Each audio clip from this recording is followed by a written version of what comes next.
Hello. Couple minutes late. Sorry about that.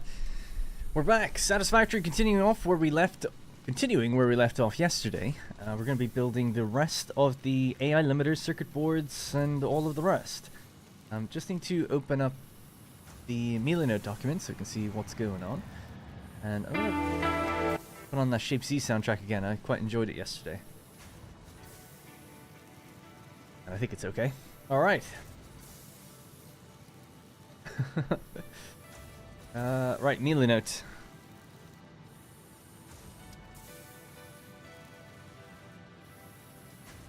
There we go. Alright, I'll pull that up when you guys need to see it.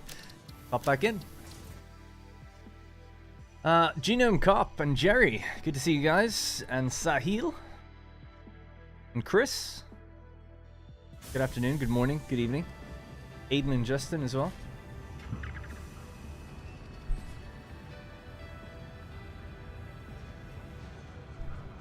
Alright, just need to turn down that music. Actually, it's slightly too loud. There we go. Just a little bit of background fodder. Okay, so, we can have a look at where we're at in the chain. I remember that we left off needing to build a bunch of assemblers and do a blueprint for them, so I have to plan that out now. But just very quickly, this is the situation. We're just waiting on these final few refineries to get their, what do we call it, manifold kind of all the way down. And we'll just feed these as well. Just finished your stream from yesterday. I think the water extractors... Oh yeah, sorry, there was a comment about that actually. Good, thanks for the reminder. Someone did say that I have it listed as 780 water being needed, but apparently that's not the case. So it's 10 per minute. 10 per minute, and we have 52. So it is only 520. Yeah, they're correct. We don't need 780, we need 520. Which is good. But that being said, I clearly didn't hook this up to do 780 anyway, but I did write it down that way. So what did I clock them at? Oh, we have two different rows. Yeah. So it's 260 each. 260 per row. Alright, we could have done it then much easier, more easily. Okay, so if we need 260 water, divided by the 4 that we have, it's 65 each. Just so we can keep them all in place, I'll just reset these then. Thanks, yeah. Good catch on that one. 65. Starting off straight up with an error. Well, error correction, I guess, which is good. Is it just me or is this game really loud? No, it's just me. Same volume I always have it at. Alright, so you just have to do that for one more line, and that'll be it. I don't know how they haven't been backed up then. How's that not? Oh, they have. A little bit. Yeah. Okay, good. They actually never stalled, though. They're at 100%. They never fully backed up, despite running for quite a while. Though it probably did no harm. Maybe this line, though. This one would have been running for longer, right? They're pretty full.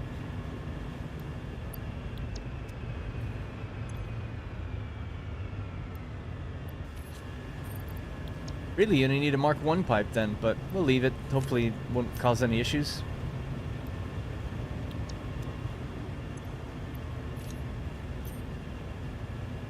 Alright, done. Might turn down the noise of water extractors, because that's the thing that's... I can't even hear myself think. Barely hear myself speak.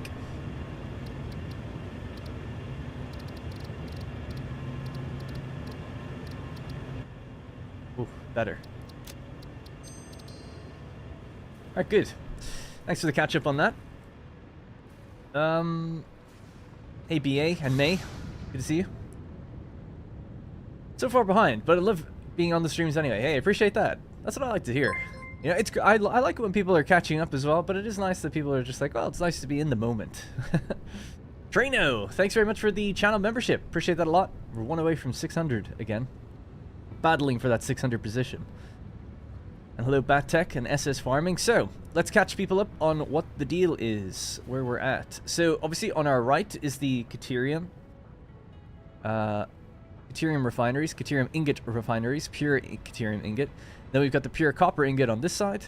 Much more of these. We needed 2 belts for it, 1,950 if I want to say it right. Yep. So here's the dock. So this is all done now. We'll correct this. Oh, it did say Oh, the other group is 780. Oh, that makes sense. It was actually listed as 520. I just made the mistake. Even the planning was correct. Just pure me. Well, it would have been me either way, but even my planning was good. It was just my application was wrong. Anyway, so that's done now. So the next stage is 52 assemblers doing quick wire, taking in both of these. So it's an alternate recipe. Now we've got 4 groups of the copper. We can split our Caterium into 4 quite easily, and maybe do 52 assemblers divided by 4. That'll be 13 rows. So you do them stacked on top of each other. 2 rows, 2 stacked, 13 and 13. I think that would probably work out okay. I guess actually, no.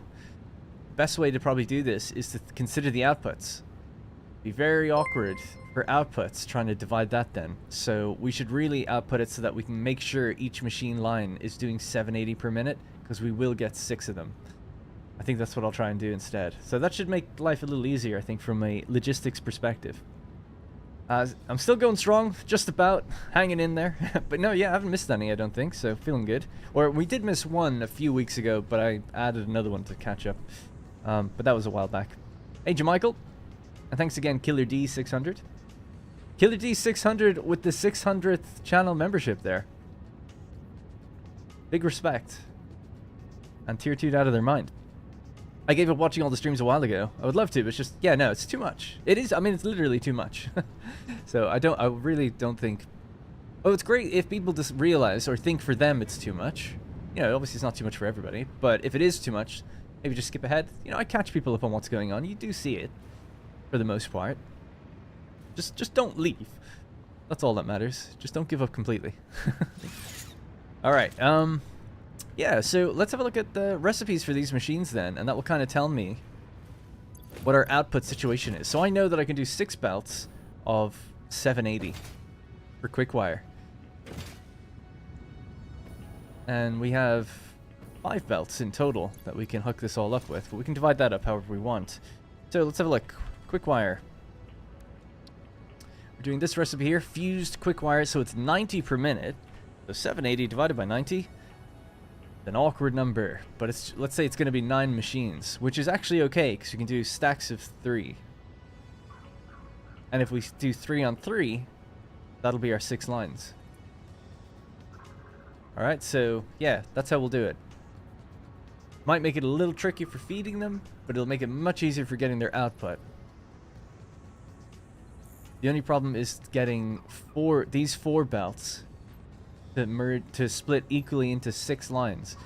I mean, there's a few ways of doing it. The belts are at 487.5, so we've got a lot of room to play with in terms of merging them. And then just doing overflow, I guess, to the final 2 groups. But yeah, we'll think about that. So anyways, long story short, we're going to go with the blueprint. Nice fat one. And we'll stack some assemblers on top of each other. We'll do 3 on the bottom, 3 in the middle, and 3 on top. So 9 in a group. Paste that over 3 times. That'll be 1 row. Do that again. That'll be both rows. That should be everything then. As for dividing up the quick wire, that'll be, or Caterium, that'll be easy. You know, we just take 1 belt and split it so it splits evenly into 6. But taking 4 belts and splitting into 6, if anyone's got a good idea for that, let me know. But I was just going to use smart splitters and just do an overflow where they'll try and go down one way, but if they can't, they'll overflow. 2 of them will overflow down to the bottom rows or something like that. 4 of them will have to do that. So, you know, 4 overflows. So there's 4 belts, 4 overflows that merge into 2 overflow, or 2 going into the final 2. That should do it. How I would approach it anyway. When I wake up in the morning, I love I love to see what Darren plays on Satisfactory streams. Thank you. Alright, so we'll use an existing blueprint I have for stacked assemblers. See if we can just stack a little higher. I think we can, given the size of this blueprint. You're not allowed to go there. Is that because of... Yeah. Can you go to the side? You can't even go that far back. Why not? Oh, is it just too far? Okay. Alright, so that's to the side. That'll be okay. And maybe to line these up correctly.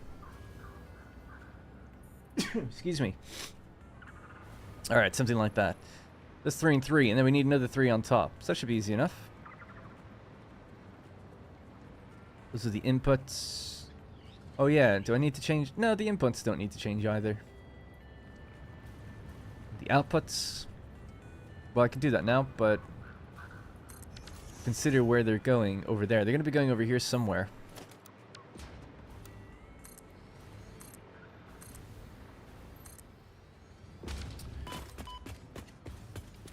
You know what that means? It's pole time. Like, stop falling here over and over again.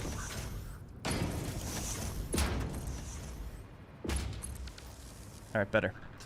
Okay, what were these even doing? Rotors. We'll assign them to be quickwire. This should be a pretty high volume quickwire. 4,680 per minute or something like that. Some really high number. And we'll have to underclock them because it is 8.667. So we'll take that number. That's how many machines we need times the output, which is 90. That's 780. We take our 780 and then we divide it by the 9 machines we'll have. So they'll all be doing 86.6 recurring. Which out of 90...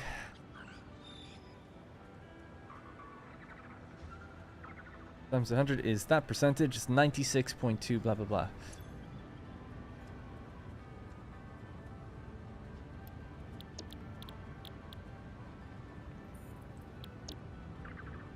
Alright, so that's it. That's what each one's going to be doing.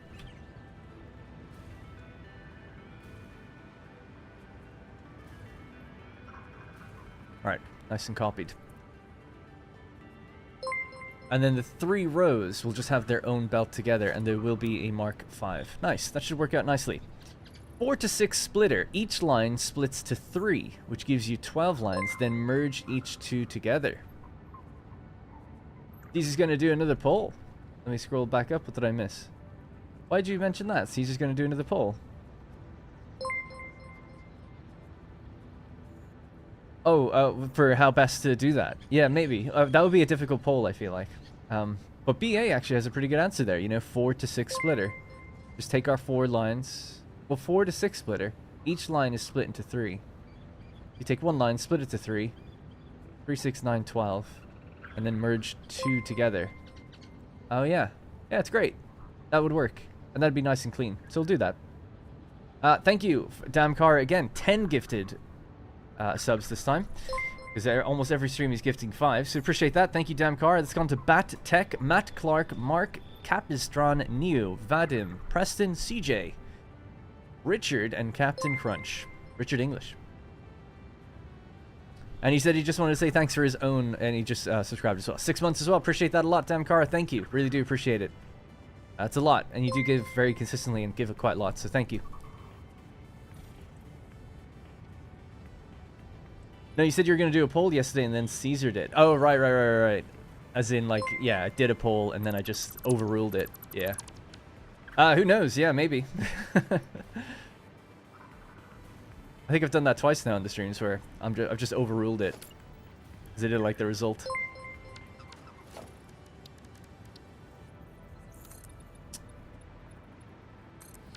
Rightio. So, ooh, I don't know if we can do this then. 1, 2, 3. Oh, that's okay. 1, 2, 3, and then 1, 2, 3. Good. So from here,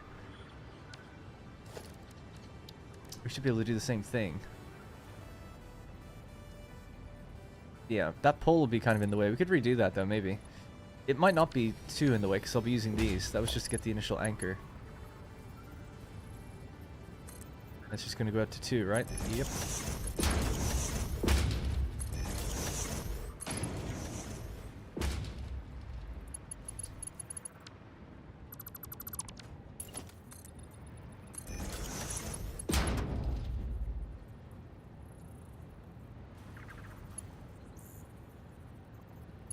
Batek said, thank you, Sam Kara. Someone yesterday said, thank you, Sam Kara, and then said, damn, autocorrect. Damn, Kara. There it is again. How does this keep happening? Good afternoon. I shouldn't have any 6-hour calls today. That's good, I guess. And yeah, I remember you said you were on call all day because something went wrong, right? Or something like that.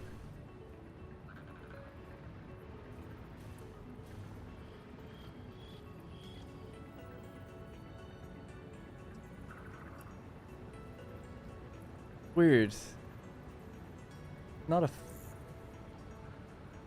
Oh, there we go. Like that, yeah? Yeah. I'll just make sure that's lined up. Cool. Now, I feel like if you put down another one, it'll be raised. Yeah. Gotta flatten it out and then just nudge it in.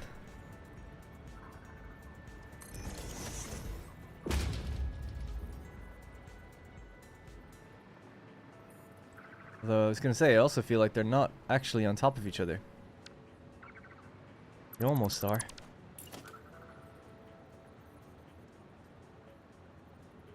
But it looks like they've actually got about a meter of space between them for some reason. Someone did that.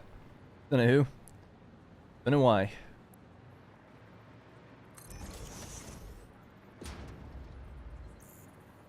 The same with this one. Yep. Alright, good. Just gonna remove unnecessary things, like we don't need those lights. I do always like having these in there. Might be a bit awkward to place them in now.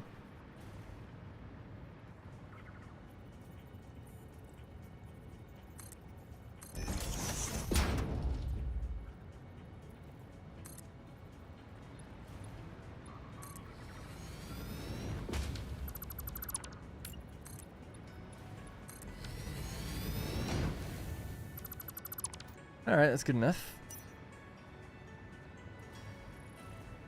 And then in theory, we can get rid of these. Ah, life's too short. It's okay. Well, like, actually, I could do it from up here. Might make it a bit easier. Just to be somewhat consistent, because, you know, I'll probably use this blueprint again, so... Be nice to kind of get it right. Just unfortunate that the machines are down before I did the floor. Makes it really tricky. All I've told it to point at is that, but, you know, can't really see through the machines, I guess. Actually, I don't need to get rid of that bit. That might be enough. Can't aim at it, you know, it's like, whatever. Alright, it would be good to get rid of those two, though, if I could just... Those ones, come on, like, it won't let me look at it. It's right there! How are you looking at the assembler? Alright, you got me. Got me.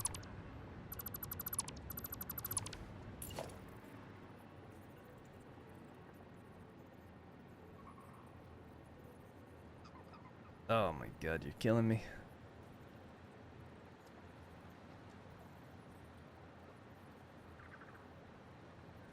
Alright, I think that's it. And then I just need to do the inputs for those. Need to give them their setting. Get rid of the wall. Alright. Yes, let's do inputs. So...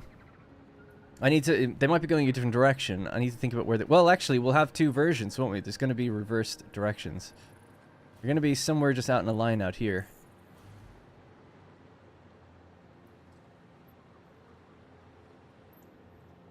Their outputs will always have to face the same way, though. So these outputs need to go to the right. Good. They need to be Mark 5. The volume's going to be high. Alright, cool. I'm locked in.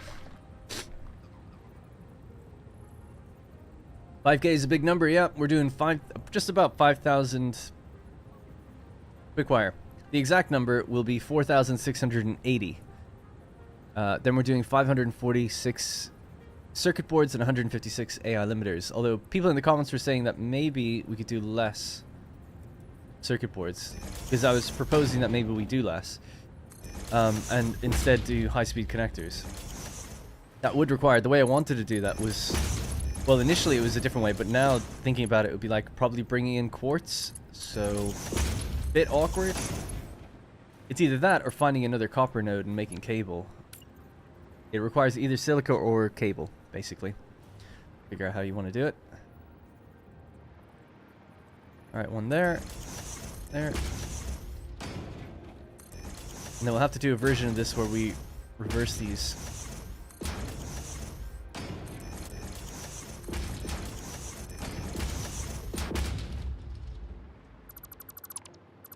which is why I said, and I still haven't done it, which is to make a... Well, really, it's to make a blueprint that's just blank like this, that can accept inputs of both directions, and then you assign the recipes instead of making it every time and assigning different recipes. I'm just giving it the max belts and then just leaving it as is. That'd be the ideal, instead of making bespoke versions all the time. Now, Mark 4. They need to be Mark 5 inputs as well, probably.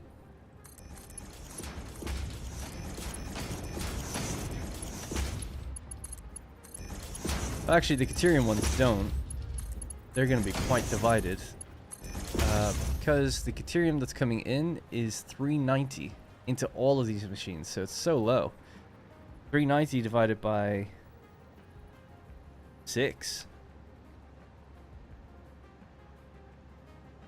So a Mark II belt, maybe, for all of the quick Caterium.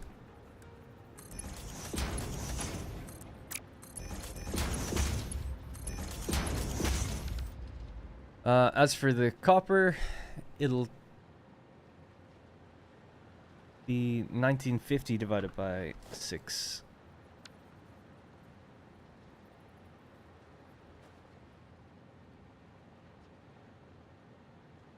$325. So a Mark IV belt to be okay.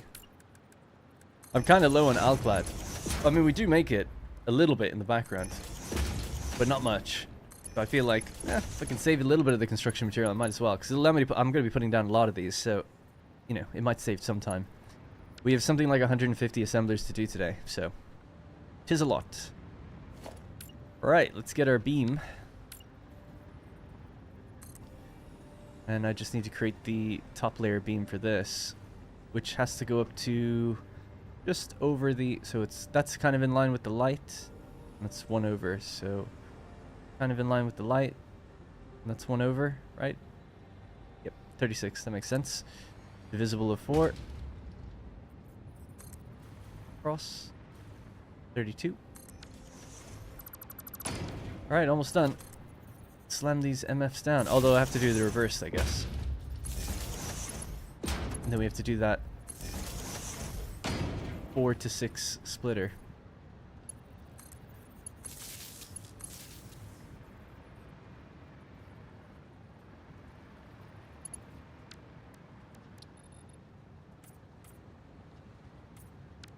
Alright, now these are doing quick wire, so I'm just going to color them that kind of Caterium color that I had. Caterium yellow, and then a red trim.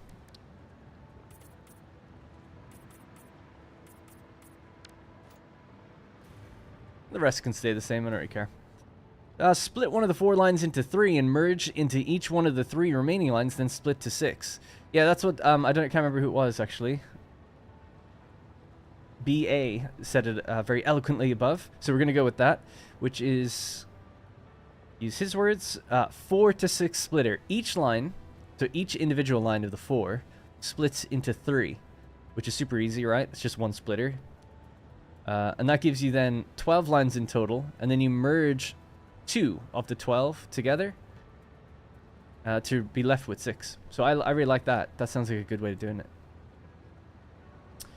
No autocorrect for me. I said what I said. That's funny. 64 megabytes L3 holding strong late game. I don't know what any of that means. I'm not a hardware guy. I don't know. We doing 6 groups of these 9 stacks? Yeah. So we need 52 machines. Well, we need more than that really now. The idea is that there's But now I can't remember because I got confused. Is it 3 or 2? I know that there's going to be another one of these. I just can't remember if it's the 3rd one over. Like it should be 9 in a line. Yeah, sorry, yeah. So it's 9 in a line. So we've got 3 stacks, 1, 2, and 3. Totally fine. There's also happens to be 3 machines in each stack right now. There's going to be, out of this entire blueprint, 1, 2, 3 of them in a line. And then we're going to mirror it on the other side by reversing the directions of the inputs. But the outputs will stay the same. Hopefully going that way. And then have another line. So yeah, that's how I'm doing it. So what is it? It's 9 times 3 times 2. We're doing 54 machines in total. We only need 52, but they're underclocked, so it'll all work out. All right, just want to make sure that I definitely gave them their thing. Yep. You know what? I suppose while we're here, we will do the paint.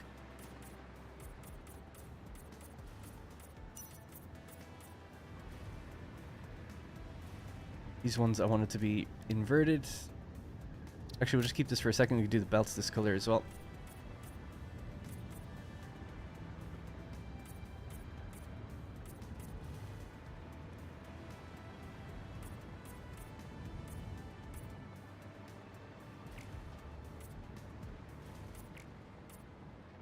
Ooh, something I need to check. No, it's okay. I thought maybe they'd be taking in more than 60 per minute, but nope, they're okay.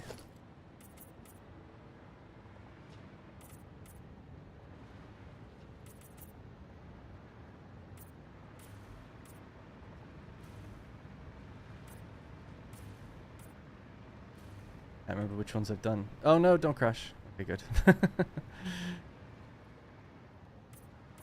Alright, so the Caterium ingots will flow along the bottom belts, and the copper ingots will flow along the top. Oh yeah, they're supposed to be colored differently based on what they are. I really wanted to get particular about it, which I do. Helps us know what belts are doing what. That'll be that. Quickwire stays the same, because it's the same as Caterium, for me anyway. Invert this, and then just color these ones. That'll be basically it.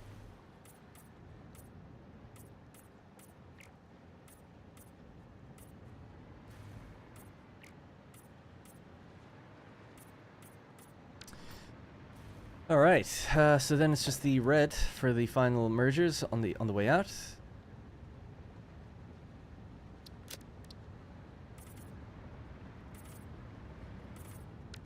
Cool.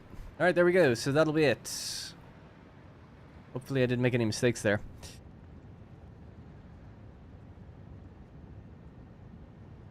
That's a great idea, Brett. Connect the blueprint designer to power, so then it electrifies and the whole thing becomes a hover pack, like compatible with the hover pack. I remember in my old save what I actually did was I had a blueprint for a pillar. I don't have it with me in this save. It would basically be this. And I remember the idea was that you put it on the far corner of the blueprint itself. So you go to about here, something like that, and then there'd be a light on it. You know, aiming in.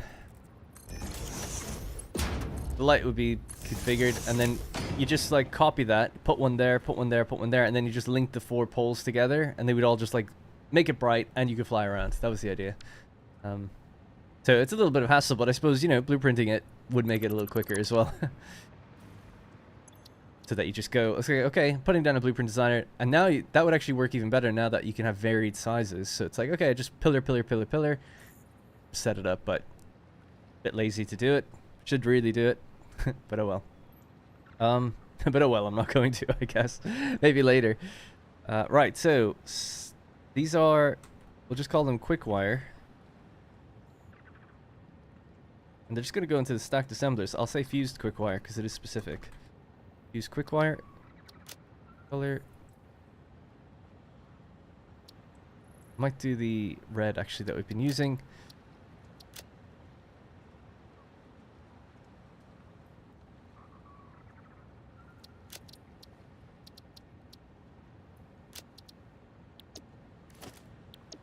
I really should. This is starting to get out of control again. So it goes into machines. We put them into stacked assemblers. Pop it down there. And I might say 3 stacks of 3 in a line. There it is. Cool. Now we have to do the reverse. We'll just do that. I'll try to do it quickly anyway. I'll just rotate these. I'll start with the top lines. So left, left, left.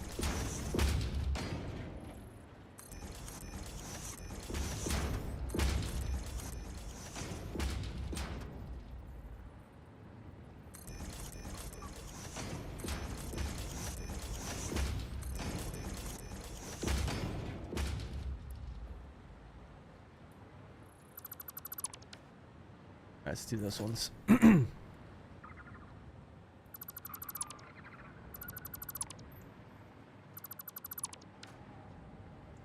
Alright, so,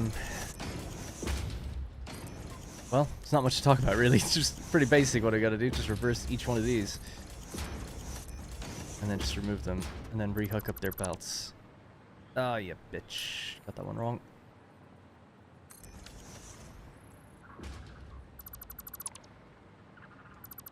Alright, and they were Mark II, so I'll just do that really quickly as well. Mark II.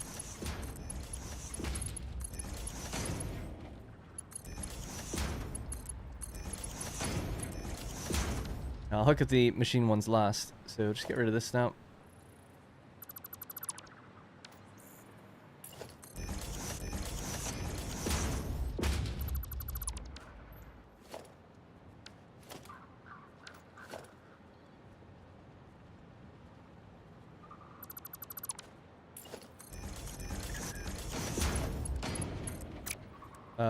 Didn't hook these up yet. No, I'll just wait.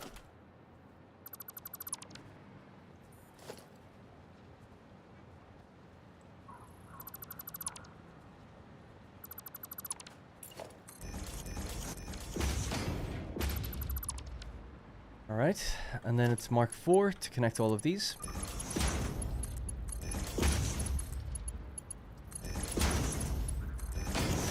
Then I have to reconnect the actual inputs again.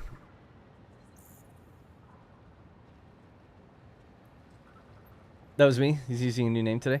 So in my previous save, I made a room specific for the designer and built a lot of wall outlets. Yeah, I think I've seen people do that, which is cool, making a room for it. But I feel like at least for me, I would want to be able to build the blueprints on site of the factory I'm working at. That's just how I do it. So I feel like I'd have to build that room every time.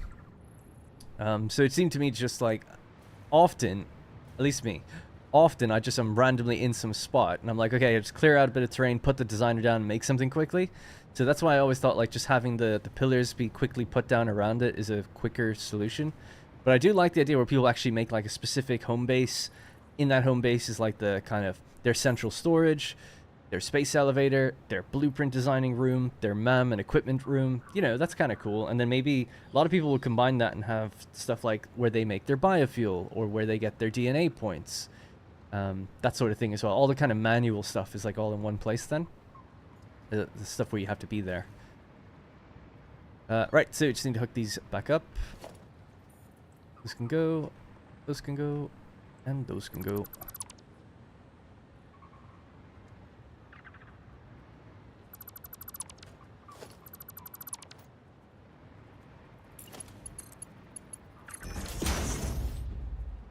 Oh, my music stopped. I was wondering what happened. I have it on shuffle and it just ended. Oh, but it needs shuffle and repeat on. There's no way we went through everything. There's like 2 hours. How long? Yeah, there's like 2 hours of music or something. Alright. Outputs should be Mark IIs. The outputs should be Mark IIs. Oh no. That means the other one's wrong as well. You're right, yeah, it's 86 per minute. Well, these got to be rotated anyway now, so I'll just leave that for a minute. But thank you. I'll update the other one in a moment.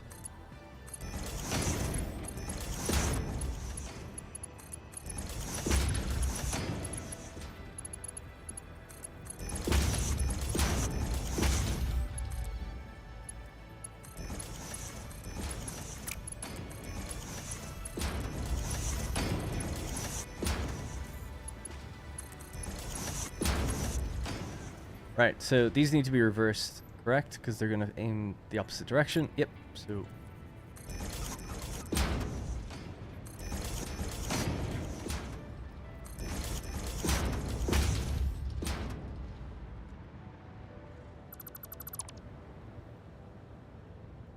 Hello? Oh, yeah, I already changed that one, didn't I?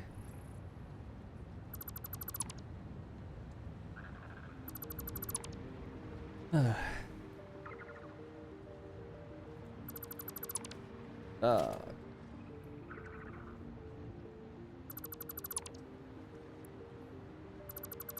know what I would like a mod for?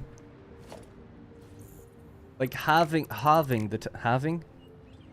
half the time that it takes to dismantle things. I still think it needs a tiny wind up because sometimes you're just like, whoop. But you know, It's like a full second. It could be like a half second. Or just an option for that would be kind of nice. Like set the time or something, you know?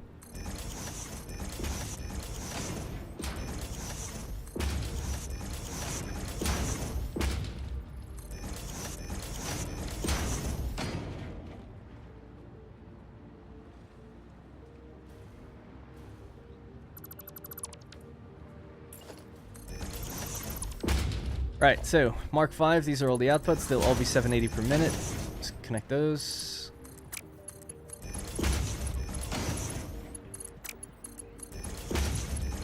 And then you said Mark 2 is the output.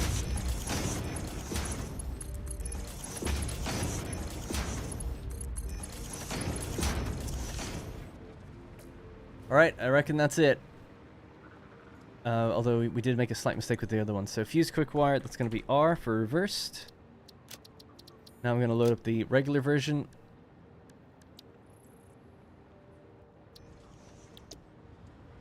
And we'll just make those Mark II. But nothing else needs to change, right? It's just the Mark IIs.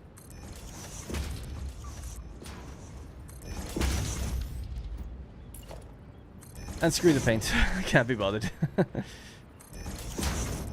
That's the kind of thing where it's like afterwards, maybe if I'll just go through and just fly over the machines in a line and just paint them. Rather than take the time from the stream doing it. Alright, I think that's it. Outputs need to rotate. Of the other one, that's done now, right? Cool, so let's just get rid of this. So 4 lines that become 12. Can I do that in a designer? Is it worth doing in there? The way they come out actually is one over the other. Maybe I need to make a specific thing for that then. So it'll be something like one on the ground. That's going to be split 3 ways. And then there's going to be one right above it split 3 ways. And that'll be 6 belts.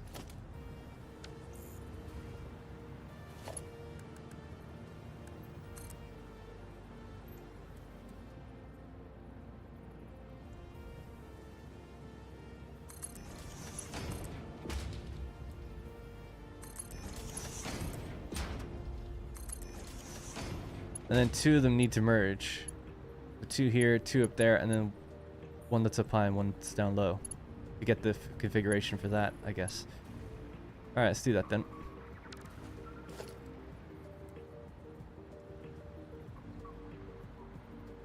Let's go back somewhere here, I guess, for now.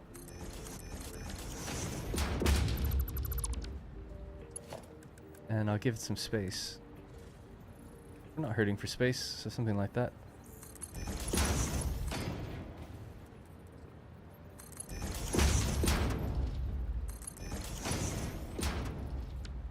Because we've got straight belts, so let's do that.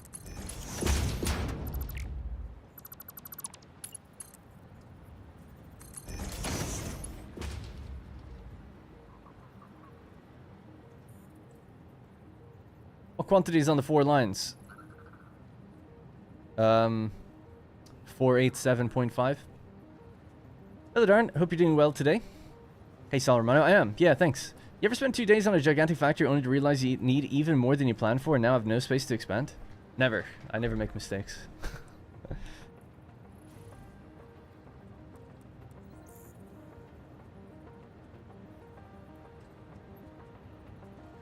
Oh yeah, so so I was just thinking like how can we merge these if it's 487 but we're splitting them 3 ways. That's why. Right, yeah, so that's fine.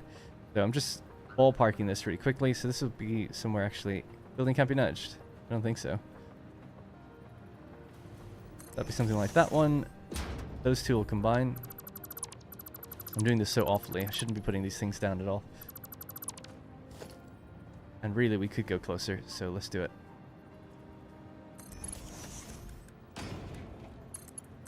I'll lower the belt speed afterwards, but yeah, so it'd be like that and like that. So that's one of them done. That's gonna, the same thing's gonna happen above it.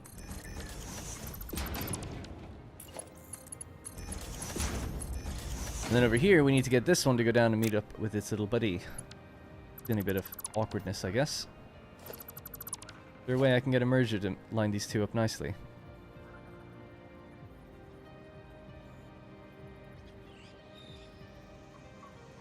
Oh yeah, there is, obviously. In fact, can we even go closer than that? I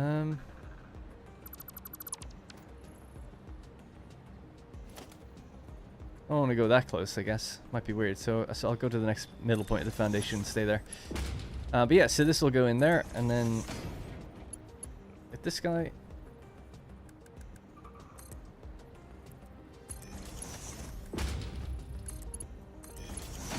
And that comes out, right? So now we've got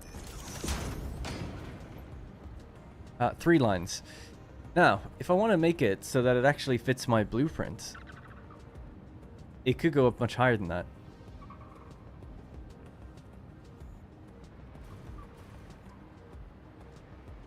Just trying to think of how I can like design it so it like kind of fits nicely. So basically our blueprint that we just did needs to receive one of each of these lines.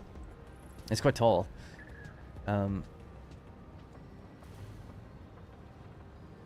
I reckon it's a bit messy that way. Let's just, or not messy, it could be really nice, but it could take a little while. It's probably best to just leave it the way it is. Yeah, and just sort it out after the fact. I think that's okay. We're sending it into where it needs to go. So, you know, this one's going to have to go raise up really high. They all will. They'll all need to be raised at some point. Alright, well, let's just save it like that. Actually, I can go just a little further with this. There. There. And if I need to cut it back or something, that's okay.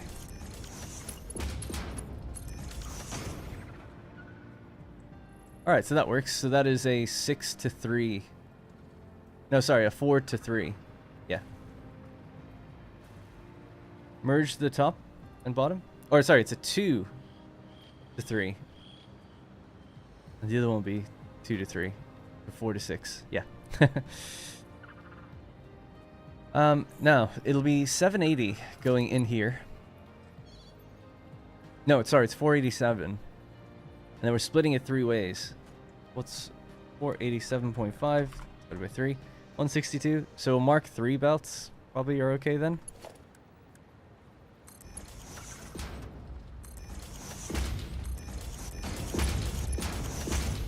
Then they merge up. So 487.5 divided by 3, 162.5, and then we combine 2 of those. We get 325. So again, Mark 4 is then needed, right?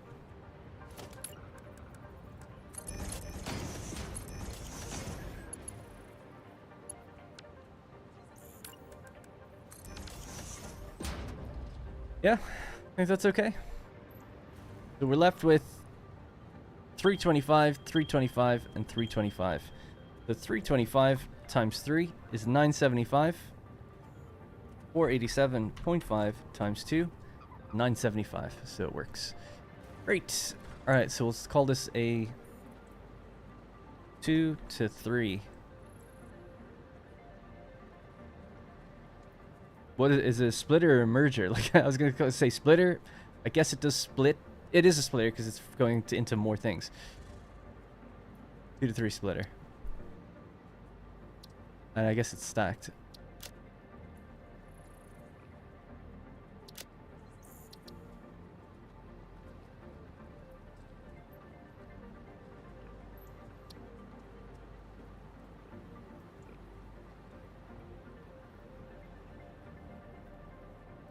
You do that? No. Alright, there we go. Alright, let's clear that. Get rid of this. And we'll pave this area out, and then we can place that down.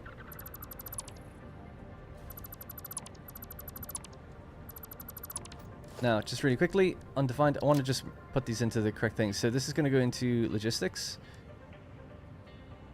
Did it just disappear or not even go in here? Let's go add a subcategory.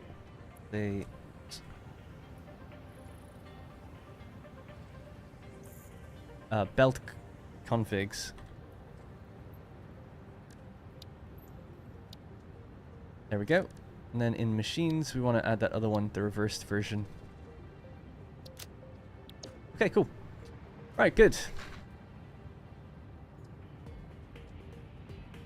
I'm sorry I didn't say hi, Hezta. Couldn't stay. Just wanted to say hi. Been enjoying a lot of your videos. Often watch them as I work and get inspiration for my tabletop games sessions. Keep it at it, man. Keep at it, man. Thank you. Get inspiration for your tabletop. That's interesting. You ever spent... Oh, yeah, I read that already. A balancer would have been a good word, yeah. It is a splitter, though. You know, it takes 2 lines and it makes it into 3 evenly. So I'd say, like, it is a splitter. Whereas balance, I often feel like it's like, oh, it takes 2 lines that are different and then makes them the same or something, you know? Which is, I guess it's kind of doing that. But it's 2 lines that are the same anyway. Okay. I want to keep this place running, though, until we build the other machines. But this is what's going to go in.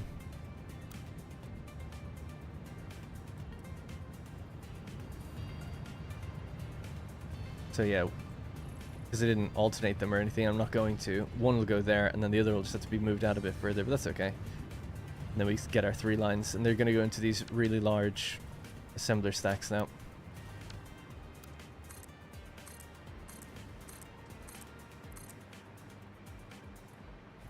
Then we need a simple one for the... Well, actually, don't even need to make a blueprint for it. Just the one that's going to go from 1 line into 6. I guess it just splits kind of once and then twice more. Something like that, anyway. Alright, cool. Let's begin. So we got our copper here, we got our deuterium there. So the assembler should probably start somewhere over here. Entirely sure where.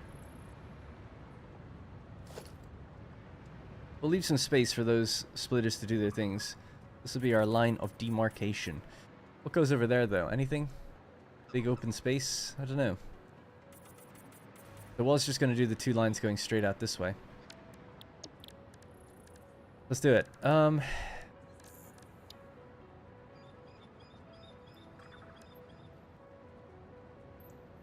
got 2 different hypertube things, so we'll go 1 and 2.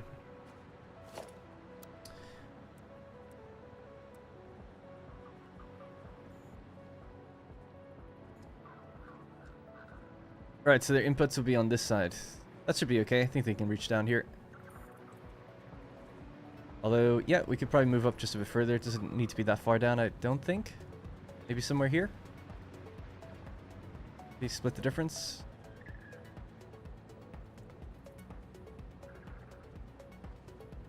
Okay. 2-3 bouncer. Thanks, Dan. Didn't need to retract it. It's alright. Just popping in to say hello before I run off to carry on watching the streams to catch up before I can watch live. See you later, almost an engineer, and thanks for saying hi. See you in the future.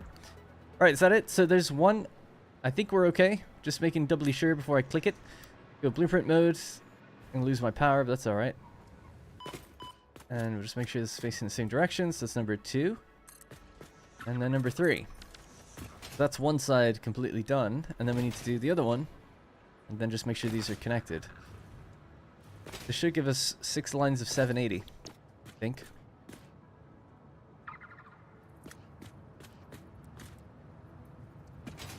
With the mergers, yeah, the belt's traveling down the center. Good.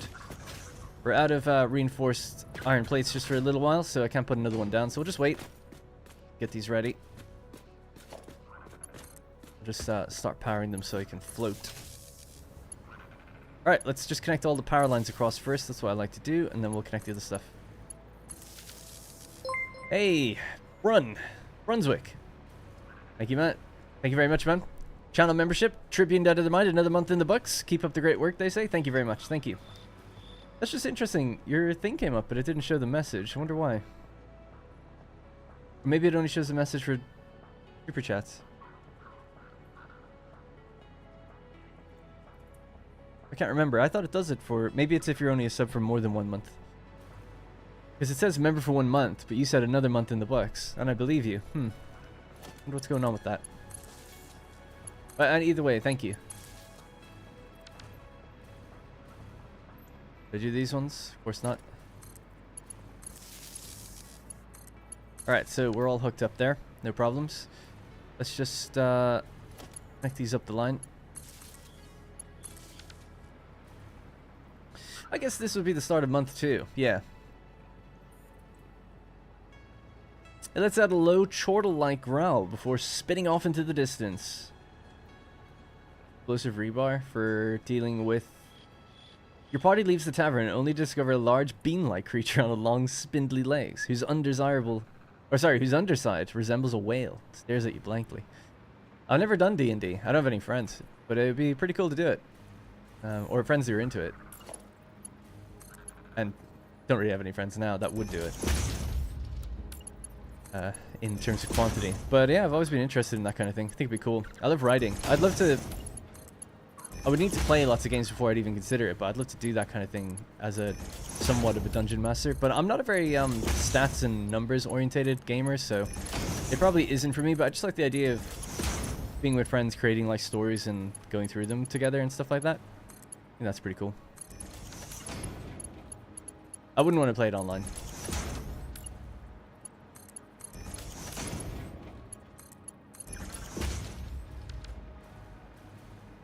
Yeah, no, I wouldn't want to play it online. I would only be interested if it was like in person.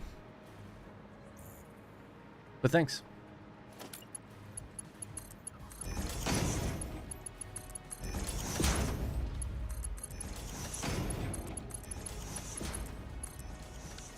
Did that connect?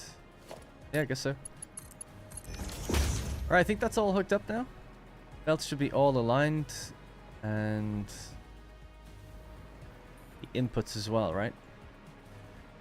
Can always tell by our yellow belts, which will let us know the connection points, and they're all lit up, so yep, they're good to go. Alright, we just need to do the other side. I was just waiting for the materials to build up. We might have to wait still a little bit longer. We need 2 more of these, and then do some concrete on the ground. Yeah, gotta wait. Well, we can start doing some of the logistics while we wait.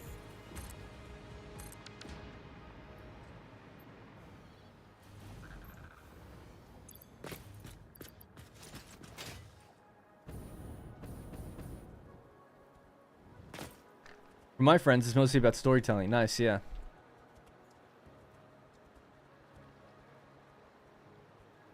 Sometimes you have to ignore the numbers in the name of fun. I do that with almost every See, I'm a really weird gamer. In some ways. I really like strategy games. But I don't like statistics and numbers and math. But yet I power through for the games that I enjoy.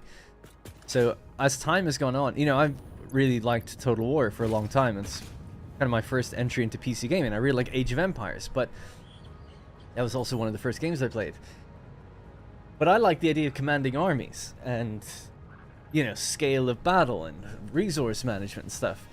And then it was only when I went to college and started playing with more sophisticated gamers and then playing online and stuff where people were like talking about the attack strength of units, and I was like, I didn't even know you could see that stuff. I literally did not even know. It is there in the UI of Age of Empires, like in the bottom right, there's like a little sword icon with a number. I don't think I ever noticed it. Just didn't know. It's so weird. Or I find it weird because it was such a shock to see that everyone else seems to focus on that. Like, oh, I never would have thought that was important. But it is what it is, I guess. And then it's the same when it came to Total War. It's like, you have to write, in the old ones, it wouldn't show you the statistics unless you right-clicked a unit and it brought up their, like, unit panel. And I used to read about them, because it would tell you, like, a little historical line or something. And then all the numbers are, like, meaningless to me. It's like, what can I do with any of this information? I just didn't know, because I was a console gamer, really. So I was like, yeah, this doesn't really matter. And then, yeah, you go online, and it's like everyone's just talking about numbers. And then now the Total War games are crazy. It's like there's a billion modifiers at play. There's so many numbers stacked on numbers. Ability, like, technologies aren't technologies anymore. It's like a 5% increase to this, a +3 to this, whatever. It's just like, oh, man. So totally has lost me in that regard. I just don't really care about the numbers. Unless they're practical. Practical numbers are totally fine. But when you look at, in my opinion anyway, you look at like, if you're Caesar, and you're at the Battle of Alesia, you're not really considering your melee attack being 16 and their defense being 14. You're just going by the equipment and the veterancy, like what you know of the people on the ground. And I really want to make a strategy game that's more like that you don't see the numbers. But part of me thinks, hey, did I never hook these up? Oh, damn, guess not. Part of me thinks that Maybe there would be no market for that. Maybe people would hate that. They just want to know how everything works. It's like in diplomacy of these games. It used to be where you didn't really know why someone said no to you. It's like, oh, I want to get a trade agreement. They're like, no. And that's frustrating, right? You don't want it just to be blankly telling you no. But now, in the latest Total War games, it's a great quality of life feature. It'll tell you exactly the numbers of what is going to make the deal work and what isn't good enough. So you can say, like, I'll give you 500 gold for trade.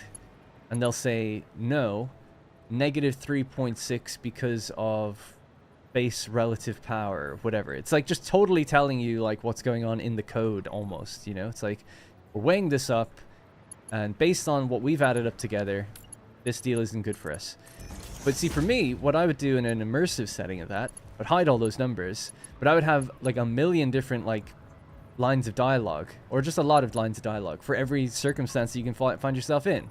So instead of saying -7, because, and it always says like because, it's like, you know, relative power strength, I would write a line of dialogue where it's like, we're not possibly going to accept this deal considering our size versus your size. Do you think, how's this in our favor? You know, something like that's actually in world and practical, which they also do sometimes as well. They do kind of a mixture of both, but they lean on the other one way more heavily now. And obviously, most people love it. They're like, this is great. Now I finally know. It was such a pain having to just throw offers constantly and never know like what it needed to be.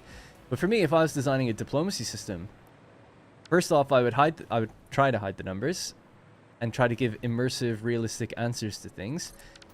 But then I would also have a limit to how many offers you can throw at people. The idea being that you're sending a diplomat.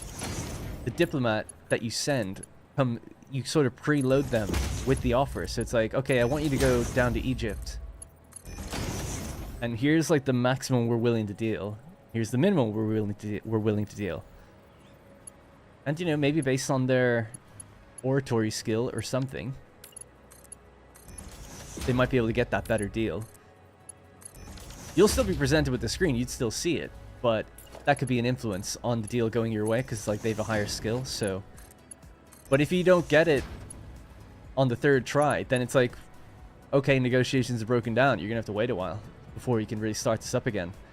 So you want to factor in what your real deal is. You can't just be trying to game it. You should really be thinking, well, what am I willing to give for trade or for peace? Like, what am I really willing to give? And you can have that in your back pocket. That's like your secret, like your max amount. But you're telling them to go, here's your first offer, you know, maybe your second offer, and maybe through some either technologies or other laws or things that you get, maybe sometimes you'll be able to do 3 or 4 times. Or maybe one time it's like, no, just the first deal. If your first deal is so insulting, forget it.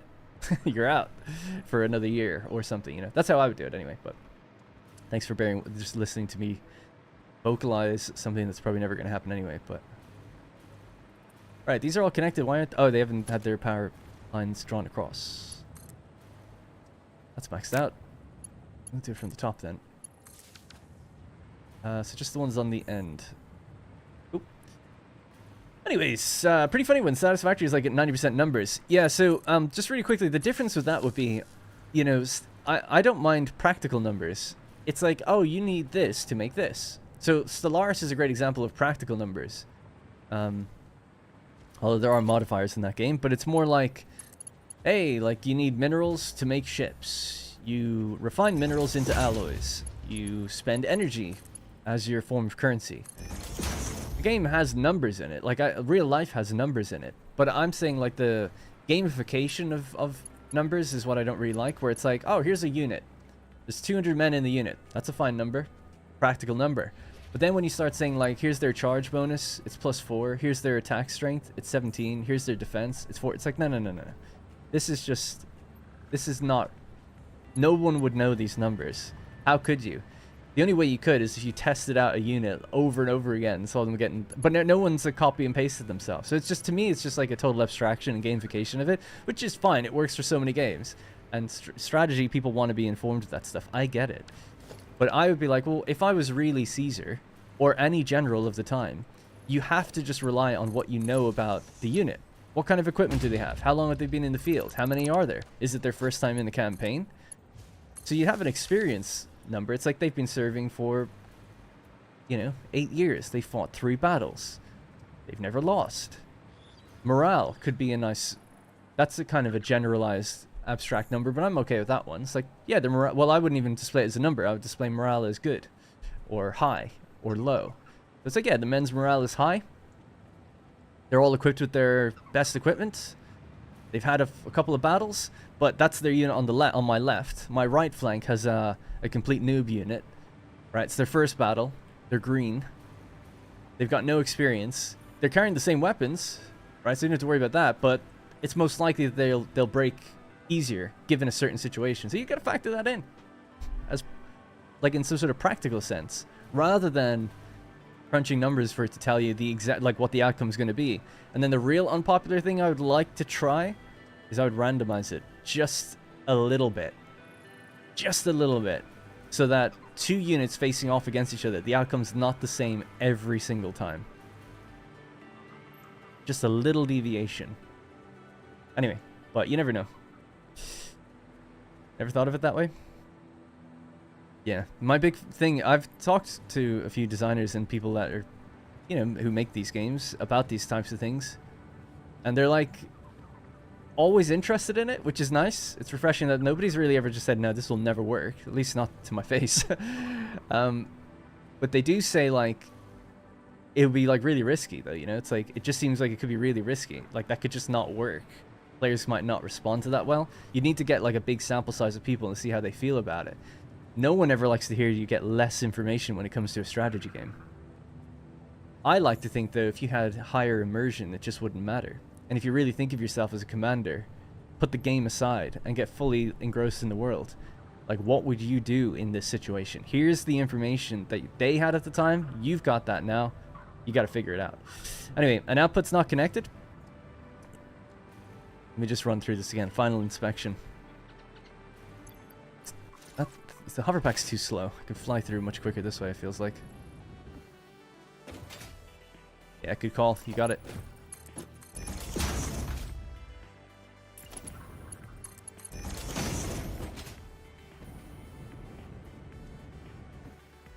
But yeah, who knows? It'd be an interesting experiment, I think. There's a game, Ultimate General, I think, and they're doing something similar on the campaign of their latest game, I think, where they have, like, delayed orders and everything. That's really risky, in my opinion. It's like, okay, give an order and you have to wait for it to get there, because it takes time for the unit to travel, information to travel. Kind of what I have in mind for the diplomacy thing. It's like, you want to send off your deal, but it will take time to get there and back, depending on the game. Anyway, output middle left end needs blueprint connection. Yeah, outputs seem to be good now. And thank you, yeah, you were right. Hey, Connor. Just double check these inputs. Inputs look okay. They all have power.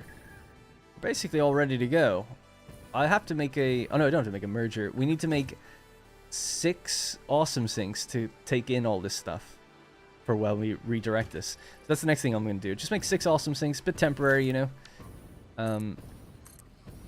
so we can turn on the quick wire, for instance. Get it running. I suppose I could even stack them if I want to get crazy. But can I? Maybe I shouldn't.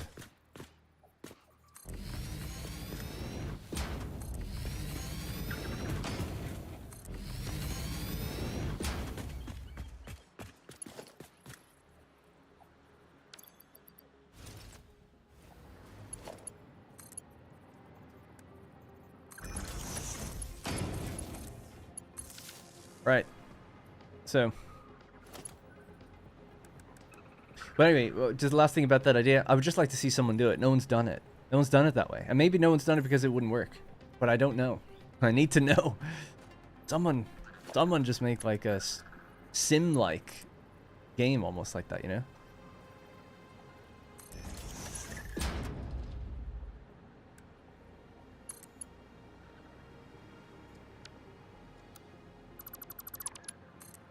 This is going to be a pain.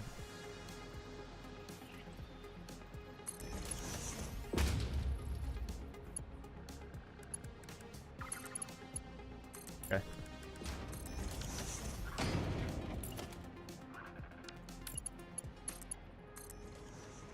That'll be 2, and then this one down here, which might be a bit far away. I can gauge this if I go like... Oh. 1, 2, 3, 4, 5, 6, 7, 8. That's 8 to there. 8. 9, 10, 11, 12, 13, 14, 15, 16?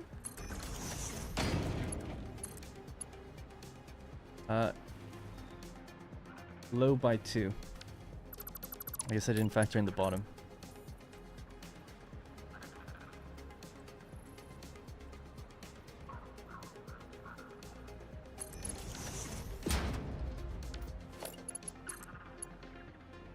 That'll be right, we just need a thing.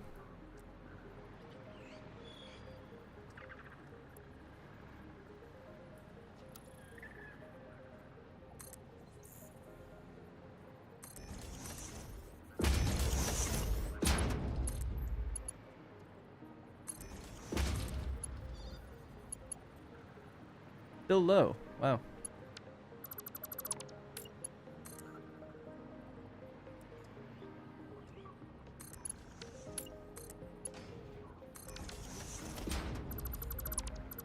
Okay, so that's 3 of them. Then we just need to do another 3. Any tips you got for Satisfactory beginners? Yes, well, not really, unfortunately, because I could go on and on about it. My recommendation, I'm sorry to pawn you off like this, is to just watch episode 1 of my Update 8 Let's Play. I know Let's Plays are quite long form and maybe not the best way to deliver information, but if you just even watch the first 15 minutes, got over 1 million views. Trust me when I say, probably one of the best ways to learn a huge amount of info about the game just early on, and it tells you fundamentals that you'll carry with you way later into the game. It's not just about the beginning.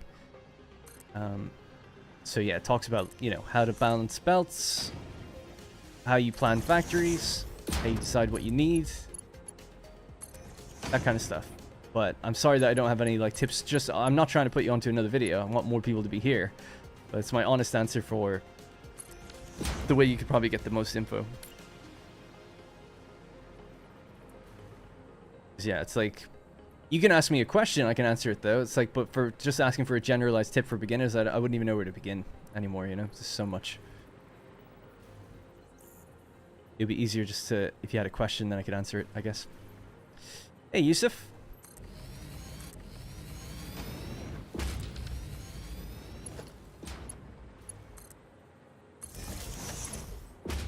Nice, thanks, Connor.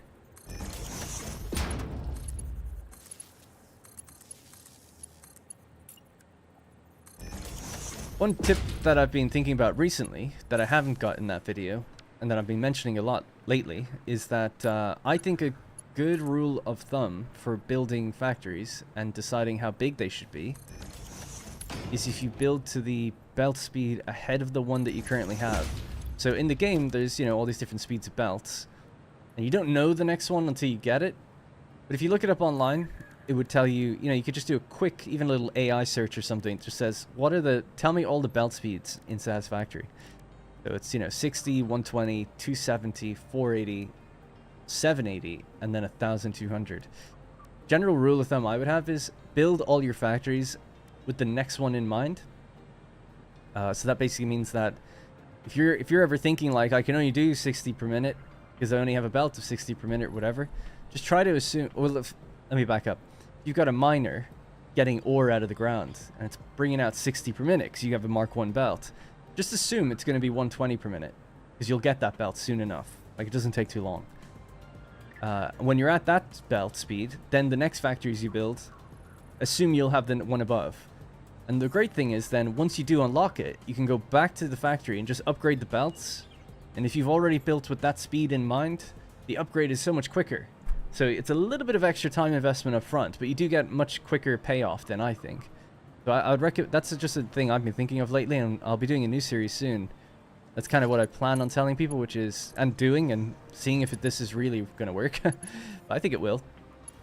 But yeah, I think that'll help solve the problem of, oh, I just built something, and then I got an upgrade, and now I have to redo everything. I think that'll help that, anyway. Without going all the way. Because you could go, like, I tried it initially where I was like, well, what if I just build everything to, like, this belt speed? And that turns out you spend a very, very long time in the beginning of the game building very, very big when you don't really have the tools to do that yet. You don't have your blueprints yet. You don't have a hover pack yet. Spending a lot of time building a massive factory for something you're not going to get for a very long time. That wouldn't really be the optimal way of doing it. But building a little bit ahead is pretty good.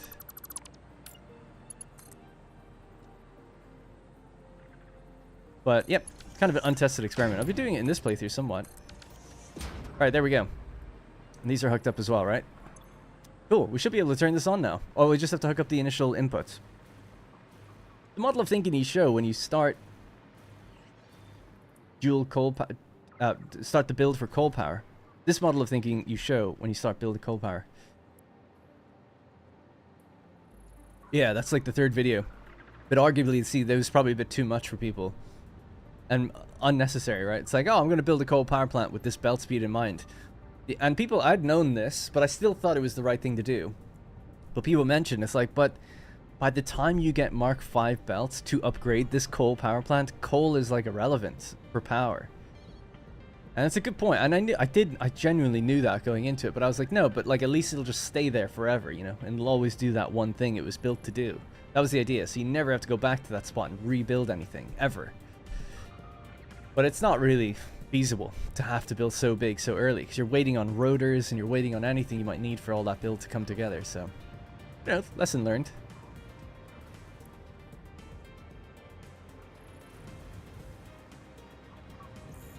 Alright, cool.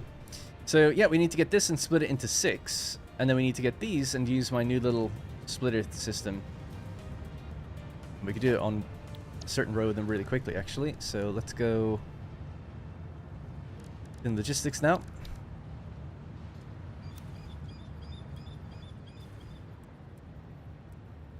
This.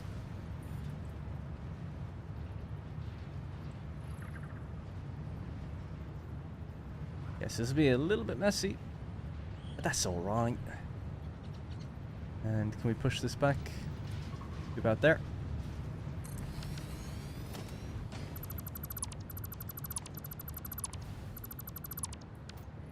Alright, so that copper is going to back up. Okay.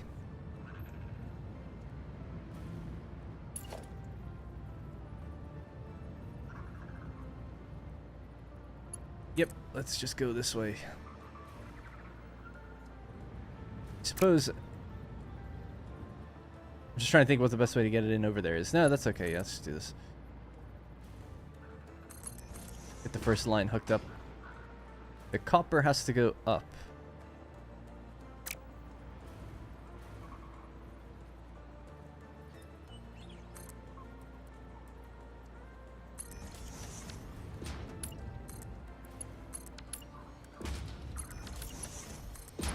Alright, that's the first bit of copper going in. Then we got 2 more belts that need to do the same thing, and I'll probably just send them along the same way. I'll make this look cleaner in a minute. They're gonna have to climb by at least 2. Well, really, they should climb a lot more. They have to go all the way up, so we could even do it here. That's the bottom one, so this one will have to go there. And how many stacks up is it? It's to that line, I think. Pretty sure it's that one.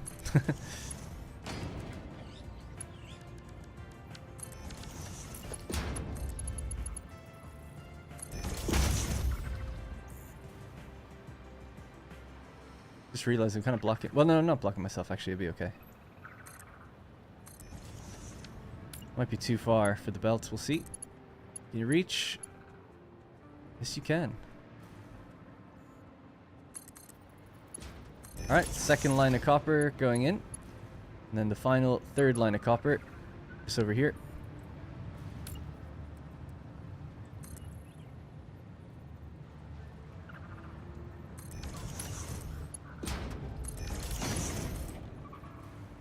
That needs to go up to this one.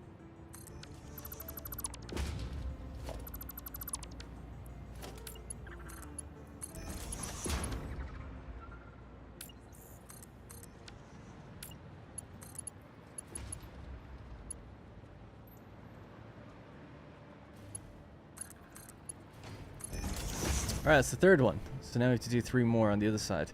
But to keep the machines running, I might just start splitting this now. The model of thinking you show when you start... Oh yeah, sorry, I read that already. Good evening, Martin. How's it going, man? Thanks to both of you, no worries. I know my next playthrough I'll build with 1200 in mind. Yeah, exactly. That's so high now that it's like, okay, that's not happening. So, we have our single line here.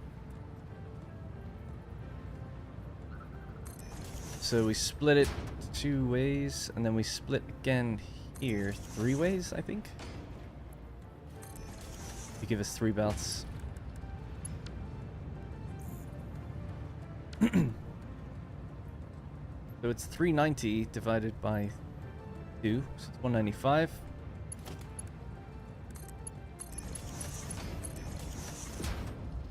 And then, is it just Mark 1s the whole way down then?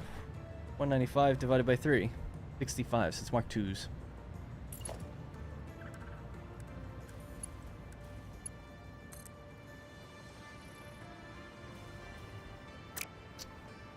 It's going to be really crisscrossy. I could maybe make it cleaner later, but I just kind of wanted to get it fed in there.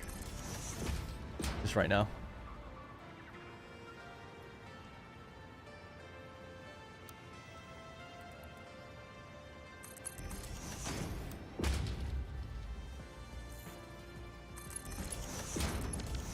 Alright, so that'll be our first batches of Caterium rolling out. The next one, two just go straight. Then we'll just bring it up and over.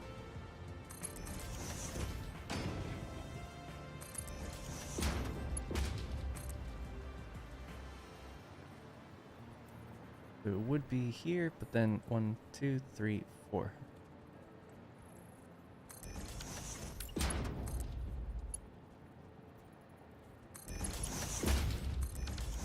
Okay, same thing for the last one.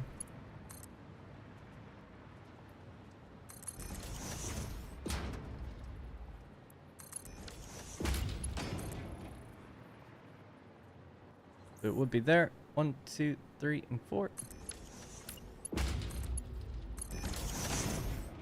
Alright, done. How do you pronounce F-I-C-S? Fix. Yeah, it's pronounced like fix. F-I-X.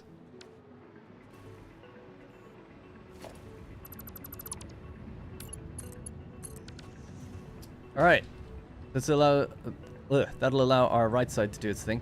Might just get this Mark III and send that in there. Just to keep that going. All these refineries are going to start backing up now with the copper because they've got nowhere to go. What a nightmare. So I've done that in like one of the weirdest, worst way possible, but like it would just take me too long to kind of figure out a nice way of doing it, for me anyway. So it's like, okay, let's just get it working. Send them in where they need to go. So we've got this one foundation of space in here now to do it on this left side, right? So 1, 2, and 3. So I might try to send these in first, I guess. So this will be getting a Mark III into there, and then it's just Mark IIs again.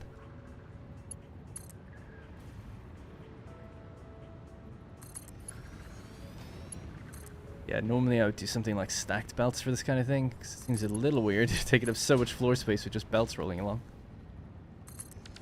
Looks kind of nice though. Shiny. And there we go. First bits of quick wire is going to start rolling out, flying into our other awesome things just for now, until we can get them somewhere else in the future, which is going to be into circuit boards and AI limiters en masse. In fact, some of them might even wrap around and be used in this area. That could be a useful thing for this space. They're going to need plastic. The plastic is made down there. So maybe not. Maybe we'll just keep moving down the line. Alright, so we'll have to go up and over just a little section here. Travel along down this way.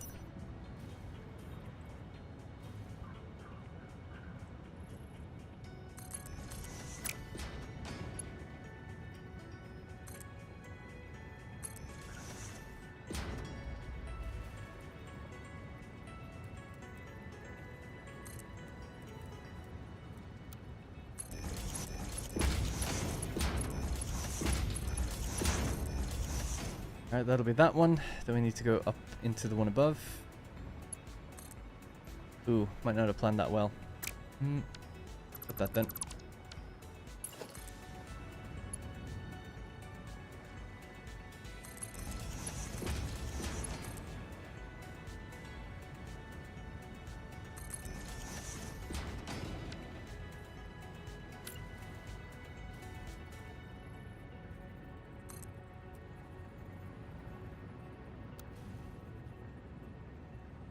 It would be there, but it's 2 lower than that. 1, 2, 3, and 4.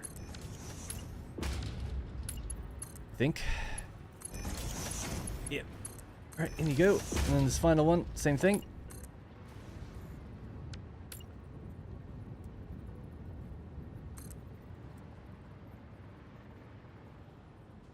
That's a pretty hard one to eyeball. 1, 2, 3, 4.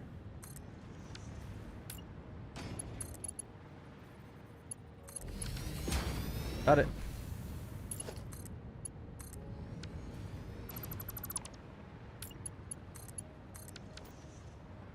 Alright, now the other part of the line can go that way.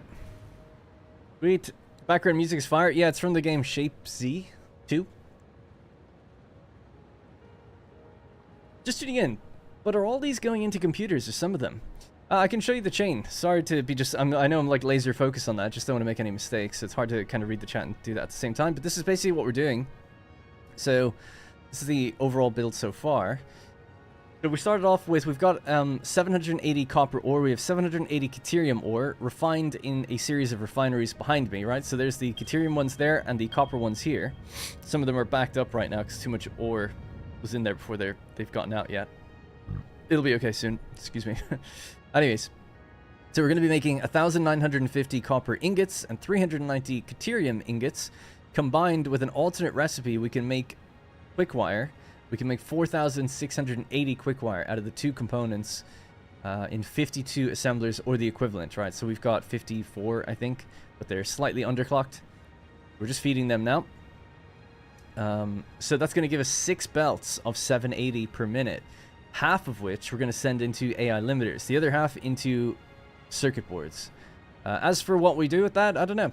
I haven't figured that out yet. For the AI limiters, they're going to go into electromagnetic control rods so that we can help make the magnetic field generators. And any extra rods we'll use for nuclear power, which I think people... I haven't done nuclear before or made it that far. In fact, I'm at the peak of how far I've made it ever. People have told me that you need a lot of them, so that's why I'm getting them. Other than that, the other part of the factory is we've got nearly 2,000 oil making plastic. The byproduct of which we get diluted or heavy oil, which we send into a diluted fuel recipe. So mixing it with water gives us fuel, and that's powering a certain amount of generators right now, which is what's happening kind of down and over there. And these are the generators. So yeah, that's what's going on at the moment. So we could make more computers. I've got some computers already, but maybe do with having more. Right, so we just need to hook up these ones in the same manner we just did them. Can we get rid of that now as well? I think so. I'll back up these machines a little bit, but we can empty some of them out manually. I'm gonna grab this. And actually we could bring it up here if I... it's a bit awkward up there. Be nice if it was just inverted, but oh well.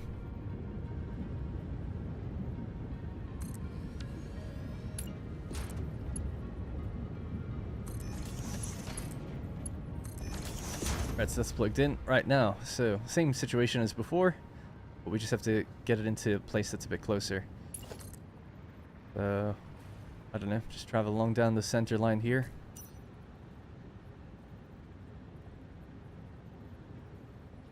Yep. Yes. This is a Mark IV belt, is it? Doesn't it need to be? Oh no, yeah, Mark IV is fine.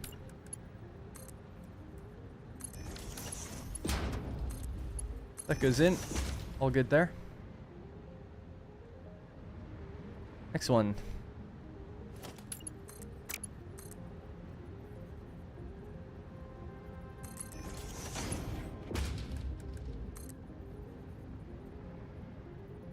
Oh my god, I'm out of industrial beams. Encased industrial beams. Alright, we'll build it as Mark V for a little while.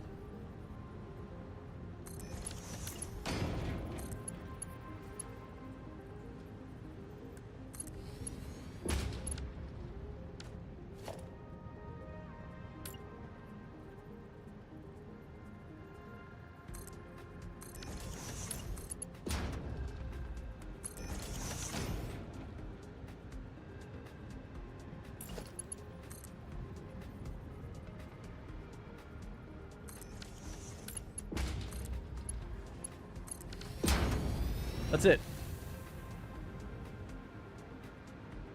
So a bit messy there, but whatever. It works. Definitely a way to compress that and make it look much nicer, but fine.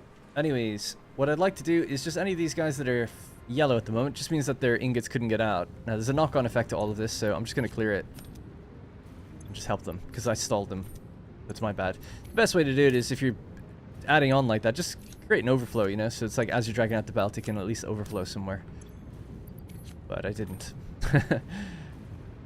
So the ones on the end are taking a super long time to get out. They're getting all backed up. Means if they're not running, the percentage goes way down, which means the water gets backed up, the ore delivery gets backed up, the miners get backed up. Whole nightmare. These are okay, but kind of backed up because we did stall them for a little bit.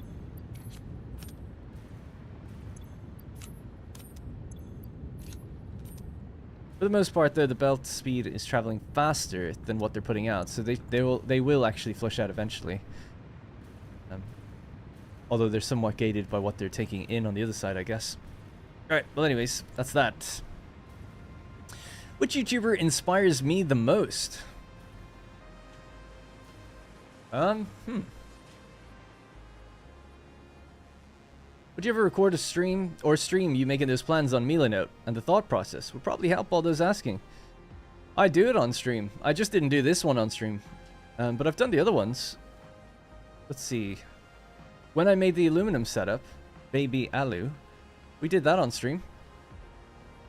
Is it? No, so that's Baby Turbo Fuel. So it doesn't look as clean because I did it on stream, but it's the same thought process. I like to think I show all my planning, so... and I did all the planning for this factory on paper, and then I just put it into Milanote before stream, just to make sure I had all the numbers correct, which... Not that it bounces, it just when I redid it, I was like, oh yeah, yep. Makes sense, because my notepad was crazy. It was like writing in all sorts of areas and crossing things out, and I was like, I don't even know what's happening anymore. But yeah, when I spend a bit of time on it, then... Oop, I can make it look a bit nicer. Just a little bit, not even much nicer. The ones that I did way back, I felt were much better.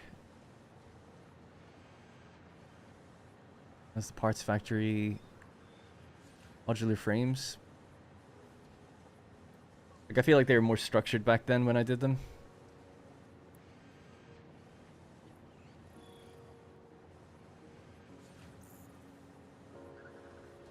But anyway. So the answer is probably no, but I do show... I try to do them on stream if I just don't think it's going to take too long.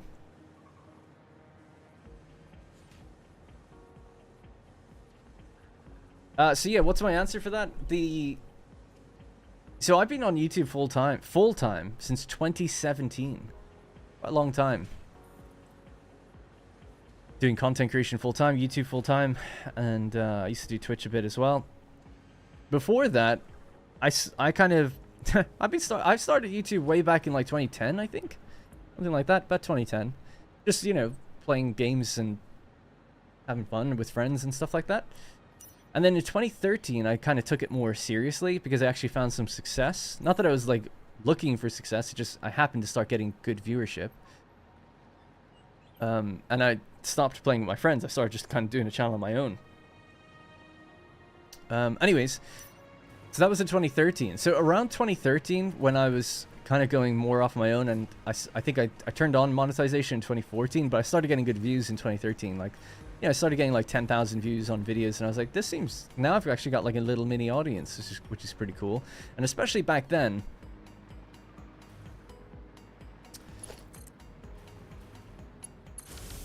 There we go. Especially back then, subscribers mattered a lot more. If you had 30,000 subscribers and you put a video up, you could be pretty sure that you'd actually get about 30,000 viewers. But soon after, a couple years later, YouTube changed more to more recommendations. And I love YouTube. I use it all the time. I think it's great. So it's not... I'm not one of these YouTubers that throws shade at the platform. I think it's great, generally speaking. It just gives people more of what they enjoy. Can't really blame them for that in some ways. But back then, it was certainly more like... I used to get more views than I even get now, in some ways. Because I had 30 or 40,000 subs. Or it was about 30,000. And I used to... No, I had about 20,000 subs. But I used to always get more views per video than I had subs. It was like a point of pride for me at the time. And YouTubers that I look to for inspiration would be Frankie on PC. I remember thinking he had really high quality videos. He told sort of narratives and almost machinima-like videos combined with his gameplay. He used to play like DayZ and Battlefield, but his DayZ videos are where he really got very popular. I suppose he would almost go into the map like with a story. It's like, oh, I'm looking for someone, I'm trying to do something. And not that long ago, I made a Project Zomboid series, and that was my loose inspiration for that. The story in that was I'm trying to find Rosie, right? Rosie's my partner, and I made this like little mini narrative. It's just a little hook to go like, we're looking for something, we're trying to do something, and then I actually went into the save file and I would mess with or the server, because we played on an online server, and I would place notes and certain things that would reinforce that story. Like we went to a place and it was like, oh, she was here, there's a note from her, and so on, and it got like 800,000 views. I love Project Zomboid. My PC broke at the time after episode 3, and I have all the footage from like, I went much further, and I just never got back to it. So that's why I joke and say I'm a terrible YouTuber, because I can get good views, I never follow up on it. I'm really bad that way. And plus now I've kind of got an audience for something else, so I feel like I should just stick to one thing rather than hop around. People who were watching Satisfactory weren't interested in Project Zomboid, and vice versa, so... and same with even games that are quite similar in some ways, like Anno. It's quite a similar game, but it's not similar enough, so I've now spun that off into its own YouTube channel. Anyways, long story short, Frankie on PC was a big inspiration for me. He's quite a controversial figure now, but Dr. Disrespect for a long time was a good inspiration for me as well. A guy that, I'm not like anything like him, but like highly motivated and motivational and generally quite positive person on his streams. He's always just trying to tell you like you should go work out, go to the gym, be good at games, feel good about being good about at stuff, and treat other people well, that kind of thing. I mean, his name is Dr. Disrespect. Obviously, he would kind of clown on people in games and kind of rage and stuff. But generally, his messages between... As a person, I always thought he's quite interesting because he worked for Call of Duty, one of the Call of Duty studios, as a community manager, and then he became a designer, and then he left. And I had a very similar trajectory in my job. I worked at Creative Assembly, so he did YouTube, then he worked at the company that he wanted to work at, and then he left. I did the exact same thing. I did YouTube working for based on Total War, then I worked for the company, and actually I wouldn't want to go full on and say I was going to be a designer there, but I had an avenue open up where I could have been a designer. And then I decided like I didn't really want to do that because I'd just totally gotten burnt out of that company. And then I left. And then I did YouTube. Now, I didn't have the success he did. But I always found some interesting commonality between us in that regard. But he's obviously a much bigger game, a much bigger streamer, much bigger personality and stuff. So he would have been an influence as well, just generally speaking. Nowadays, who's an influence for me? Don't really have one, to be honest. Andrew Pierce with the 5 gifted memberships to JC, Tuco, Swirls, Stuffish, Michael Henry. Thank you very much, Andrew Pierce.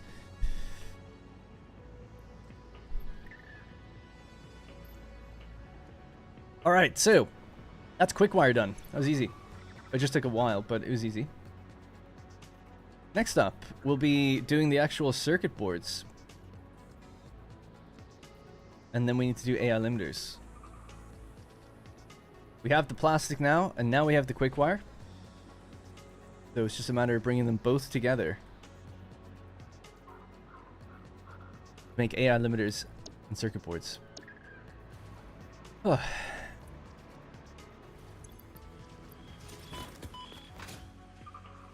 I received one yesterday, wanted to pay it forward. Nice, that's really nice. Thank you. There we go. So that should be... when everything is all spooled up and running efficiently, we'll check on things just in case, but it should be 6 belts of 780 per minute. We can see gaps and we can see yellow lights, so there's obviously something not getting something. This hasn't received any Caterium yet. We're probably just waiting for the Caterium to fill these. That's, yeah, that's just the manifold then, I think. It'll just take its time. We still got some yellow lights on the copper ones. Oh yeah, I suppose if they're not all running yet, copper will keep getting backed up. I could make the overflow now, actually, then. So, we should probably do that. and it might just be kind of temporary overflow. It shouldn't need it in the long term, but even if just having a little bit would be good probably in the future. So I'll just do a smart splitter, whatever, somewhere there. Of course I did in like the worst possible place.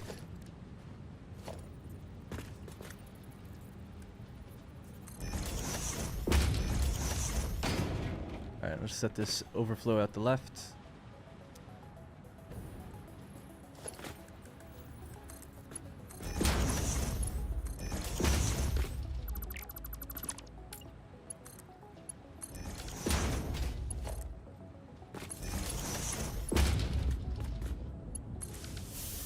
Alright, so only if they get stalled are they going to overflow then out there. Why is it not doing anything?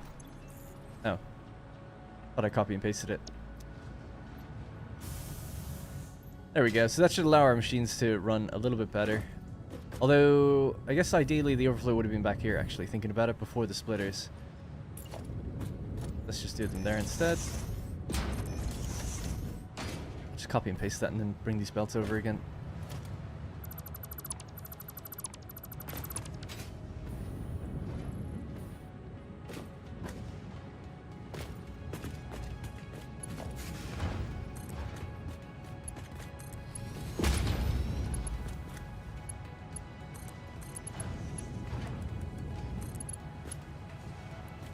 Wow, you're killing me, man. So close.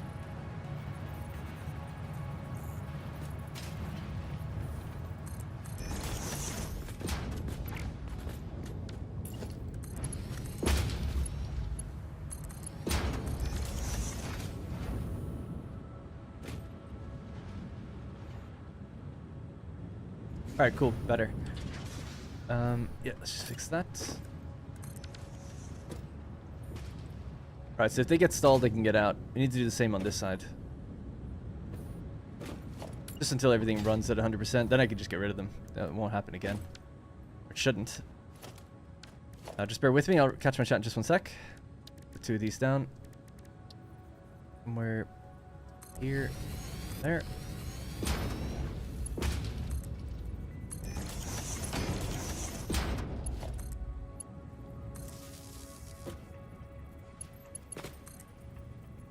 What? Oh, I connected them to each other. Whoops.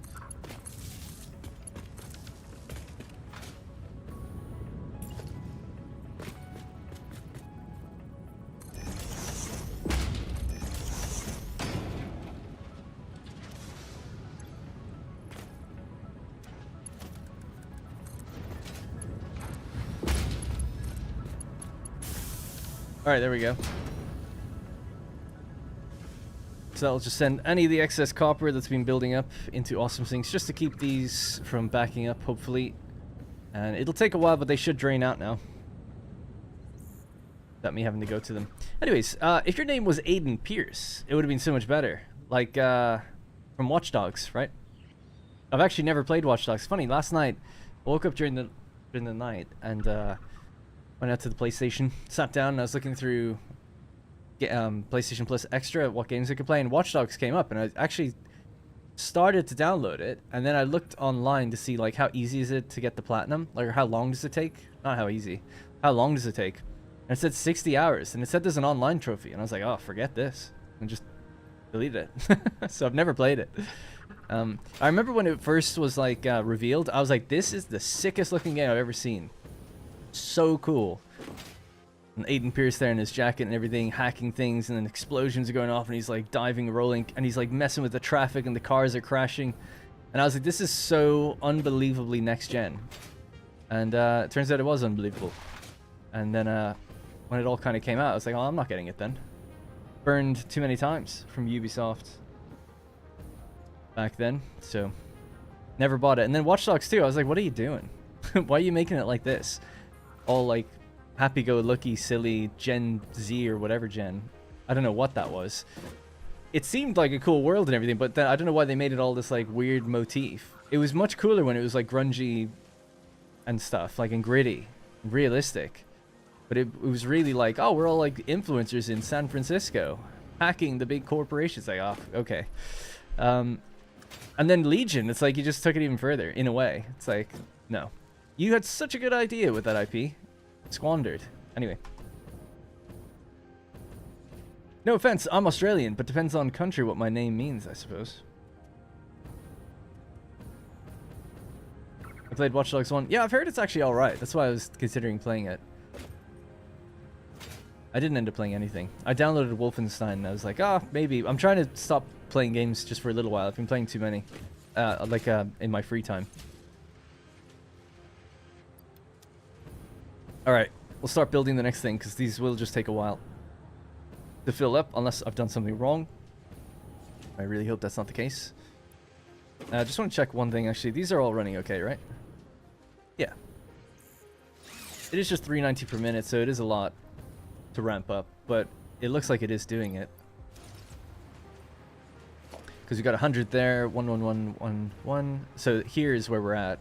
79, then 11, so on. So just taking time for it to fill all the way down. Okay, so this is where it gets a little complicated, in my opinion anyway. It was a decision that we have to make about what to do. Now, I'll probably just do the AI limiters first, but I really need to figure out, am I going to go with all of these circuit boards? If you want to see my thought process in planning things, we'll look it up online and see, like, what are these needed for? What could I use them for? Do I need that many? Would it be easier to get high-speed connectors? Because we don't make any of those in the background, and you need them for making drone ports and things. So it would be nice to get some going, because otherwise I have to always make them myself. But for now, we could just do these. It's a very small amount of assemblers, and it's 3 of the output belts that we need to take with us. And then we need 546 plastic. Very specific amount of plastic. I wonder, is there an easy way to get that number? The main easy way is if all of these plastic refineries combined, and we split 780 off of it, the remainder would be everything we need. But there's no easy way to do that without a 1200 belts, which we don't have yet. So 19.5, and we said we needed... Well, that's such a coincidence. You need 19.5 assemblers, but we need 546.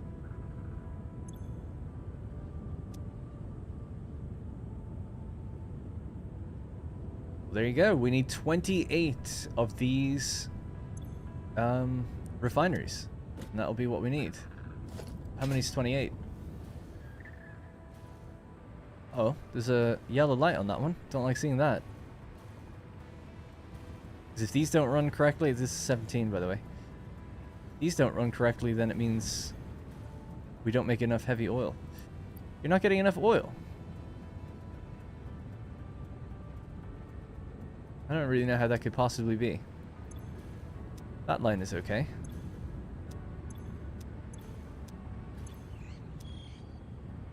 Tell you what.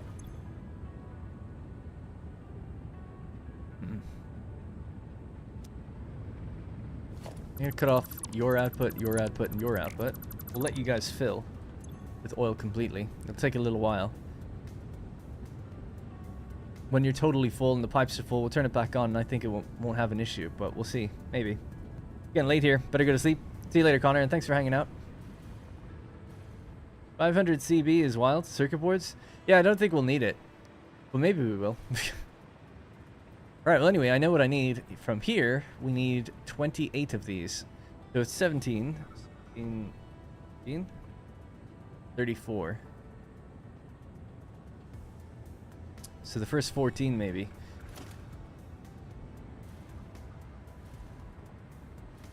So if we took these 14, took their outputs, and then combined it with those 14, and their outputs, we'd have what we need to send it up to a floor, combined with 3 of these.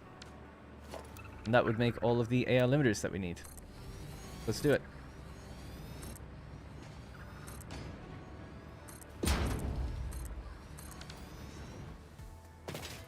Hey, Hannah.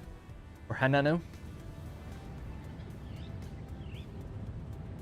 Thanks a lot for your update 8 Let's Play. I learned a lot, sorry, a whole lot of things when I was still a newbie, or a newbie. Still brings back warm memories. Nice, thank you.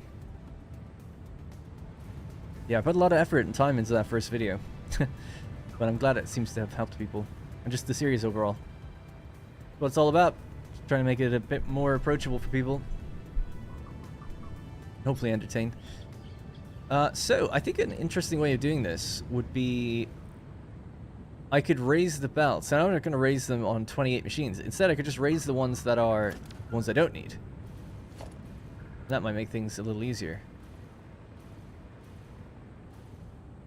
So 14... It's there. So it's just the 2 on the end that I'll raise and keep them separate.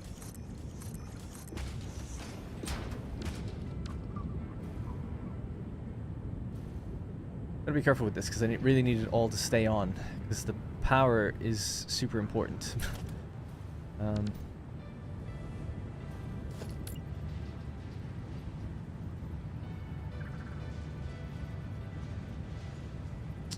Yeah, so I just need to make another one of these temporarily. Can I put that there? No.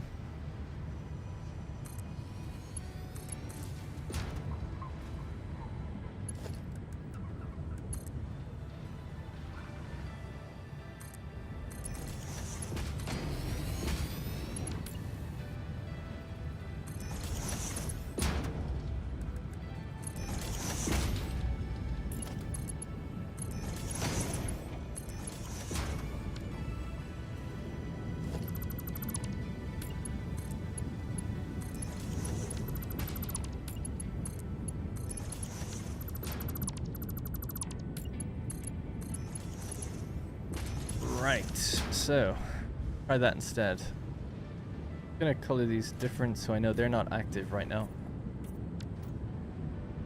They're not connected, I mean. Now we've got a separate line. So basically, the lines that are actually going into this one and this one, they can be merged. Because that's going to be 546. I don't know why they're not merged.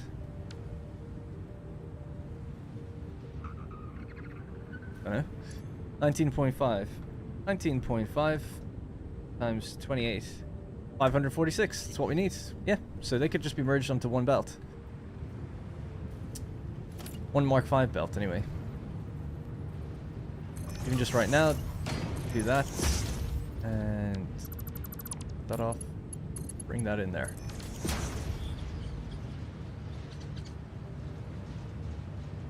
Okay, cool. So that's can be removed. So basically, this is the belt that I'm going to be sending up there. I just need to go into an awesome thing, just keep it running while we get our quick wire together. And we'll have to build these out now. So 3 lines of quick wire are needed. We've got 3 right here. 1, 2, and 3. So we'll build a stacked blueprint to match the height of these for the 19.5 AI limiters that we need. We can also just modify, because it's an assembler anyway, just modify the one that we have. That should be easy, right? Anyone playing Farming Simulator 25? I was saying yesterday, I saw that it was mixed. I've never actually played one of those games, but I've always been tempted. It's so good. That's good. Says SS Farming. But that's good. Why do you think it's mixed right now? What's the general consensus of what the problem is from the community? What's that factory planner you've been using? So this is my own. It's called Milanote. It doesn't actually plan things for you. For instance, I just drag and drop these things. These are just elements that I've put together to make it look like something, and then I just upload the images myself, right? So I've got in here all the images, or a lot of the images from the wiki, so you just pop that in. So it's really just to communicate back to people who are watching what's happening. I mean, it is helpful for planning, but I actually planned all on notepaper, just on notepad right next to me, pen and paper. And then, so that I can easily reference what's going on when people ask. It's like, oh, this is what's happening. You know, it's like we have ore, we're using this many refineries and doing that. Also, Milanote is a paid tool. There is a free part of it, but I think if you have a lot of these things, the more objects you have, I think eventually you have to pay. So I don't necessarily recommend it unless you're quite serious about it. But yeah, I wouldn't use it if I wasn't a content creator, I guess. Released the first episode yesterday. Nice. Gonna record after Darren stops streaming. Nice. Awesome. SS Farming. Farming Simulator 2025. I've been playing the last 2 days and it's great. Suspect there might be some bias there with that name. It's because Farming Simulator has a toxic fan base at times, and Giants somehow never releases a mostly bug-free game. Yeah, interesting, because, you know, anything that's annualized, I think, does draw increased ire. Maybe rightfully so, but I don't know the extent of what their issue is, I guess. if you're going to ask for people's money every year, you want to make sure it's advancing well and bug-free or optimized or whatever, right? You'd hope so. I'm trying to think which direction this needs to be. Try this one for a second. Yep.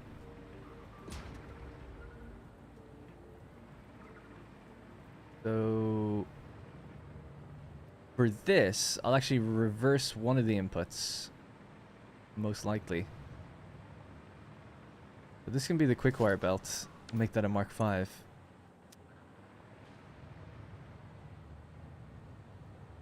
Although ideally the quick wire belt should be the bottom one actually. Okay, right, cool. So Mark V, quick wire.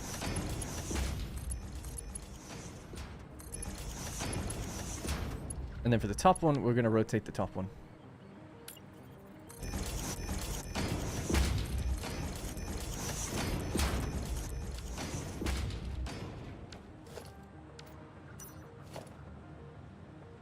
Oh my god, it's such a pain doing this.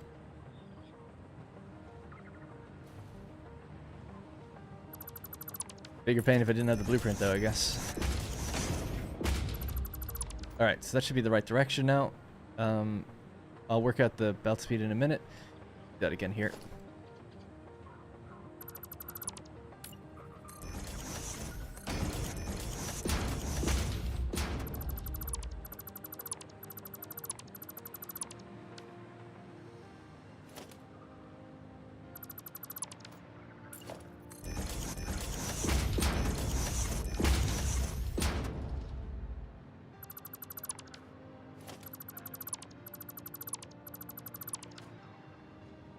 Okay, so memory serves me correctly, it's 546 divided by 3. Each belt is 182, so a Mark III belt would be fine.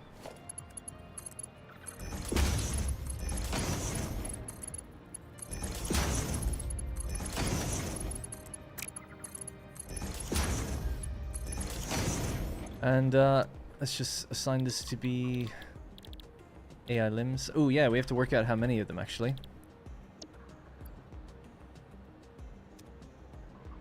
Because well, it was the equivalent of 19.5. The output's going to be 156.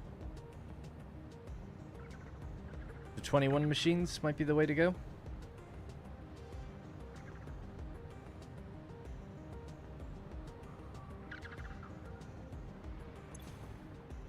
Their output is 8, so 19.5 machines are needed, times 8. So 156. Instead of 19.5, if we have 21, it's divisible of 3. That'll be 7.428571 is what they'll each be doing. But we can say that is out of 8. Times 100, that's the clock speed we need. So we grab this, paste it in there. Wrong one. Did I not set any of these yet? I thought I did. I set one, but I probably just clicked the wrong one. Anyways. Oh no, I pasted in the... Yeah, never mind. This is where we have to paste it. Ah. It's annoying. Alright, give me this. Just this. Copy.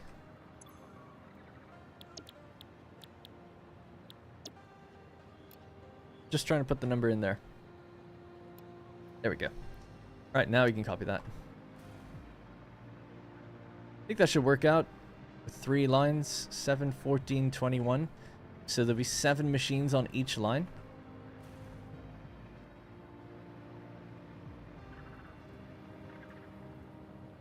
Remember your disconnected pipes. Oh yeah. Has been a while.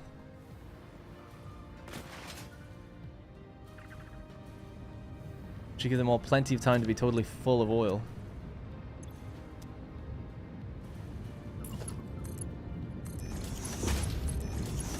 We'll monitor that. If they fall short ever again, there's something wrong. I wonder, did fuel start to, or power start to dip already?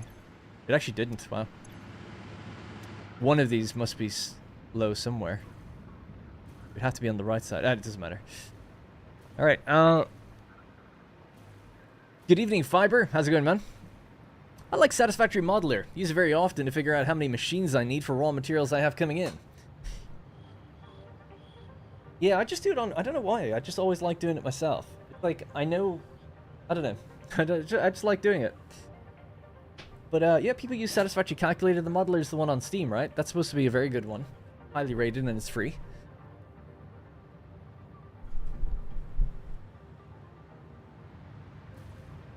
But yeah, I used one or two... Like, I used Satisfactory Calculator quite a while ago, and it just didn't... It was, like, not working. I couldn't use it right, and I was like, oh, screw this. And I just, like, was like, I'll just do this myself. But I'm sure it was just me not learning it correctly, you know? Anyways, did I paste all of these yet? I can't remember. Let's see. I did the top... Nope, didn't actually. So copy, and paste. Alright. So yeah, 21 of these are needed in total now. That's what we set it to, which means 7 per row. Is this even working? There we go. The blueprint only does 6, though. Or 3 per row, so we need 3 of these together and then cut off extra machines. It's a bit awkward. Can we do a 4th machine, no? Probably could if we actually really compress these. Out of curiosity, could this fit into 5 foundations? That's the bounding box there, so it's 1, 2, 3, 4. 1, 2, 3, 4, and 5. Yeah, you could fit 4. Oh well. Not that it matters anyway. We would do 2 of them then, and then just cut off 1, I guess. Anyways, right, so redirected the inputs. Are the outputs going the right way? Or does it matter? They should be going to the right, yeah. That's okay. AL limiters are quite low volume, generally speaking, so we could lower that down, so 60 per minute belt is probably enough, actually, on each one.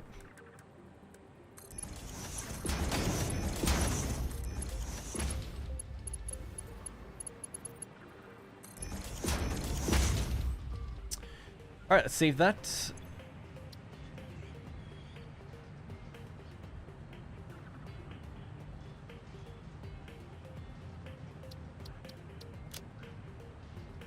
There is no reversed version of this. We're just going to use it in a single line.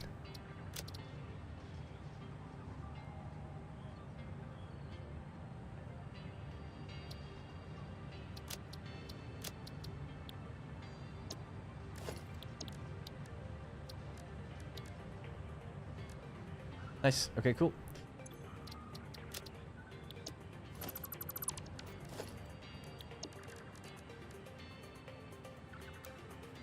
Now, we can make this so that we line up exactly with the outputs. That would be really helpful.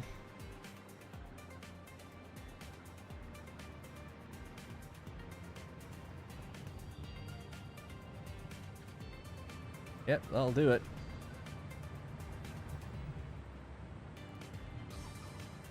And I suppose we can get across a bit closer.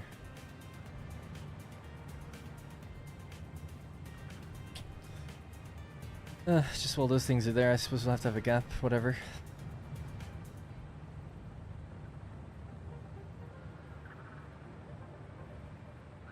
Alright, I think that's lined up. So it's just about feeding the plastic then, and then we need a second one of these. And a third one, but we just cut off the side of it almost completely. We cut off 2 of the machines out of 3. And then we just hook them together. I get it. Before I discovered this tool, I used to do everything myself, and it's kind of fun.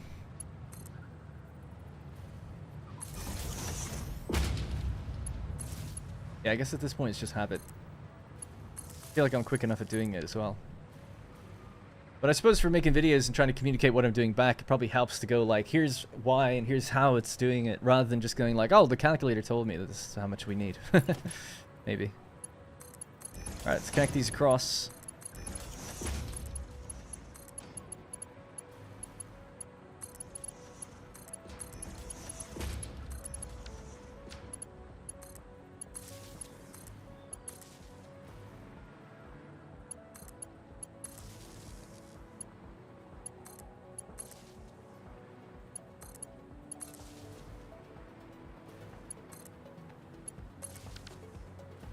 Alright, next line. This will be the plastic line.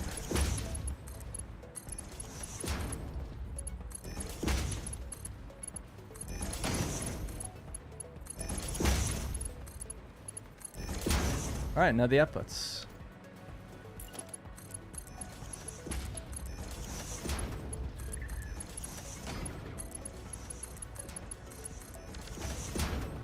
Hey, Steve.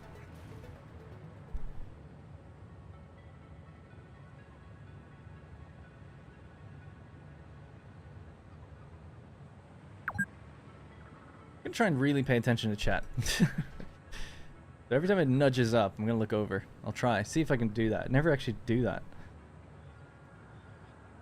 And I lose my place. I lose where I've read already. Instead of deleting machines, yeah, I thought about that. I was like, I could just underclock them all. I was literally thinking that because I was like, oh, but it just seems kind of so weirdly wasteful. I don't know. I know it doesn't matter, and it's only going to take more time this way than just going copy paste, copy paste, copy paste on all of these. What would it be? So that's 19.5 divided by 21. So instead of 21, we've gone with a higher number though. 9, 18, 27, right?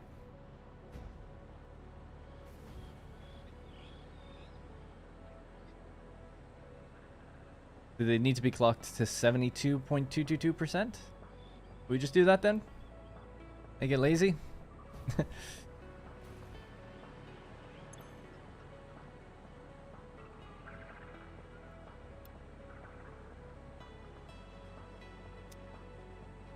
You just have to copy each one, because it is a pain having to disconnect these machines out of the blueprint. Is that right? I feel like my pasting isn't working correctly, or I'm just doing something wrong. Now I'm unsure. Anyway, just go further down. Have to keep an eye on. It's definitely appearing. I think I was looking through like a gap of the machine or something. Did that one work? No, it didn't. Yeah, I didn't see it pop up. Okay. So really pay attention to that.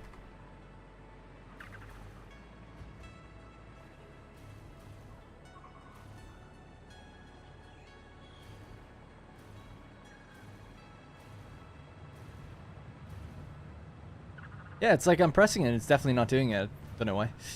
I'm just going to do the top layer again just in case, right? I might have missed one up there.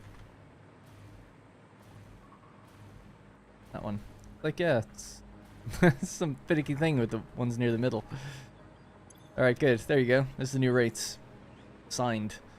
Oh my god. Look at this, though. Forgot to put on the the actual connections.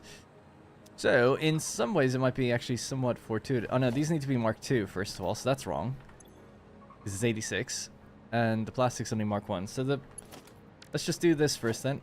So Mark II.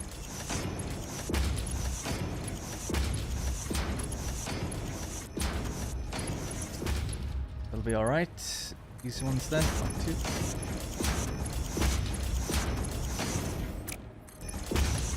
It was a copy paste bug the other day. Oh really? That's good then. At least I'm not crazy. I'll get my 83 subscribers to sub to you. Sub for sub. No, I do not have the time for that. And don't worry about subscribers. I mean, obviously when you're starting out, you do care. But I would say viewership matters more. And trying to have it be consistent viewership. Loads of people watch and don't subscribe, like, regularly. Because there's analytics on YouTube that say, like, repeat viewers. And it's like, it'll say, it's like, oh, you got like 20,000 people that are like repeat viewers that are not subscribed. It's like, oh, interesting. Okay. So they're just hanging on by the algorithm. You know, I'm just hanging on, hoping that the recommendations keep feeding them so they see it. For the most part, or they remember to go check.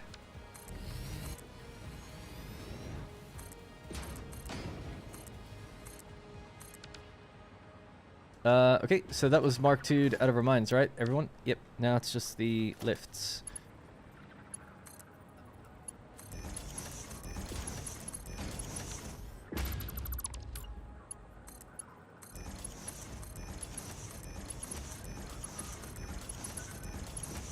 I don't know how I did that in the blueprint, or I just didn't notice that.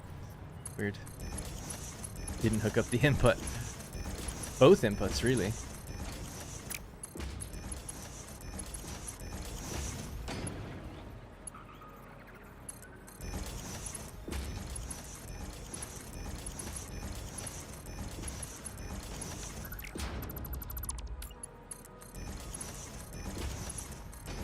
Alright, cool. Sorry about the delay in that, but that should be totally good now, and the outputs are okay as well. Don't have anywhere to send this yet, so we'll just hook up another awesome sink to feed in. Take all of these. These can all be merged up onto one belt. It's 156 AL emitters per minute, something like that.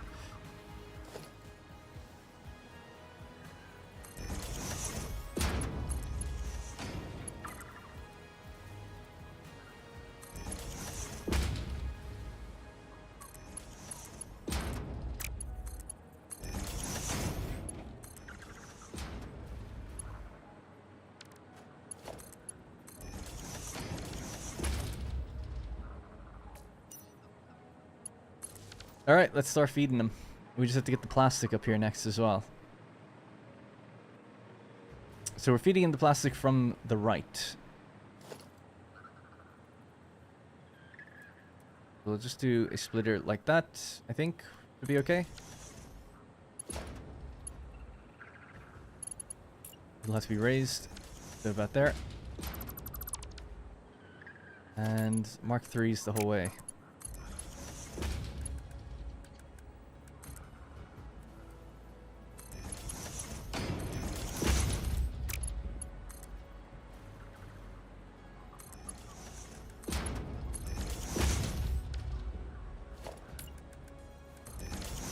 Alright, so now to Mark 5, that will need to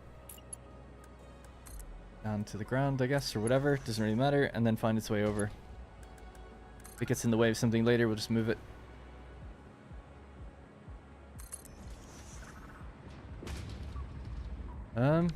We go further over here? Yeah.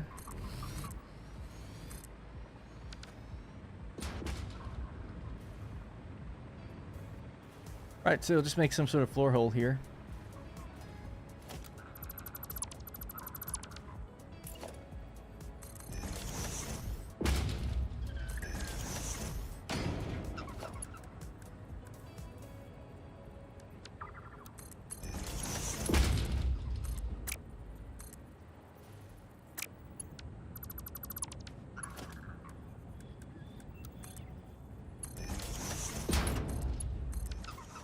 Just realized I was behind on a couple of minutes. By a couple of minutes. Hate that. I'm really slow to respond to people, so hopefully it doesn't really matter. What takes more time, deleting the machines or copy and paste? I think deleting them would, because there's actually lots of little components that I also get rid of. Like, the machines are quick, but then getting rid of the splitter and the belt and the bits of walkway. It's very common that most viewers are not subscribed. Hey Darren. Hey Philly. I had the same problem with pasting to assemblers, so I just figured flying over and looking straight down. Yeah, that's a good idea. Yeah, that's the way it goes with every hotfix, a new bug.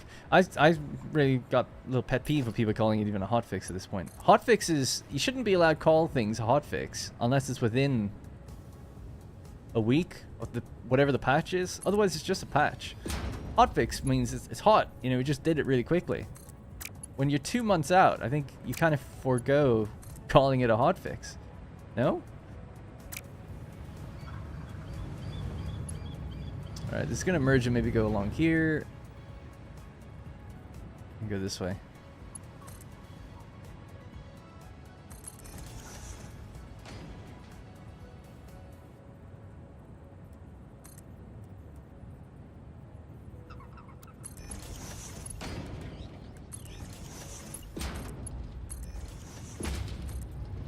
Right, so these two are going to have to merge up somewhere proper.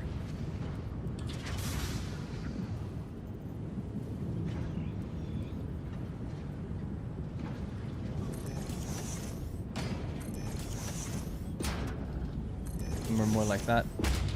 And then I'll make an overflow that can go into an awesome sink, just if it does get backed up.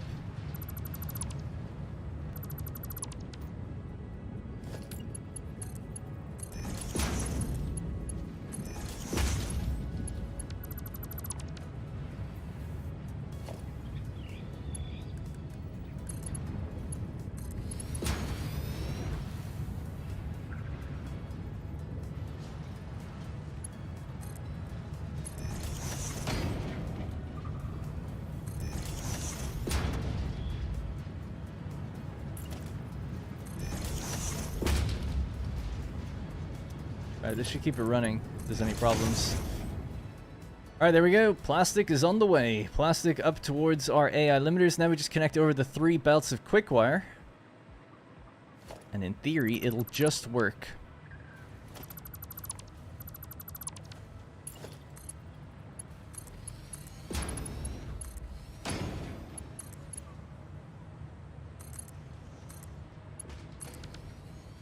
I'll leave that there now. I suppose if that gets backed up, maybe you'd want to send that in as well, probably. Can't line that up now. I want to do it. Just eyeball it.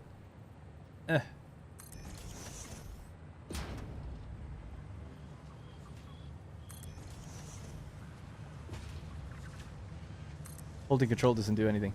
It does nothing.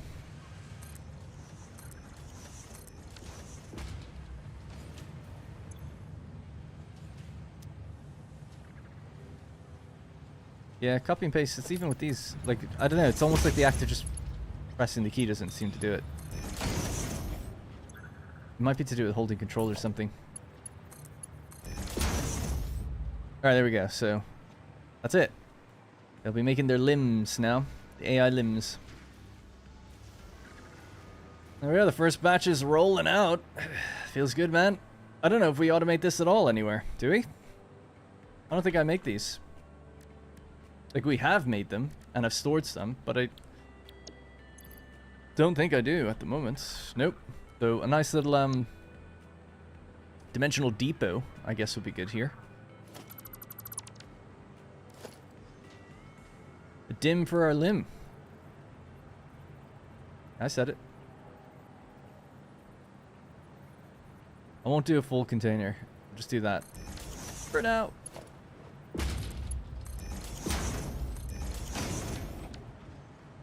And, yep, just somewhere here, little thing.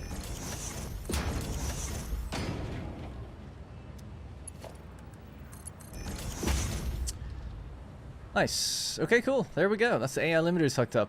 We can go step through the factory now and see if everything's running as it should be. I'm curious about those refineries that were not right as well.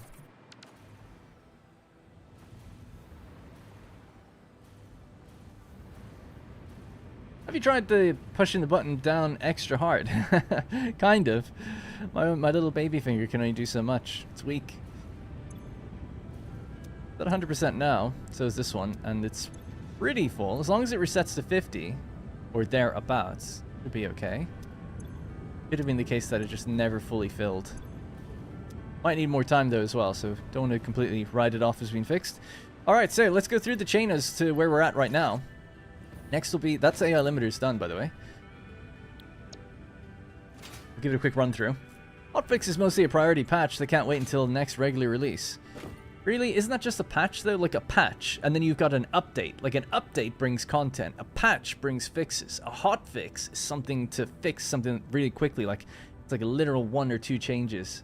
That's how I always interpreted it. But each to their own, you know? It's just if I had a company, that's how I would delineate them.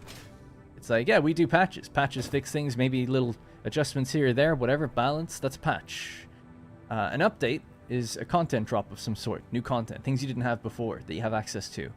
And a hotfix is when we inevitably add a content update, we break something, hotfix will fix that. It comes in right after the content update. It's hot. Hot code, as they say.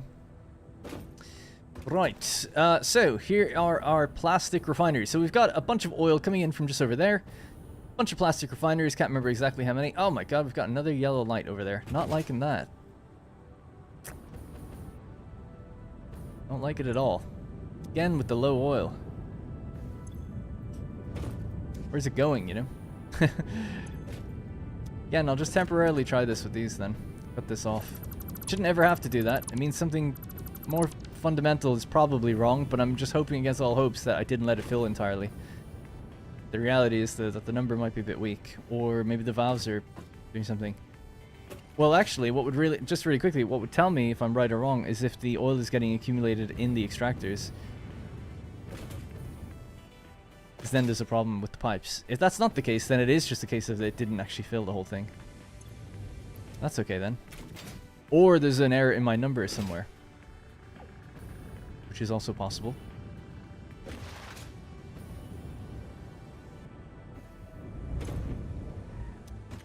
That's not that much. It should be more than 50. These don't accumulate oil, I don't think, do they? They can, but they're not. Alright. Suspicious, but that leads me to believe then it's either the numbers are consuming more than I thought, or I just never let the pipes truly fully fill. So anyway, the issue with this is if these things start to stutter a little bit and they're not working correctly, we're producing less heavy oil. We're taking that heavy oil and turning it into fuel. So if the machines are dipping some of their output for heavy oil and then coming back up, it means the generators are going to get less fuel and then come back up, which means power could trip and everything will shut down. So that's a big note. That's a big, you know, you want to avoid that. That's why I'm like being so specific about this and trying to make sure like these need to totally fill up first, and then we can really diagnose like the issue. Anyways, so to walk through the chain just a little bit further, I tend to push the extra fluids, oil from the source, even if I don't need all of it, just a bit over so it's not turning off too often. True, it is better to have more oil and have the oil extractor power up and down rather than have the setup power up and down. So that's obviously the failsafe. Just increase the amount of oil you're producing just a little bit, but I'd like to get the number right. We should be able to do it. For all my talk of knowing liquids and fluids in this game, you know, normally I do, where I don't see the extractors going up and down. I don't see the machines going up and down. So I want to know so I can fix it, rather than to go like, oh, well, if I just produce a bit more, then it will be okay. But I just need to know, you know, because I'm in a position where I tell people like what I think is working and how things work, so I should know the true answer to it. Whether it be it's the game's problem or maybe I'm over-consuming. Anyways. But you're right, though. In just a regular player, like, that's what you should do, totally. Okay, so... Anyway, that comes into our blenders. And they be blending. Actually having more fuel than they need, which is good. At 100% also. These will be the ones on the end that will be the ones that would be most likely to not get... Like, they get the heavy oil last. That's still okay. And so is that one. So they're both on 100, so that's fine. Anyway, so that's our fuel setup, right? So that our plastic gets made and the fuel is the byproduct, really, at the end of the day. We then have a train that arrives and brings in 780 copper ore per minute and 780 deuterium ore per minute. Both of which come up into a series of refineries, so they're powered by a little bit of water down here. Each has 4 extractors with certain clock speed. So we have our deuterium refineries here on the right, and then our copper refineries there on the left. 1,950 copper ingots, 390 deuterium ingots. Oh man, slooping deuterium would be in some ways quite good. But anyway, that then gets divided. So because we had 4 belts of copper, we broke this build of quickwire into 4 kind of... Actually, no, we didn't. I changed it, didn't I? It's 6 segments. So that's why there's a bit of complicated belt work here. We break it into 6. Now, what's your deal? You're not moving. Not as much as I'd like to see you move, anyway. Is it just you can't get out or something? Well, there's a problem. Wrong recipe.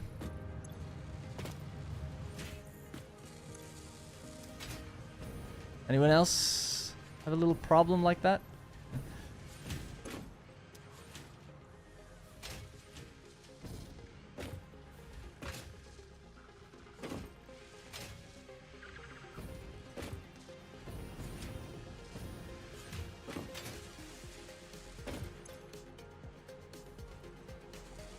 That's just clocked fully. Is it? Are they supposed to be?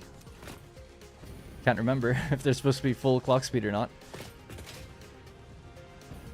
Yeah, no, they are, because it's... Well, that's... I don't know. Is it? I can't remember. Let me just check. So, 1950 copper.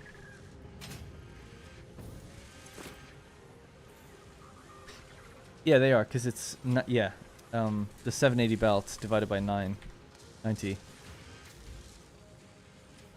They need 9 machines, but they do need to be downclocked. Okay, I've made mistakes all over the place here. I could have sworn, though, I would have thought of that. Is it just the case that I didn't assign it correctly there? Yeah. Let me just copy this. We'll have to do this again. So it just seems like my pasting didn't really work.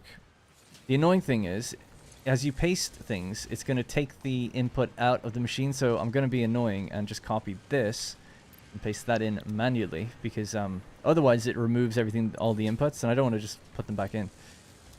That. I'm apparently talking to myself. Just give me the number, I guess. That has it. But I must have just put it in wrong there now, a second ago. Okay, yeah, life is too short, so just copy that. Paste. Pop those in. How did I do that? Damn. So many of them are wrong. Obviously the paste didn't work. Oh, annoying. How's it going? It's going well. I just made a little error where they're not all at the right clock speed, so I'm just having to go around and adjust that now. Silly mistake to make. Oh, I'm about to copy the wrong flipping thing. This one. And my copy and paste button just isn't seeming to work, like the hotkey. At least not from this angle. That's okay. It's hard to... It's like every second machine. It's so awkward.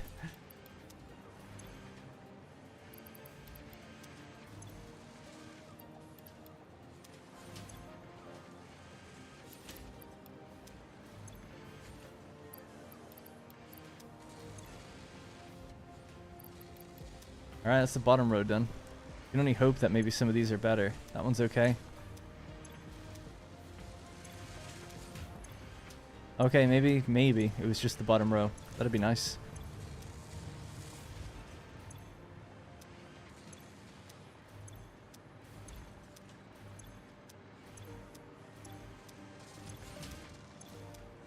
Sorry about this, but I have to check them. Anyway. Does seem like it was just the bottom row.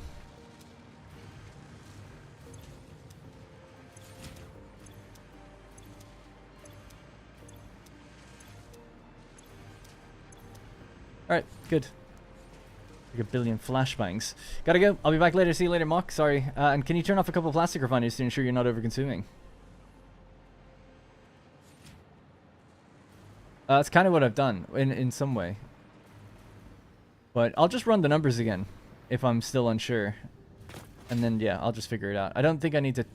Turning off the machines wouldn't really be a good idea. I don't think. Maybe I'm just misunderstanding, but...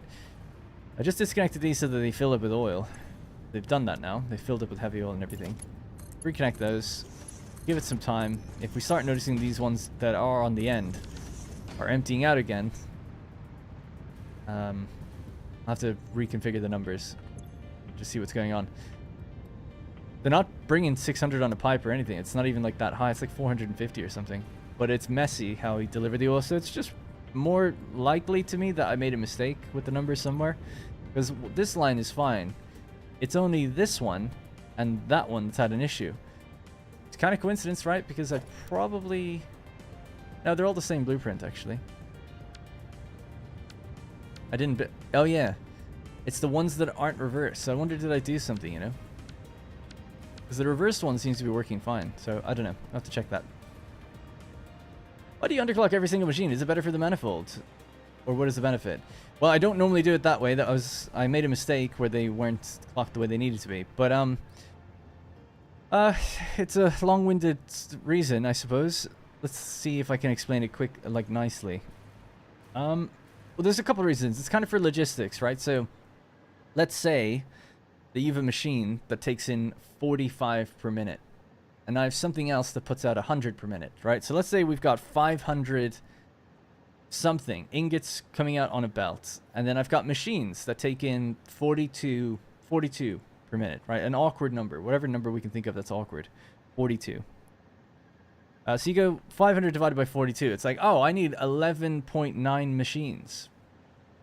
So what that means is I could build 11 machines, and the 12th machine needs to run at 90% 0.4762. Right? That's one way of doing it. The other way we could do it, though, is say we'll build 12 machines. So let's say we make 500 of certain ore, 500's on our belt, or whatever's coming in. They're consuming 42 each.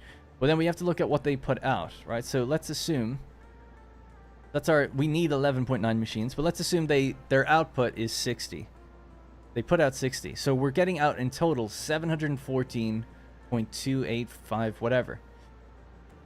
So we can underclock all the machines to be the exact same, and that way it's just more even and nice. You don't have one machine on the end that's acting different than all the others. It doesn't actually matter. But I do think, we talked about it before, and I'm not entirely sure, but I think if you underclock a lot of machines, you actually save on power. Than if you just had them all at 100, I think.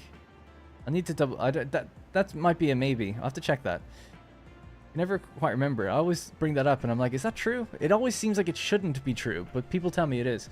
But I could be wrong. Anyways, putting that to the side, let's just say you want all the machines to run at the same clock speed. All their animations are in sync, and everything just looks like it's all operating the same. You don't have to check any one machine for an irregularity or anything. So we know here, this is our belt, like our output, like what we're taking in. Sorry, our input. This is an individual machine's input, and this is the machine's output. So this is what we get in total on the belt out.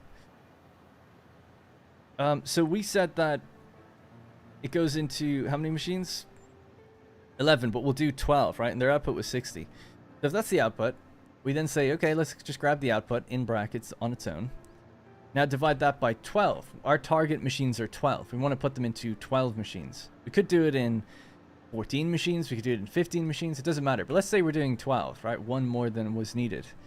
That's what the output of the machine is going to be. It's not going to be 60 anymore. It's going to be 59.52. So obviously what we can do is just go and select one machine and then set its output to be that, right? We go 59 or whatever, and when you hit enter, it'll tell you the clock speed that you need.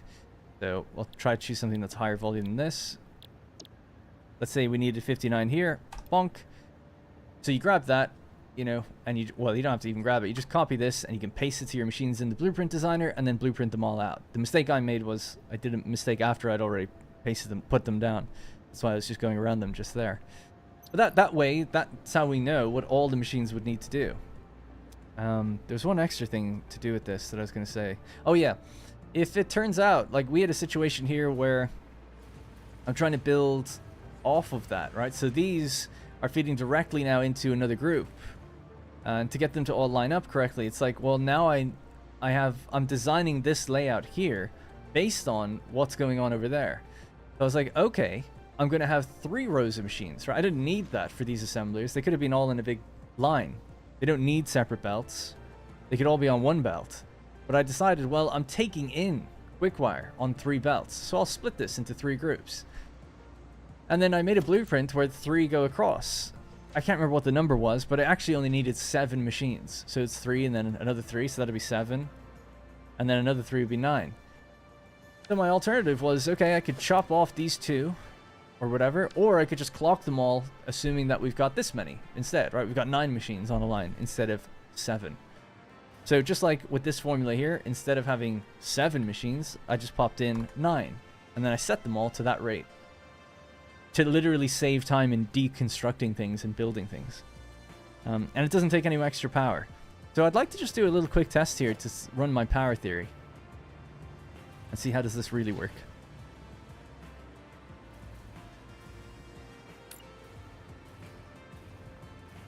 I've got 3 machines. I think if the output is the same, then the power output will be the same. So I don't think it matters how many extra machines you add, but let's see. I could be wrong. We've got 3 machines. We'll set, I don't know. It doesn't matter what we do. Copy that. Paste. Paste. There's 3 machines. They'll consume 15 megawatts each, right? So it's obviously at 45. That's totally fine. But let's say we're going to add a 4th one.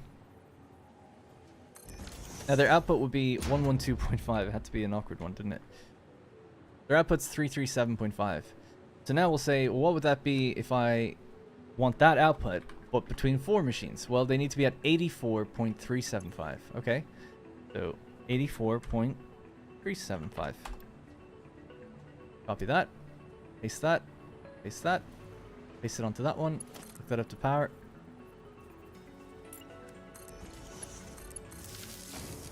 Now, until we actually run the machine, we won't know. We need aluminum ingots. I can't do it with this, can I? Because I don't have ingots with me. Ugh, should have just picked one of these. Because without running it, it won't update the power. So I don't know what's better for power or not. So that was a failure. We'll try it again. Is there anything I can just fill right now? So this one. Again, we'll try this just one more time. 1, 2, 3. We know it's 45 megawatts of power. Set it to be used wire. Copy that. That. Alright, so I've actually got the inputs for this one, so I could actually do it. I'm just going to steal some from one of these machines real quickly. Do this a few times over.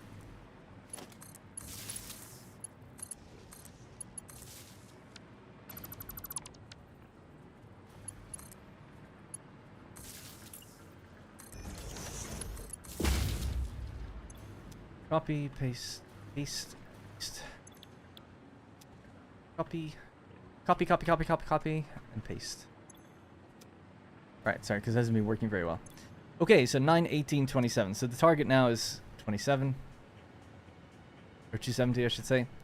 But 202.5. So the question is, are we going to save power or what? 202.5.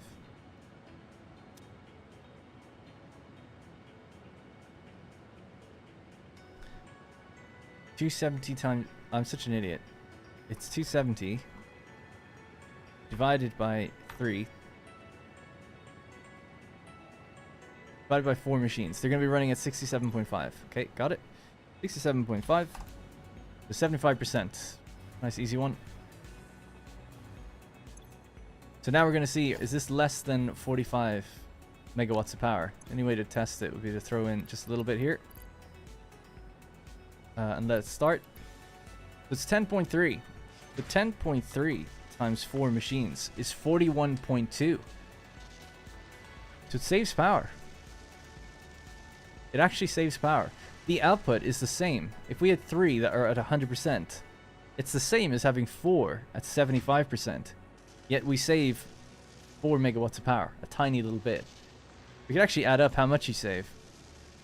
So if we go 41.2%, 0.2 out of 45, because that's what it would have been. Yeah. And then times by 100.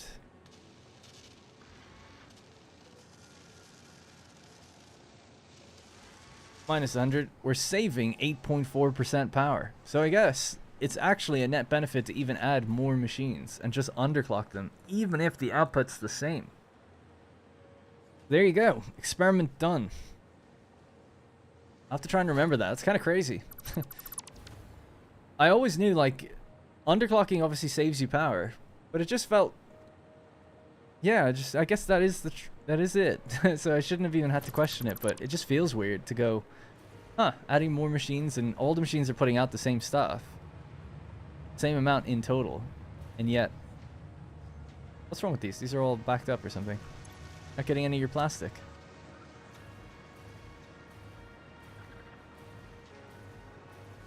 Oh, there's your problem.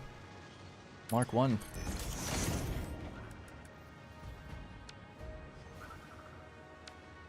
Cool. Anyway, so yeah, that was a good one. Alright, would it be a nice feature to see an advanced tooltip while hovering over a machine and pressing the shift key to show the recipe, clock speed, quantities, instead of having to open and close the interface for the machine? They know this. There's actually a really popular mod that does it. You hold Alt and it shows you all the information that a machine has, so you don't have to check them. I think it's called the efficiency checker or something like that. I'm assuming that they want people to interact with the building and feel more immersed in the machines that are there rather than just play with that on the screen the whole time. Their big selling point for this game is how it looks. So if they're selling the game to people and people are watching it, if you see just... When you see this mod, you see this information. It's like just all over the screen. It's like all these machines will have all these labels on them and stuff. That's messy. So I think it's a choice from them to say they want the game to look cleaner in that regard, because they know people will just play like that. If you look at your standard Factorio player, they press Alt, don't they? And a stamp appears on top of the machine of what the machine makes. So everyone, I don't, but everyone else seems to play with that on. And it's just rows of like what all the machines are doing. So you don't even see the artwork of the machines anymore. You just see the fucking image right in the center of it taking up, because they've got a big drop shadow on it, so it covers the machine mostly. That's the way everybody plays that game, because at a certain point you don't care about the aesthetic anymore. You just care about what everything's doing. So I do get it. But I think that's why they want to avoid it. My solution, or my suggestion, was to kind of compromise and build it as an in-world feature. So, for instance, what I would do is, you've got billboards in the game, dynamic signs that are updated in total real time, right? Because you can have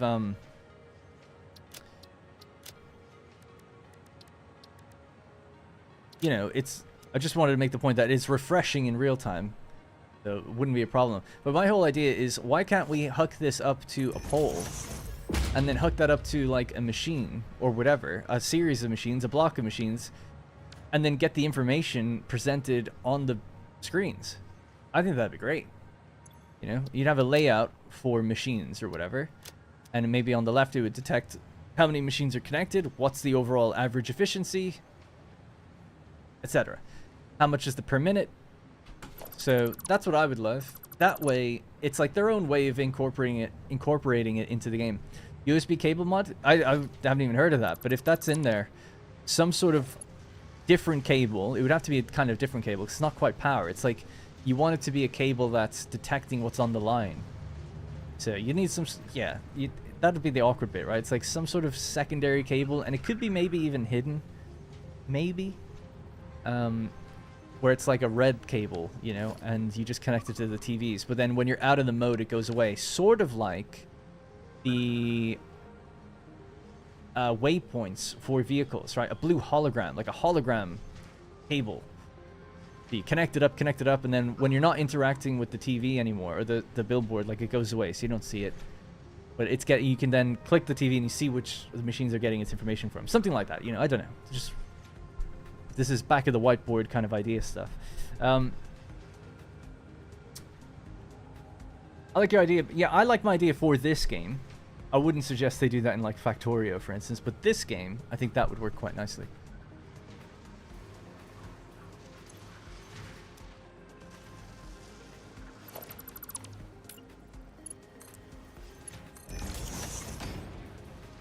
Man, I made so many mistakes with that row. What do we need all these AI limiters for? Someone asked. Yeah, what are we planning to do with them? I don't know. Well, the reason I decided to make them in the first place was for electromagnetic control rods. So you need 4 per minute. We make 156.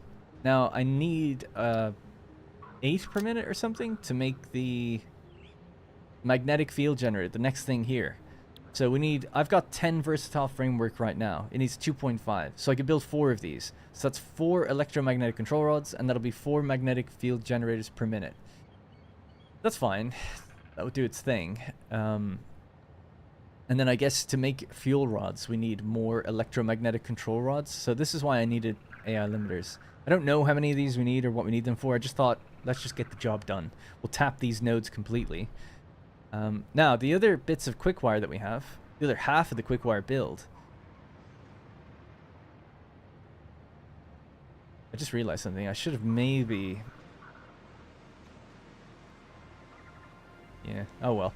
I was going to say, if this was moved just over there and it used the back line of quickwire instead of this... There's 2 lines of quickwire, right? There's one right here and right here. I've lined it up with this one. I should have just nudged this further over and used these 3. That would have been the way to do it. Maybe, if I'm crazy enough in between episodes, I'll even do that. Because, although probably not. Because I'm probably going to get to circuit boards right now. Because these 3 lines are now, I have to go further out this way, and we want to make circuit boards, which requires even more plastic. It just seems like that would have been the perfect area to do it. Kind of tempting to redo it, but I'll think about it. But anyway, that was the reason for it. So yeah, so the next thing now, it really comes down to having to make a decision. Circuit boards. The idea is that 2340 and the remaining plastic can all combine up onto another belt and go into this amount of circuit boards. That'd be 546 circuit boards per minute. That would complete the build in terms of what I've planned for so far. However, initially I did actually start this thinking that we were going to get high-speed connectors as well. Now to do that, there's only 2 recipes in the game. They take in circuit boards, they take in quick wire. So I'd have to rework a part of this, right? Because let me just copy this and then work a second version of it somewhere down here.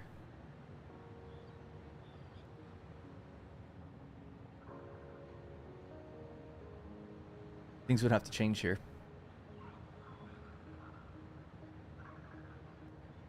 So, using 3 belts in total, that's how many of these we can get. Now I could say, let's take away 780. Take away one of those belts, for instance. Or leave it free, right? We'll just leave it free. So it can go do something else. Keep it there, but leave it there. So that means we're going to make a lot less circuit boards. So how many would that be? Let's look at the recipes.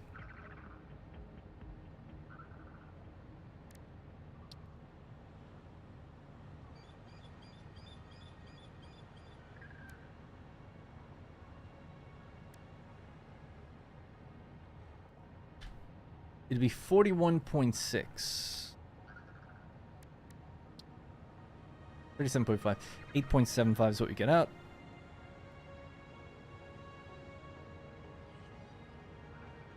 I don't think you need brackets, but I'm just always afraid that it's doing something wrong, so I'll just do it that way. So that's that. Instead of 546, it'll be 364.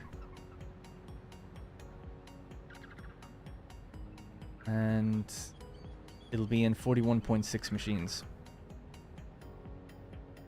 So it's less circuit boards, but it keeps some of the quickwire of free.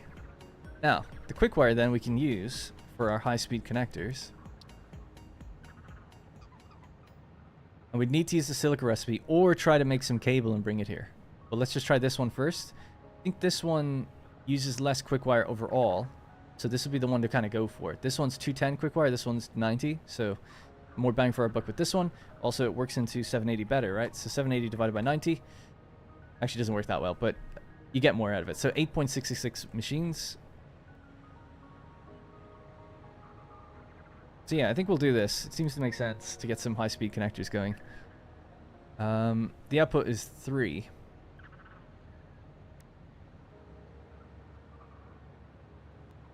So we'll get 26 high-speed connectors per minute, which means it would require 26 circuit boards to go in. Let's just copy this for a second.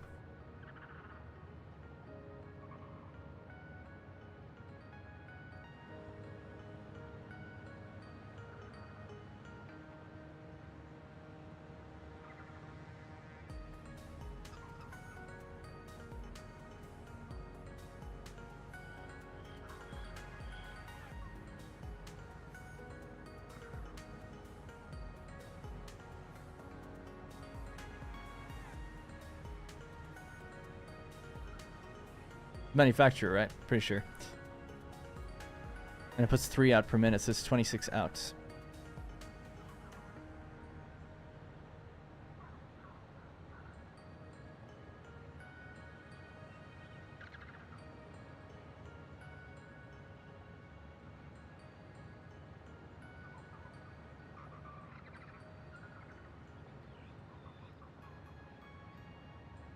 Okay, so that'll be 780 into there.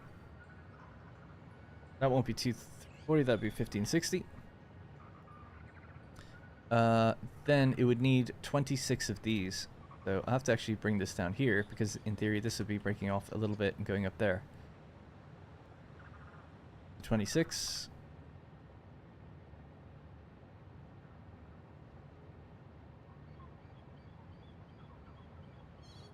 So I don't know what that is. 364 minus 26, 338. Don't you have another recipe waiting in the mem?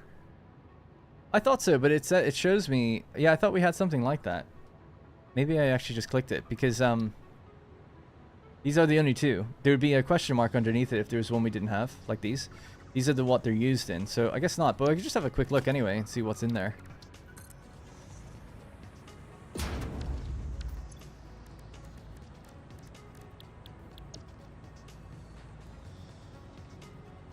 Oh, yeah. The rods themselves could take in high-speed connectors instead of AI limiters. That's a weird one. You get 8 per minute out. We could do both. Because I don't think I need the high-speed connectors for anything other than building. So as long as you just have a little bit going in the background, we could use 20 of them or something for this.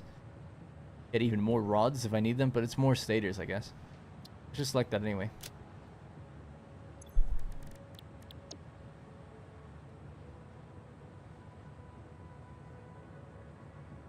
High-speed connectors could be needed for that.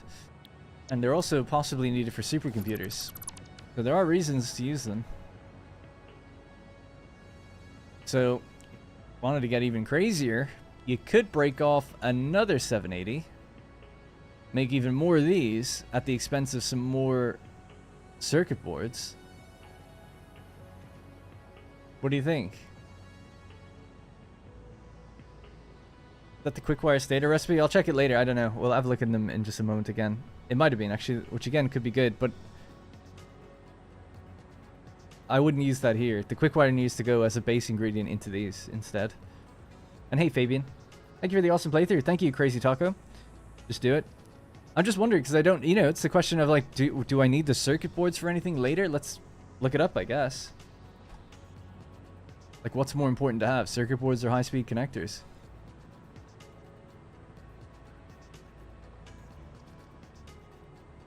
These are used in adaptive control units. They're used in computers, high-speed connectors. Computers, radio control units, and high-speed connectors. That's it. Well, then I don't need that many. If that's all they're being used for, then send them in to the high-speed connectors, right? All right, we'll break another 780 off and we'll redo these numbers one more time. 780 goes that way then. So this becomes 780 on its own. And this becomes 1560, I guess. Well, we'll just keep them as two separate belts because they have to be. So here will be 1560 quick wire.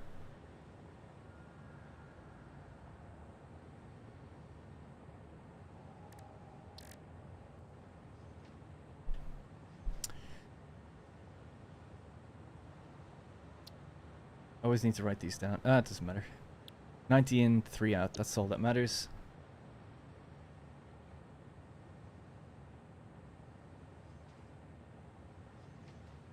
$17.333. That's 52. We're obviously just doubling it, I guess, right?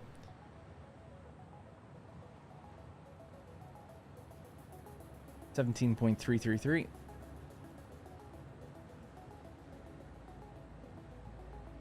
Now, they also need silica and circuit boards.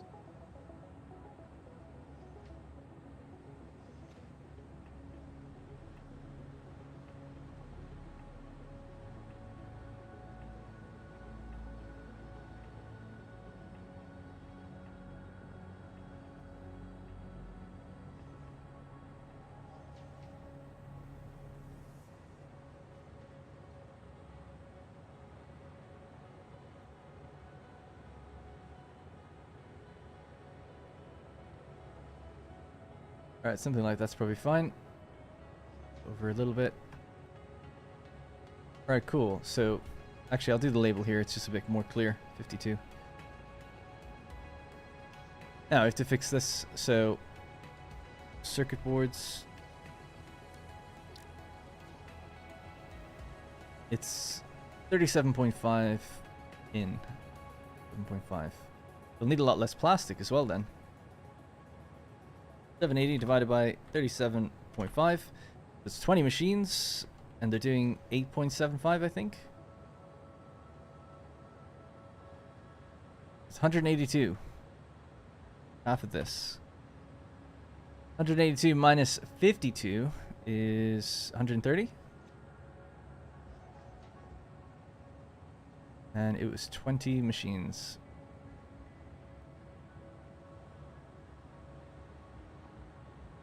$20.8. Now, 20.8 times the plastic input which is, I think it's 12.5 or something. Yep.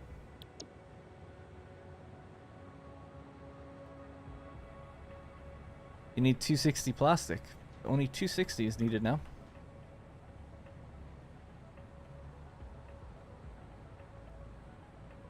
That leaves 520 free. Do something.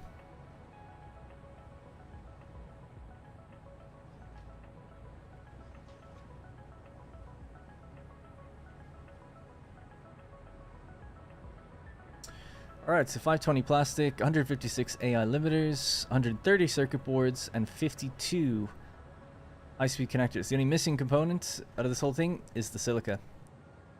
So just to look at that recipe one more time and see what it needs. High-speed connectors, silica, it's 37.5.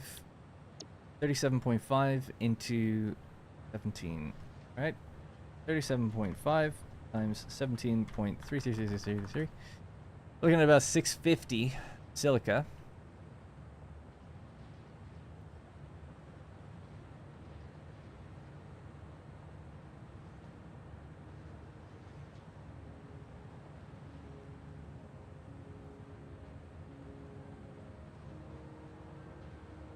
Right, so 650 silica.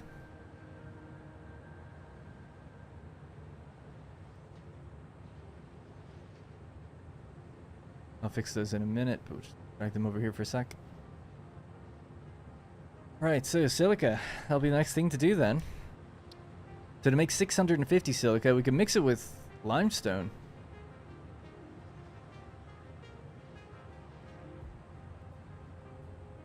Yeah, I like doing stuff by hand. What do you need so many circuit boards for? Don't know. Making computers and stuff later on. Just good to make. I mean, I don't know. It's funny that people keep asking that, because it's like, I don't know. You know, just tapping a node fully and then making things that I assume I'm gonna need. But I don't know beyond where I'm at in the game. I just know, yeah, it's gonna need to go into computers, high-speed connectors. Will I need more computers later? Probably. So I'm just building it to have it ready. Because if we've got this stuff here and we're building some of them, you might as well just add on the extra machines. It doesn't really seem that wasteful.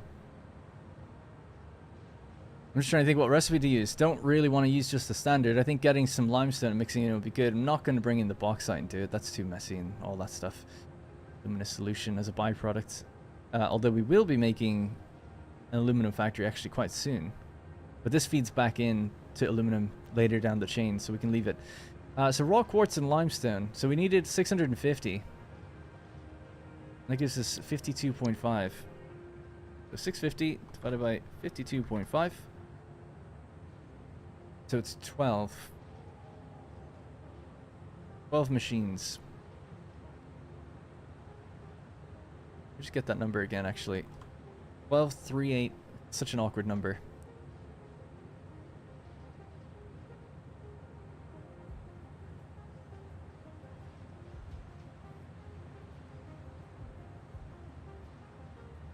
Zero 952. Okay, cool.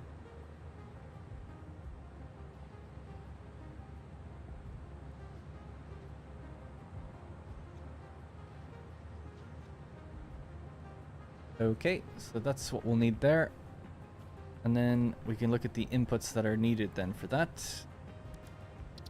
That's going to require 22.5 and 37.5. They live their 37.5s, don't they?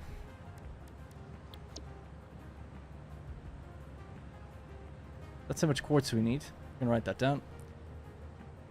278.571429. Like a code.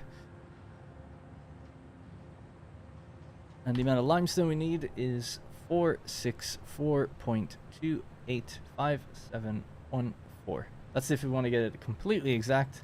It's okay to overproduce a little bit. Try to round up. But and then we could just put the silica into like a dimensional depot or something, build with it. Build windows. Alright, so that's going to be the next phase. So instead of doing circuit boards straight up, well, we could do that actually first. We could do the circuit boards first. Let me just clean this part of the diagram. So yeah, it's a bit messy actually. Let's get this, and we'll just bring that up on top actually. Bring this down. Bring that further back, probably. Or even just to there. These are 2 more belts. Yeah, 780.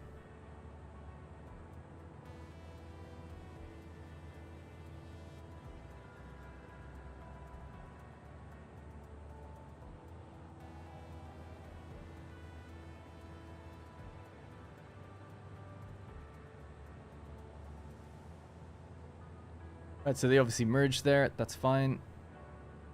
These merge on that one, so that's cool. Alright, cool. 780, 780, 1560, 780.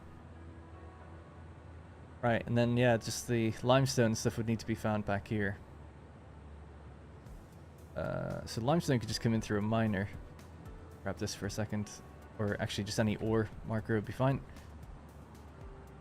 So we split our graph into 2, because I was trying to decide if this is the way we want to go, which I think it is, so move this down. To be honest, you can just get rid of the bit on top now. I think I'll settle for this. Because I was going to make 546, but people were like, yeah, you don't really need that much. So it's like, okay, we'll turn them into high-speed connectors then. Plan. Alright, so this will be limestone. And then we'll need another one that is raw quartz. And these, they'll be assemblers, right? Or are they... Yeah, I assume so.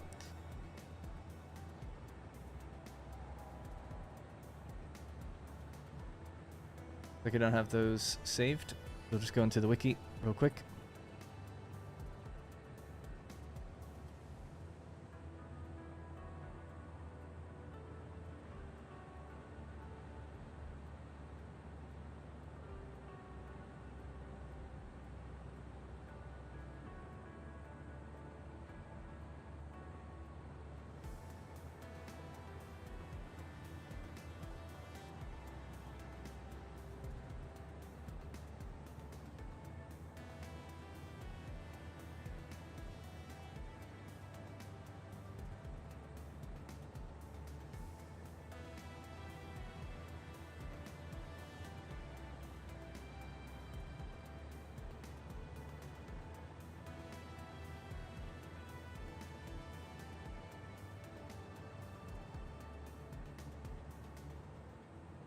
Might do a different color for this because too close to that one.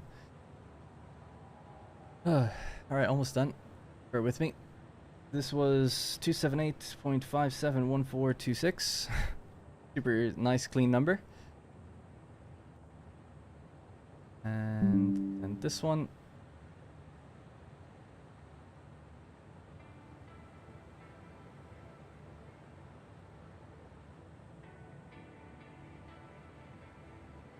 Going to be 464.285714.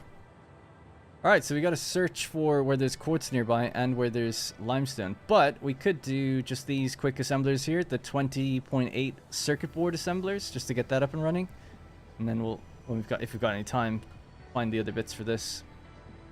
And that will get us our end products. By the end, hopefully, we will have 130 circuit boards left over. We'll have 156 AI limiters, 520 plastic, so we'll be saving on plastic.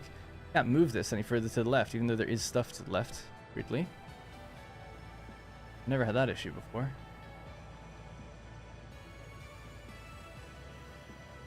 Yeah, strange. Like it doesn't recognize the arrow. Alright, cool. There we go. Hey darn. Adobe here. Just need you to know that you have 3 Creative Cloud updates available. Yeah, thank you. Alright. What do you need circuit boards for? Yeah, I answered already. How am I doing? I'm good. Felix, sorry for taking a while to respond to anyone there. The build is starting to look like Update 8. Keeps getting bigger. I know, yeah. But at least, I mean, we will really be set for a few things then for a while. Plastic, that's a good amount. 52 high-speed connectors, that's great. Circuit boards really high. AI limiters high. Then we just need to find stators. Make some stators here. Yeah, and in doing that, combine them with the AI limiters, and then we have our electromagnetic control rods, and boom. We have the magnetic field generators. Easy. What else is needed for the magnetics? Oh yeah, we already have the versatile framework, so that's good. We're almost there. Just for getting the second part in Phase 4 done. That's what it's all about. That's what we're working towards. So yeah, circuit boards. I think that's the next thing we'll do then. I wonder, I just want to check over this now that's been running for a while. Is it okay? I'm seeing green lights across the board. Ain't seeing any yellow flickering on either group. That looks good to me. Are we seeing yellows down here, though? We did a while ago, and it was sort of making me panic. But let's just see if the oil is starting to drop again. No, that's okay.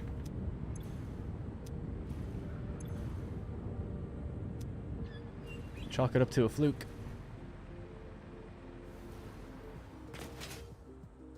There isn't ports very close to you. There are a few nodes to the northeast, though.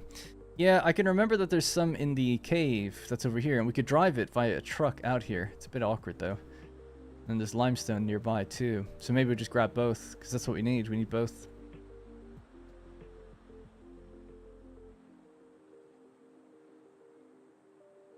I reckon that's what we'll have to do. So I'll have to make a little truck station for it.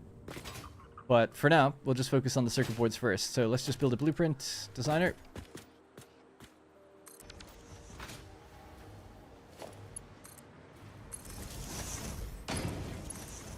And at least we don't need as many of these, so this should be quicker now.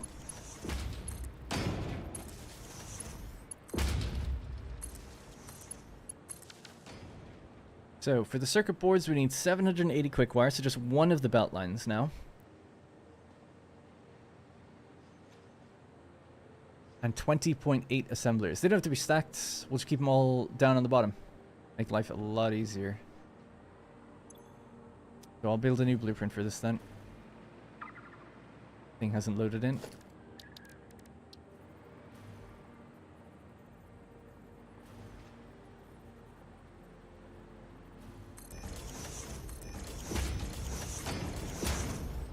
Okay, actually, we can space them just a little bit, because I used a half step, and I don't normally like doing that, because you have to use a half step then every time you put down a splitter or merger, so won't use the half steps. We'll just go as close as we can. 1, 2, 3, 4. That's fine by me. Right, so trying to think which direction will they go. Probably face them this way. Yep.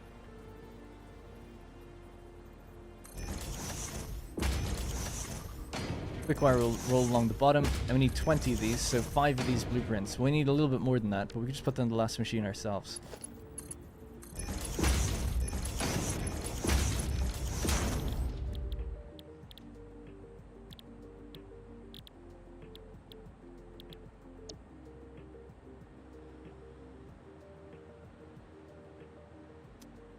And they need to be set to 20.8. The output's going to be 182.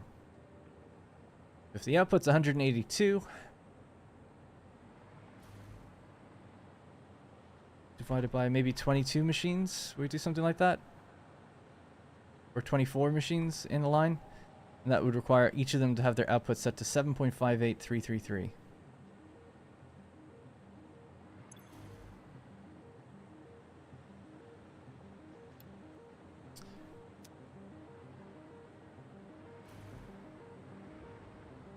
Okay. Hey, Mage. Notice that the vehicles get stuck.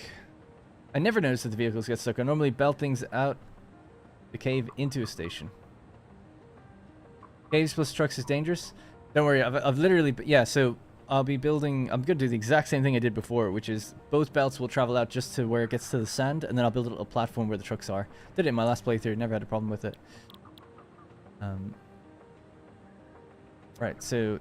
They just need their little pole. Sorry, I was just thinking of something for a second.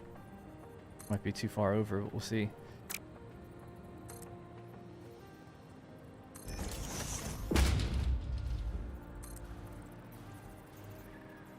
Didn't actually check where the thing is. It's, whatever. Be a little bit to the side. It's okay.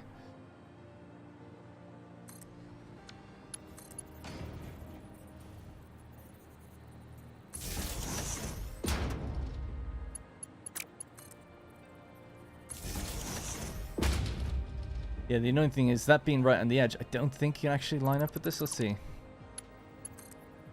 have to be there. Okay, I just didn't think it would fit in the blueprint designer. Sometimes it says like, oh, it's over the edge.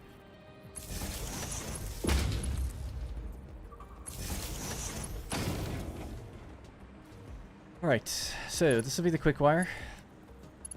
So it's a full Mark V belt. And actually, before I do that, I should put down the mergers or the lifts and things. These are going to be going the other way.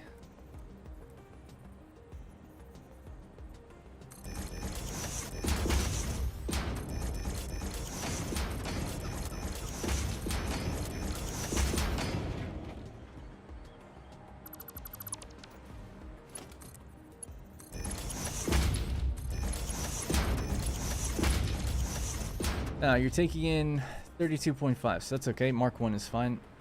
They're all set. Everything's looking good. All right, let's just connect these up. This is going to be plastic. Plastic.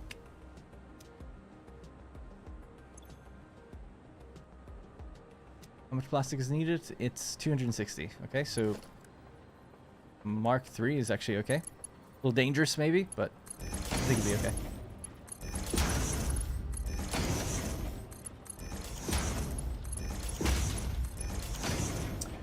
All right, and then output. Output will go to the right, I think.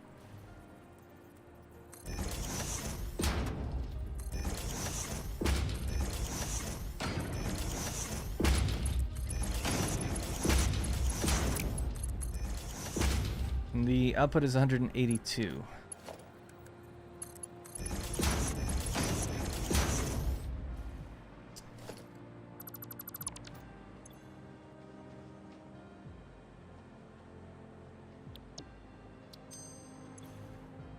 Deuterium circuit board.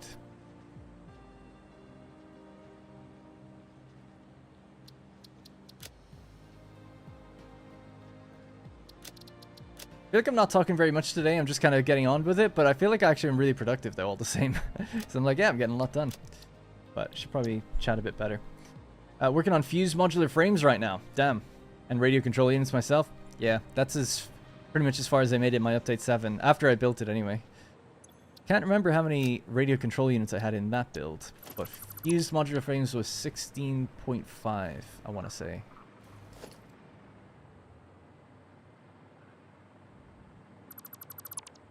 And then I had 20 heavy modular frames as well. That build was huge. Alright, let's just get deploying these then.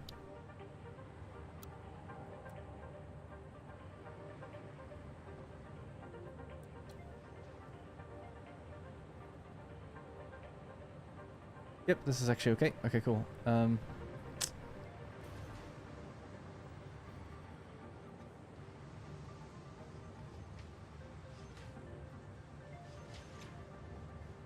Need those to be aligned correctly, that's all. And then this needs to be here.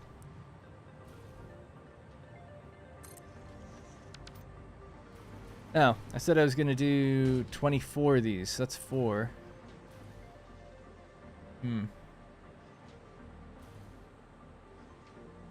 Maybe they should have been stacked. I'll just move those plastic over this or under it or something. Probably just over it. Some plastic has to roll into these. So 4, 8, 12, 16, 20, and then 24. It is quite a long line.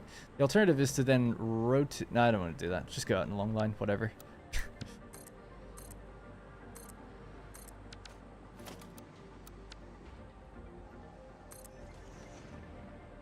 4, 8, 12, 16.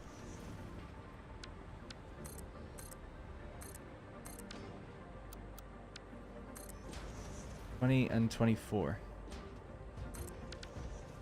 That's what they're clocked to. We just have to connect these all together, and then I just got to move that, redirect that plastic up and over.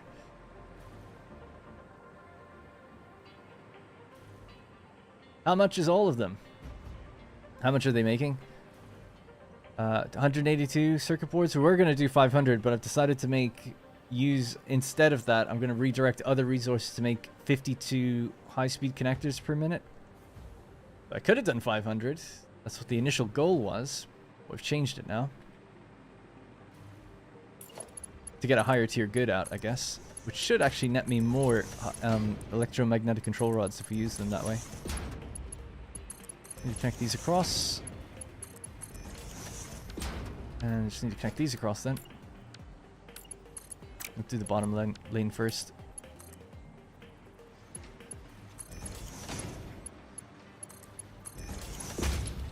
Oh, yeah, you heading off soon?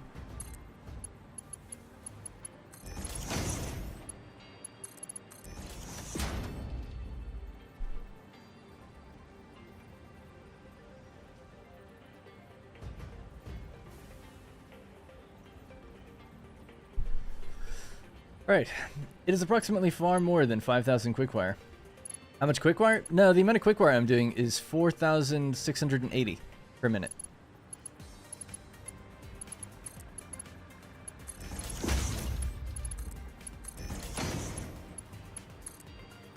That was Darren.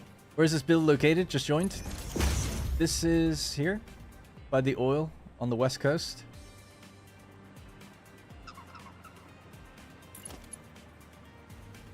I'm just joking, lol. It just reminds me of a video I saw of a guy making so many copper stuff or something, and it was such a big factory with so many belts of just copper. I don't know who that was. Sounds like a silly thing to do, though. You know, sounds like they probably had like 12 belts of 780 copper across 440 refineries.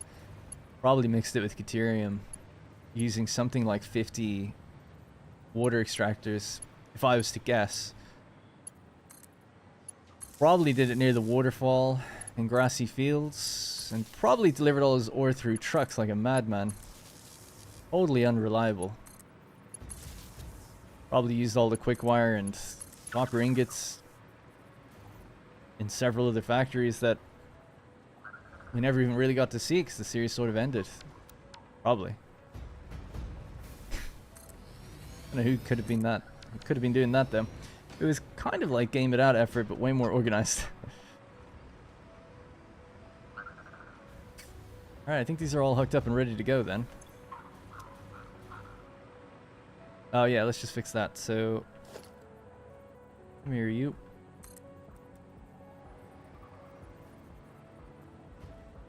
Uh, 1, 2, 3, 4, 5, 6, 7, 8, 9, 10. I want it to be a nice number.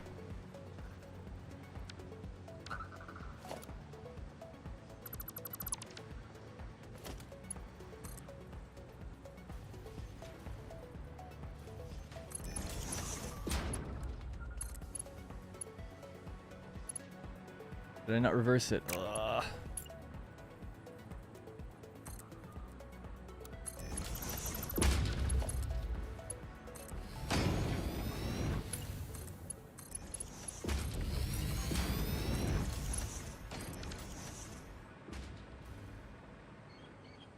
Alright, good. Oh.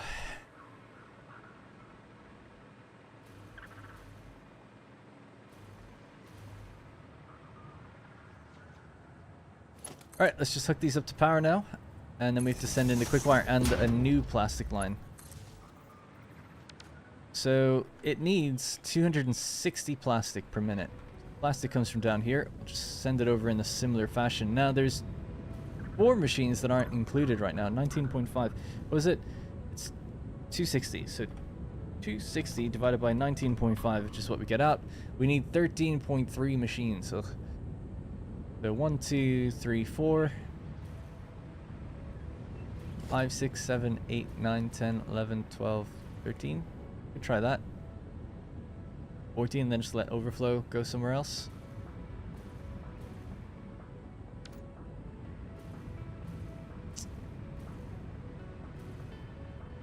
Yep. I am going to be feeding the... yeah, I didn't really plan for this actually, but it's such a long line. For some reason I didn't think the line was that long. I almost should be feeding it from the other side, but it's kind of too late for that now. They're all down. I don't want to replace them all. Such a pain. So this will just have to travel down further down that way and then wrap up around. Oh, I think I have to redo them. Not all of them, just these things. Turn them the other way. There's a lot. So they're coming in this direction. If I send them in that direction, the line of plastic is going to be way less.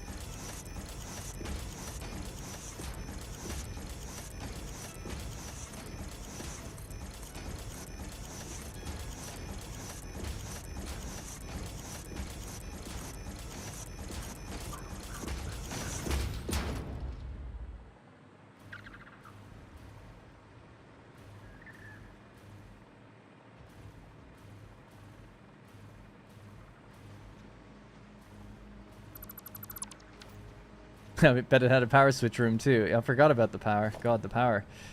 Yeah, the whole belt release thing. That was a fun time. Belt release, a power control room with cable runners running along the ceilings of every floor. That was cool.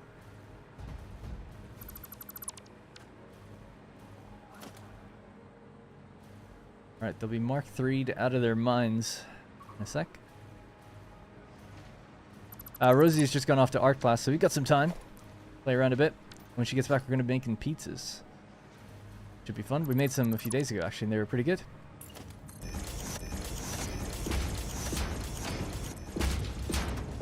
I suppose if I want to be lazy, I could have just left them at that height.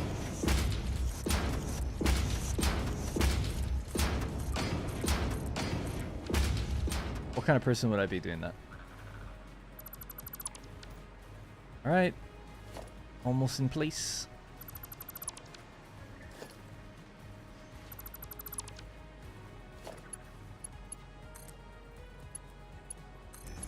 Let's go from here actually instead.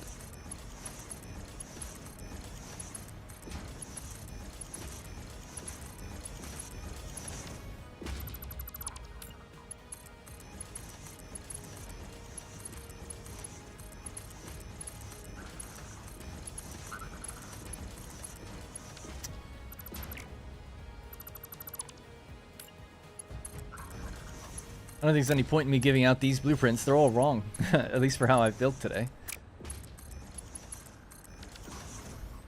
Alright, then we connect them together with Mark III's.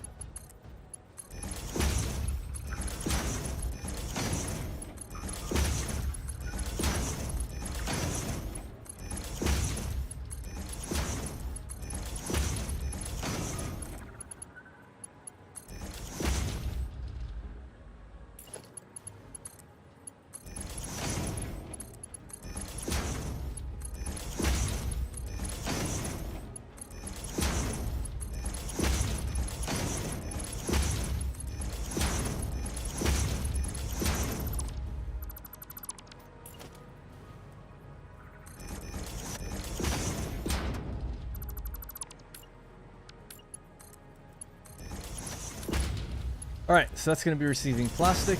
This will be doing quick wire on the bottom. So let's get the plastic line up here now again. So what was it? It was 13.333 machines is what I need. That's how much plastic I need to get. Now there's 4 machines not doing anything here, so I'd like to just kind of grab them. So just temporarily, I'll just grab this. This is the direction that that's going to be going.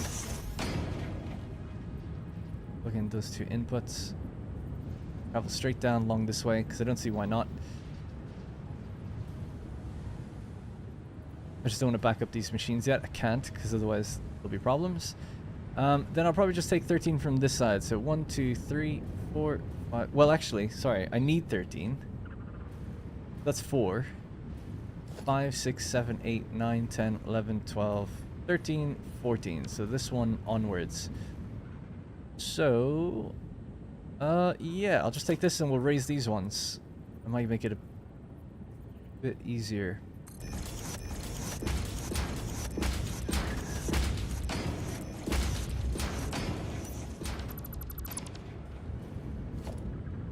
Well, let me hook up their belts first, because there could be issues.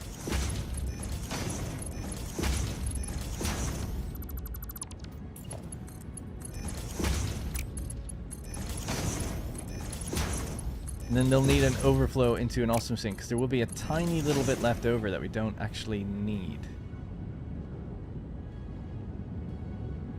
Okay, so that'll be the new line. These yellow guys all join each other. And they're at the same height, which works beautifully. So you're going to go in this way, you're going to go in that way, and then you're going to come in here.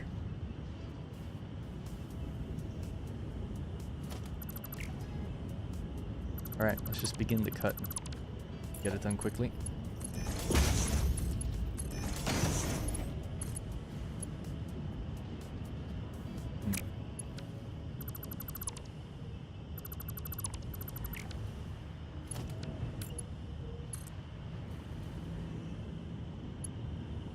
Okay, so getting there. I suppose we just need one of these.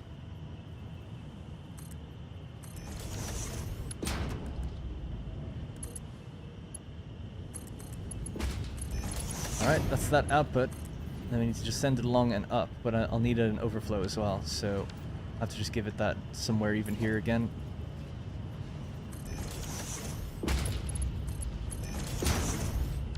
And for now, we'll just tell the overflow to go over there in a rather ugly manner, but that'll be okay. So overflow to the right, please. You can keep going now. Right, so now we cut all this off. 1, 2, as many of the yellow splitters there are, or mergers there are, and then we rehook them back up. Get rid of these bottom mergers. Make life easier. All the belts got separated. Damn. Sucks. I want to keep those bottom ones. Oh shit. After removing 2 junctions. Fuck. I don't know if that'll just work. They're snapping there. Oh, that's not gonna work. That'd be great if they did. You think that just works? Putting a junction back in without oh, I have to redo the pipes. I'll never be able to trust it, really. Doing something, but yeah, don't know.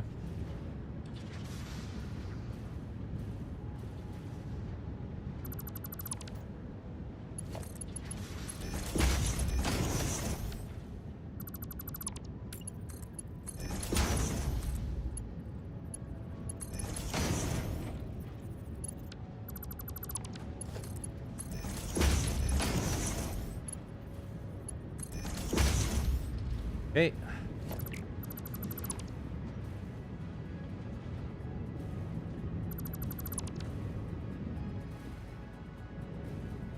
Have to build a stackable somewhere here just to carry this over.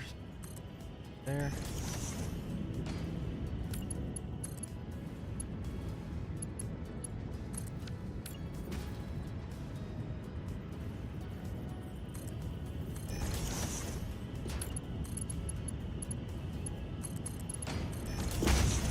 Okay, now we can put these back on.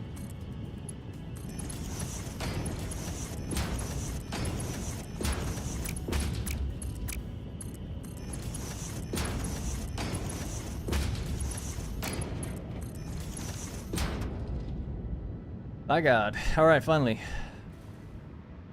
Would there be anything wrong with sending the full line up there, but with an overflow smart splitter?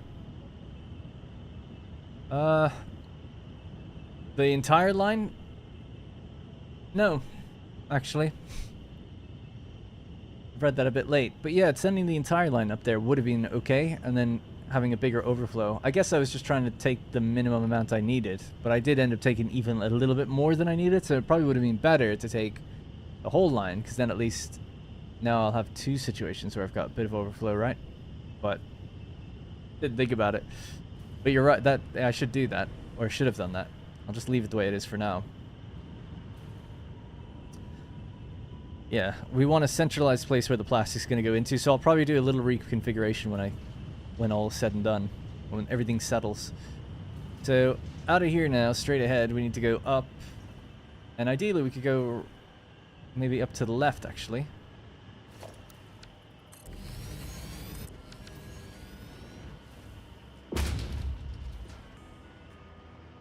Yeah, so we need to go somewhere in there.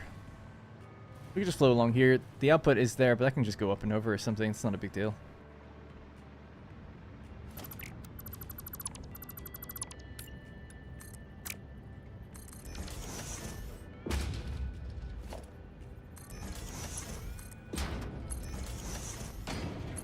Can't remember what the belt speed we need is. It's 260. I need a Mark 3.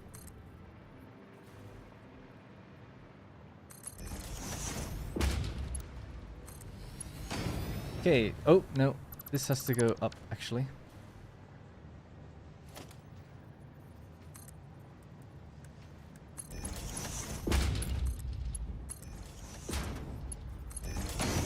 Yeah, that's better. Because I'm going to pull in this. So, can we turn this on now? Good, actually, I suppose. Give me one of these just real quick.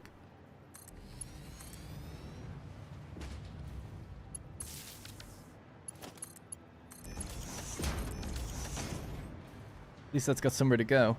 The idea now would be, I love just seeing the 780 moving the way it should. It's so good. I'm going to disrupt that now. It's going to hurt me. I'm sorry. That's the 780 rolling in there, and now we can take this 780, bring it down this way, plug it into the same place, basically. There we go. So it's not getting its plastic yet, so let's just quickly hook that up.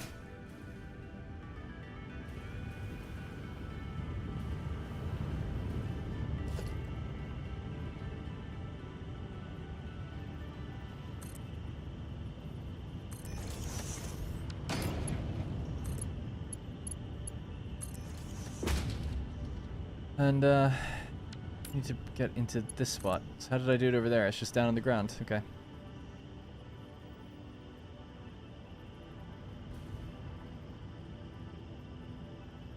One, two, three, four, five, six, I think.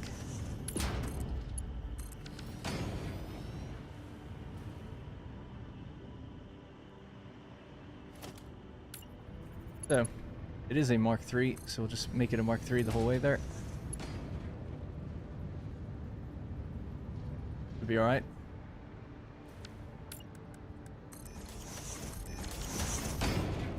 Alright, cool. There we go. So that's now making circuit boards, or it will. It'll take a little bit of time to ramp up, but it should be alright. Give it that. Oh, God. So how much circuit boards is that? That's now 182 circuit boards per minute. So 52 of those we're going to break off and send it to manufacturers. But in order to get all that ready, we need 18 manufacturers. Actually, it's kind of a lot.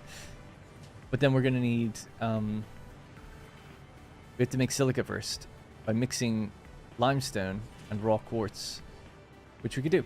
I think I've got time for all of this still.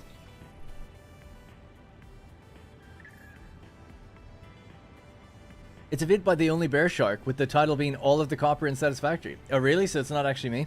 We were joking saying it was me, because I built a factory making 13,000 copper ingots per minute.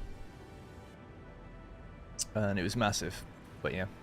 It had 450 refineries, it had this big power control room, it had a bunch of extractors. That's what the joke was. It was like, oh, all that stuff. Like, I thought it was just maybe... I didn't know whether people built giant copper things. I guess people do for the end of the game when they're making copper powder.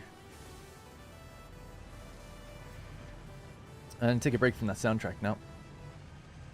Put on the game soundtrack for a bit.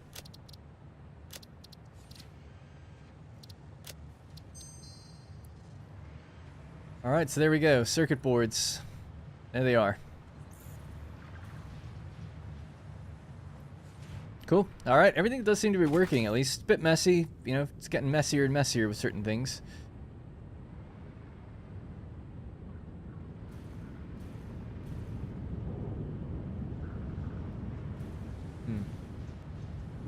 Yeah, I can clean this up quite nicely, though. A lot of the awesome sync stuff is what makes it look messy, but we can get rid of a lot of that soon.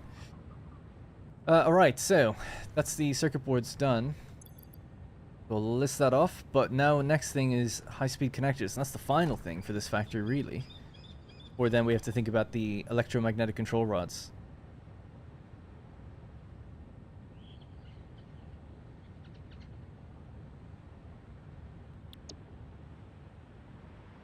And it would be nice to make this place look a bit better, but whatever. It is what it is. It's a giant floating factory of floating machines everywhere. How's our power doing now? With so many of those machines stacked in there, I'm a bit worried. Oh no, we're actually totally fine. Good. And it's a nice clean line. Alright, no problems. Let's go have a look at where the quartz is. It's somewhere over there. There is a pure node, which is going to be more than enough limestone I need. I don't need to tap it for everything it has, but I would need to build some sort of... Oh yeah, I need to build a truck station first, don't I? Need to bring this in somewhere. I could just build a bridge that goes straight over there, actually. But maybe the manufacturers could go all up here above the refineries.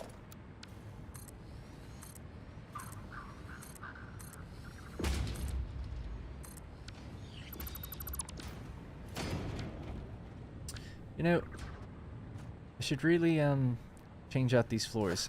How big are these? 4 by 4. Hey, John Pop. Appreciate the super chat there. And he says, hey, Darren. Said my own name wrong. Hi, Darren. Finally catching you live. Love your streams. One question. Would you show me how to incorporate the 4-meter sign into the small barrier? I think you have it on one of your catwalk blueprints. Thanks from New Zealand. Yeah, no problem. Do it right now.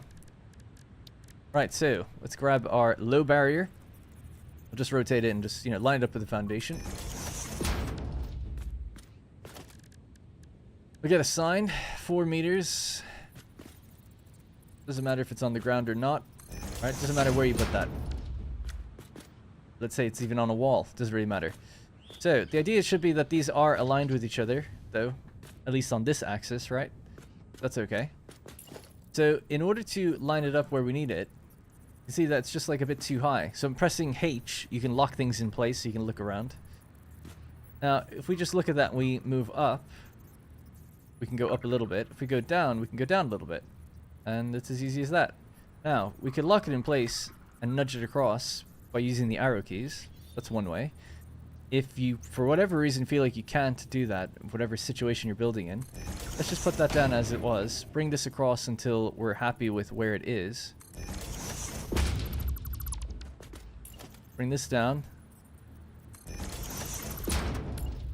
Bring that down. Oh, that actually won't work, will it? Okay, well then you have to do it the first way I did it, which is try to get something on the edge of the barrier. Now, I thought we could... No. Okay, I didn't know that. So, anyway, so this is the height that you need, and then we just nudge it across. So that will work. It's fine, but it does seem like you'd probably want to put these down first then. So I would imagine you'd want to do this, and then this, and then you get the color you want. So, whatever, get rid of that, change it to red, make it bright, copy, paste, paste. Now it's at the height that it needs to be, and it's in the line that it originally had to be as well. So obviously now we can just go low barrier, rotate that, start it at the edge, zoop, cross, and there we go.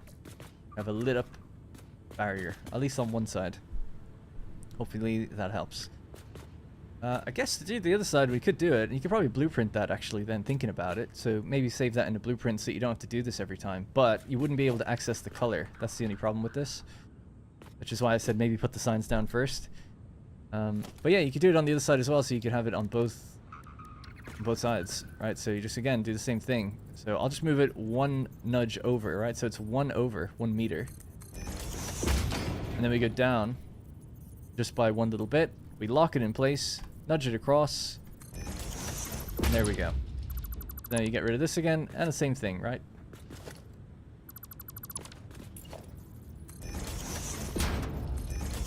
If you want to get crazy, we could do...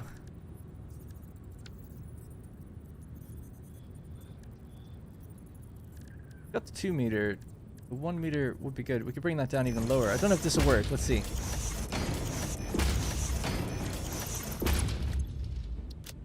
Go to layout, get rid of the text, change the color. We'll go with, I don't know, red.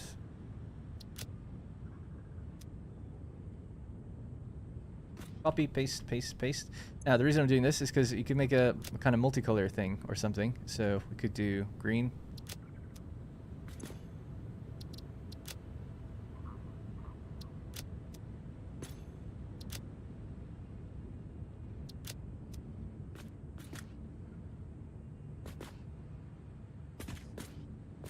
And try the barrier again, see what that looks like.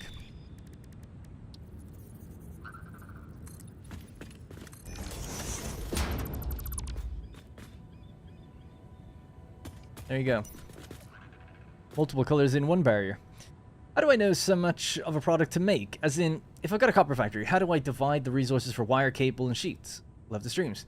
That's got to be the most common question I get. It's like, how do I know how much to make? Right? The game doesn't tell me what I'm going to need. So how do I know? Unfortunately, that is just the mystery of the game. You got to figure that out kind of for yourself. But I'll give you an example of what I do to kind of work it out. Typically. So, I'll look at least at the moment, in the top right of the screen, we have what you need for the current phase. Okay, so we'll have something like, obviously now it's a bit more complicated, but let's just go back to something a bit more simple, like adaptive control units, which for its stage is complicated, right? So adaptive control units is here. You need these 4 things, right? 1 per minute. Now at the time, I think you need 500 of them, maybe 200. I don't know. Let's just assume you need 500. So 1 per minute would obviously be 500 minutes if you just had one machine doing it. Divide that by 60, that's 8 hours. Which in this game isn't actually that much. Let's just say it takes 8 hours once you build that machine to get your space elevator ready. Now, while it's doing that one thing, you could be doing the next thing. So it's not like you have to sit there and do nothing. But anyways, so how do I decide what do I need? Well, I've lately started looking at what the milestones require, or the space elevator phases, not the milestones, but the tiers.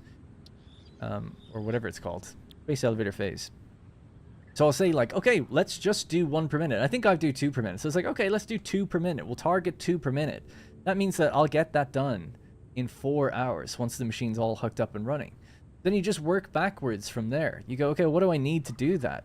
So this is just 1 per minute. So all of this would have to be doubled, right? So it's 10 automated wiring. It's 10 circuit boards. It's 2 heavy modular frames, and it's 4 computers. So I go into automated wiring, and I'll have a look here, and it's like, oh, it needs stators and cable. I'm getting closer to the answer to the question that you were asking. Well, how do I know what to do with my copper? Well, these both require copper, and I just realized I needed 10 of these. So that means I need 4 of these machines now, right? Because each one does 2.5. So I need 4 of these machines. That's 200 cable. And it's 10 stators. So cable, you know, requires wire. This also requires wire. So you work it back, and you go, okay, that's 60 per minute. I'd have to go back and check how many that would... I've already lost track of the number, but whatever I'd need in the amount of cable. It was 200 cable, wasn't it? So if you need 200 cable, you need 400 wire. It's a 2-to-1 ratio.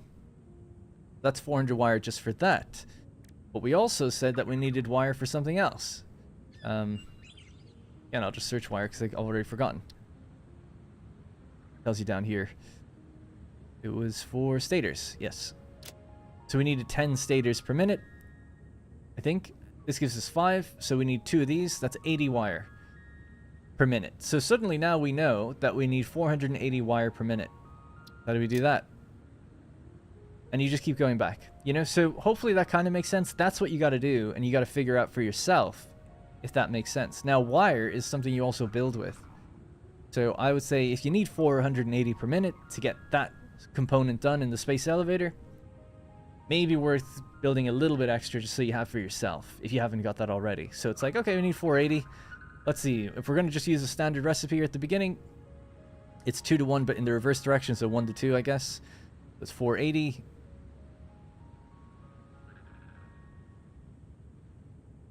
So you need 240 copper ingots, right? 240 copper ingots. So it's like, okay, well, why not try and do 300 copper ingots and provide some extra wire and just keep it there, and provide a little extra cable maybe as well.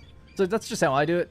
There might be a better formula out there, but how do you know how much of something you need? Well, look at what you need in terms of the space elevator, because ultimately that's always what you're working towards. It's either that or just pick a number that feels good. Not good, well, I shouldn't say good, that feels tough to do. I used to say back in the day, like, you know, if you feel like you can easily make 20 per minute of something, try and make 45. Like double it, or even double it and then add a half. So like try and make 50. So 2.5 times the amount. Because that's probably what you'll need for the tier above. That's typically how the game kind of scales itself. You always need... It's an exponential curve in terms of what you need in the tiers ahead. If you stay on top of yourself about 2.5 times the amount you're capable of doing, good way of getting there. Another way of doing it is saying like just build to twice the belt speed that you're capable of doing right now. So, or not twice the belt speed, but the next belt speed. So if you can only do 120 per minute, a Mark II belt, build your builds with 270 in mind. The Mark III belt. But you'd have to look up what that belt speed is, but that would be the one thing I'd be willing to look up. I think it's worth knowing what the next belt is going to be. Because it can definitely make your factories easier to upgrade and work with. Hopefully, by the way, John, I don't know if you're in the chat or not, but hopefully that answered the question with how to do the barrier.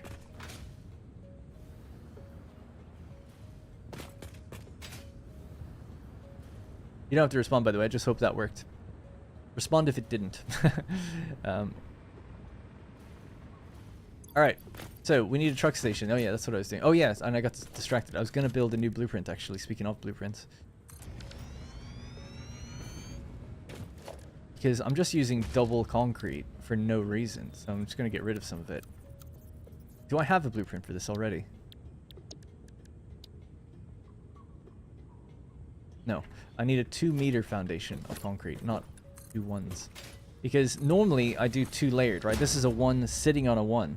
Because I can make the underside look different. But I'm not doing cosmetics in this build, so it's just a waste. So I kind of want to just fix it up. Instead of doubling the amount of concrete I use all the time. I know I've got a 5x5, but I just want to replace these ones, so this will be easier.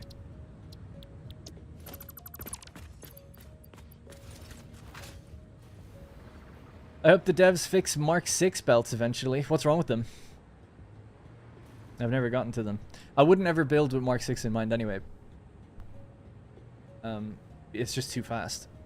But when I say build to the speed above you, I just mean in the early game. Once you get to 780, it's fine. It doesn't matter at that point anymore, really.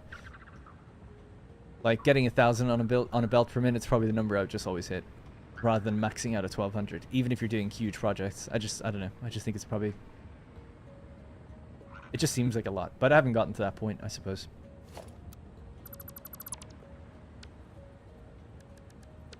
Right, so I'll have to hotbar this.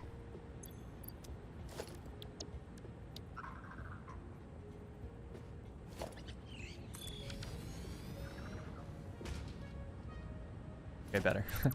It's the same, but different.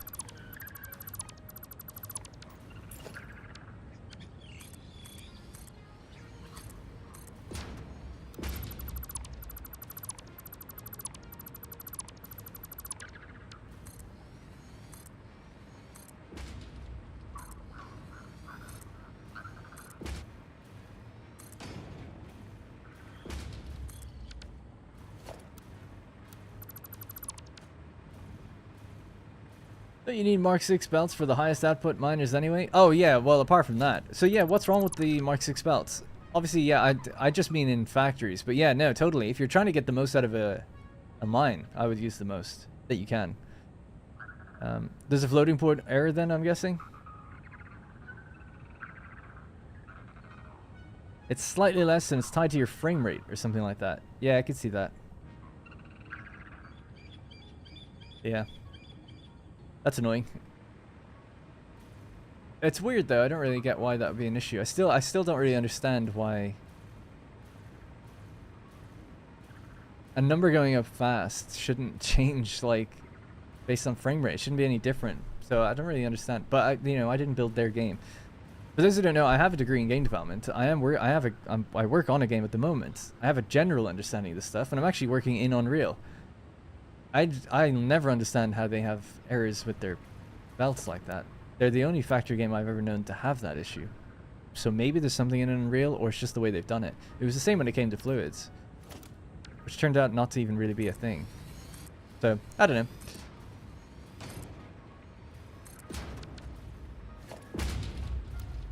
Like, there shouldn't be any rounding errors. Everything in a game's update call should be gated by the frame rate times the time since the last frame. It's called delta time. But I don't know how you get errors that way, but maybe it's something more than I don't understand. I don't know. Anyway, in the sense of how it affects, I'm assuming game speed specifically. Yeah, but here's the thing. So the long and short of it is that if you're running a game at 1 FPS or you're running at 1,000 FPS, it shouldn't affect anything that's happening in the game if you times your refresh speed, your update method that you're calling in the game, times the time since last frame. So between the time of one frame and another, whether it's 1 FPS or 100 FPS or 1,000 FPS, there's a time that's elapsed between these in milliseconds. It's a tiny, tiny, tiny number. You normally multiply that number, multiply it by your update method, like the thing that's processing what's going on in the game. And that way, Especially in multiplayer. That's how everyone stays on an even playing field. Otherwise, nothing would work. Because anyone that's running at a slight frame rate advantage, their game would desync. So everything is always controlled by the time since last frame, because that number's the same for everybody when you multiply it by things. But anyway, I don't know why I'm explaining this, but they must know that, and I'm sure that's active. So there's obviously something deeper than that. That's why I'm just like, oh man, I'd love to know the actual issue, because I just don't understand. I'd love to understand. Patty McSquirrel, thank you very much for becoming a channel member. All right, so the reason I was building this out is because we're going to have a truck station. I was actually going to build it pretty out there on stilts. Just somewhere out here. And the truck will come in and deliver in silica, or do we make the silica here? I'd say deliver in the silica, because the silica will be less to deliver. So we're getting 650 silica out, but if we were to bring the ore in, it'd be 700, more than that. So it's slightly less if we do it on site, if we can. Although, and yeah, we only need a few assemblers, so it's not that many. All right, that's what we'll do. So I gotta go and find that stuff now. The truck station will be somewhere over here.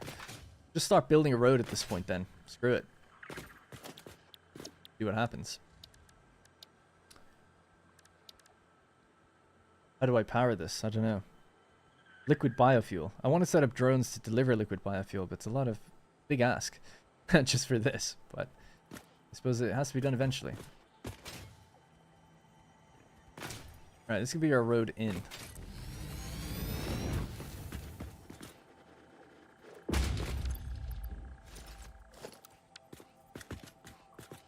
Oh, this is going to be annoying.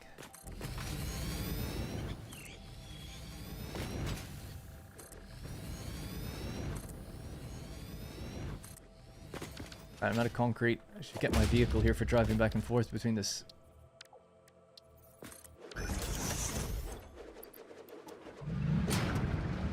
Hey! Hey, Mock.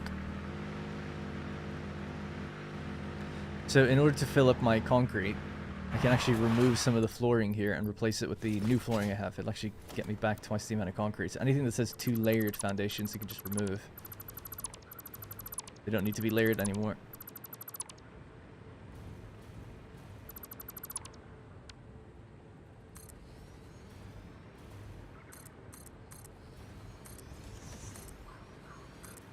Now I've got 1,000 extra concrete, so efficient, slightly, somewhat.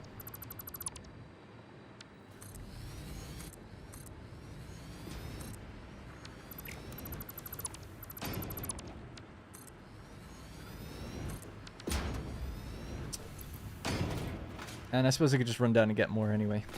Or go for a drive. Love the channel, Darren. Thanks, Patty. But I'm one of those people catching up on the streams only 2 weeks behind. Alright, no worries. Are you heading off to go catch up? Feels like it takes so much concrete to build anything relatively simple. Yeah, you do need a lot of concrete. We do have actually a decent amount coming in down there, and I've increased the depot speed that I have concrete at, but it's still not enough.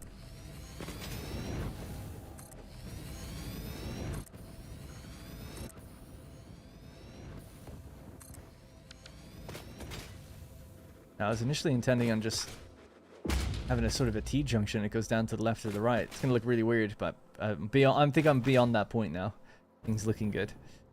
I want to keep it structured and organized, but it doesn't have to look good. The alternative I did think earlier, actually, or I thought about it yesterday, and I mentioned it, was that could have had the road just go straight over there. That's where the truck stuff comes in. So silica maybe could just come in over there. You build a road alongside the train line.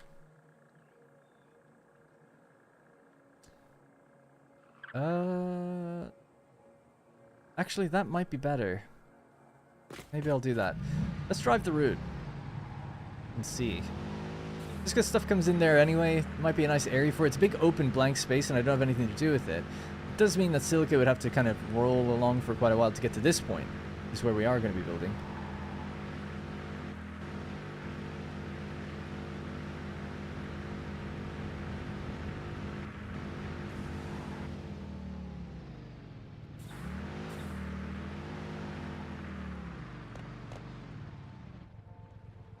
Yeah, I think so. I don't even mind having it slightly raised just over the gas or whatever, and then coming down. Yeah, I think I'll do that instead.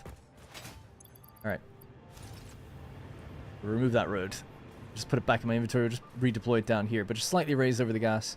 I'll destroy some of that gas as well. With knobs. I don't want to do another train through a perilous terrain like that. I'd rather just drive it. It's, you know, it's too much up and down and over. We have to go all the way into here. So it's just a bit messy. I just drive it. It is annoying, though, to have to get fuel, but I think there's coal in there anyway, so it shouldn't be too bad. I don't remember. Oh, yeah, yeah. I was going to say, I didn't recall that cave being there, but I kind of remember it. It's not really a cave. It's more just like an arch, isn't it? That cuts through.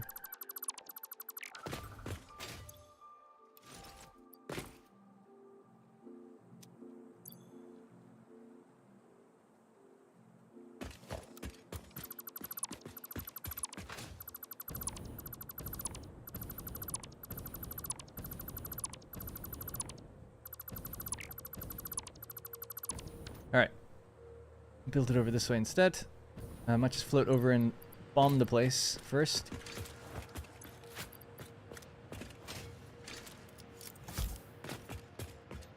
It's a doggo cave, is it? I haven't actually been there since 1.0. I know there's in the mushroom forest, there's like an area where there's like a bunch of dogs just sitting around. Like 10 of them just chilling, like a family.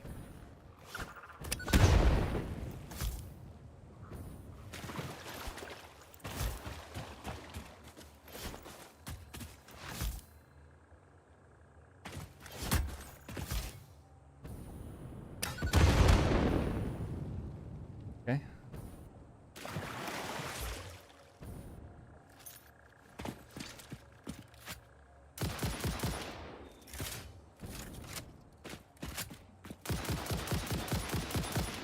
Oh wow, it didn't release.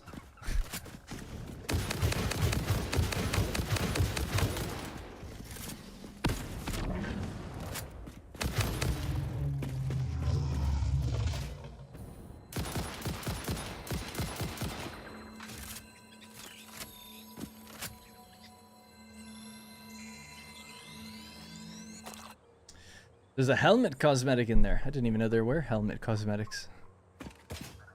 Okay, we could go in there.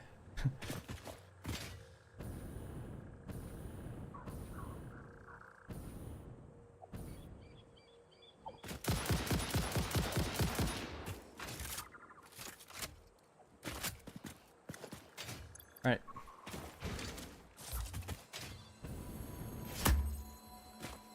Gotta save the slug first.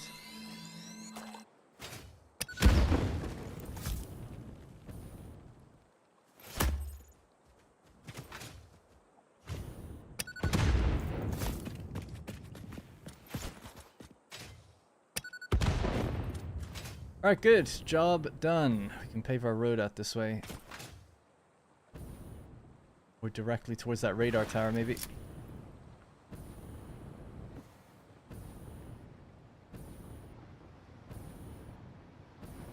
Not sure the height that we need to go up to, but I don't know. At least 4 walls high, maybe more.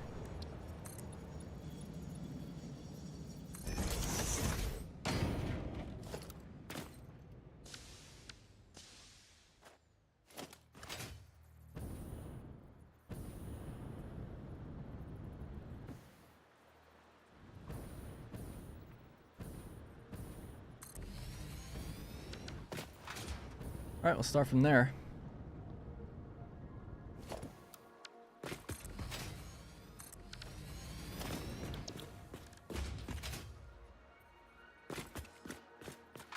Yeah, I want the road here. I think it'd be good.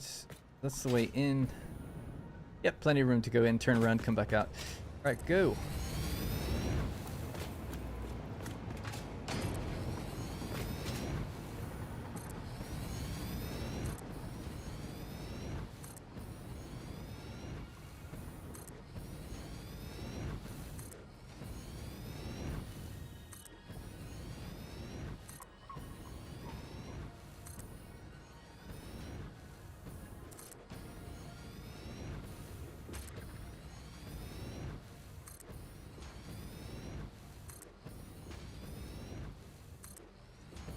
Somewhere here, I guess we'll have the cross junction.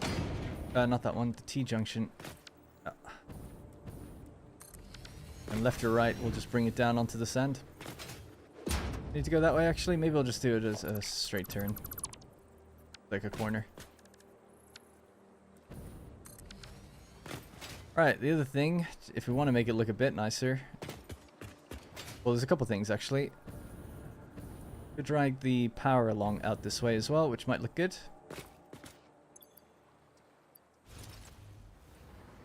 So normally what we do for that is go into transport, the road support arch that goes underneath.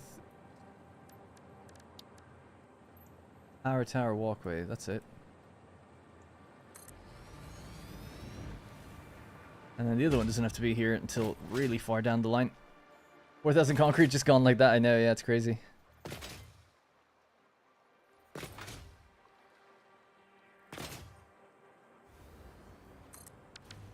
Right, so connect those up together. Oh, just slightly too long, I think.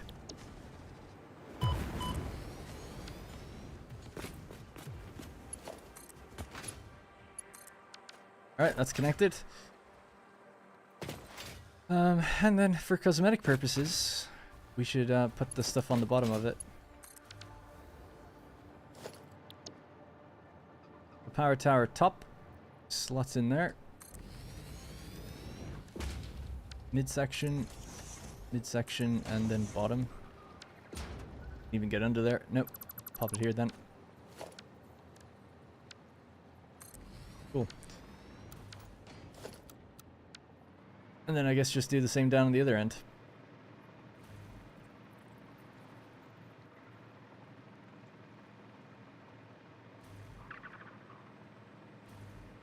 Seems that depending on the quality of the quartz crystal, it can be slightly off.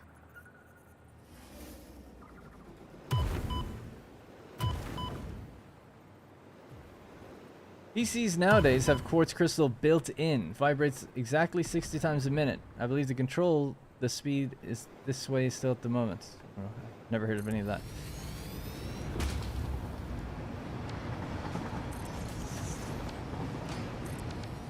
Alright, that's that one done, and then we could do another one just before the, quote, entrance. We're down here.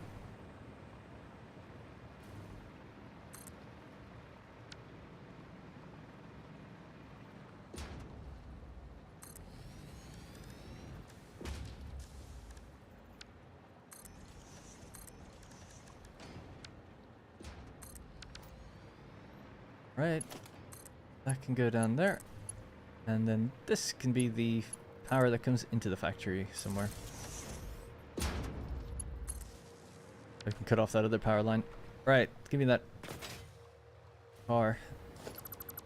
Okay, last thing would be, gotta support the bridge, of course. So underneath the, here we have road support arch.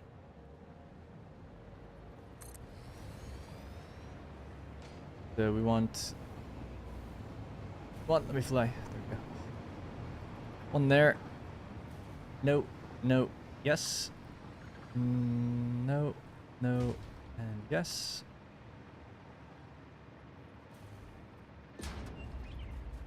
No, no. Yes.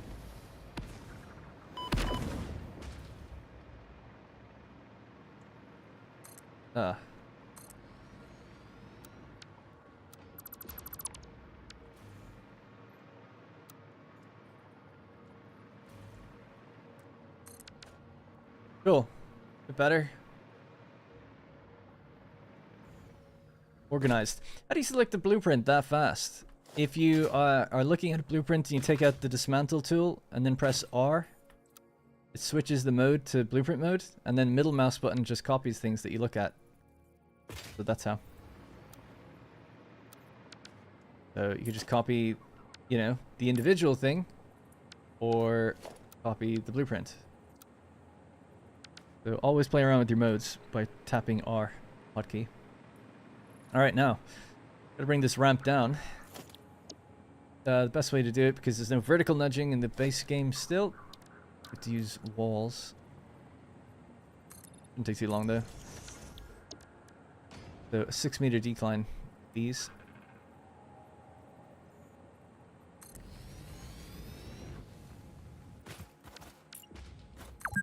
Whoop.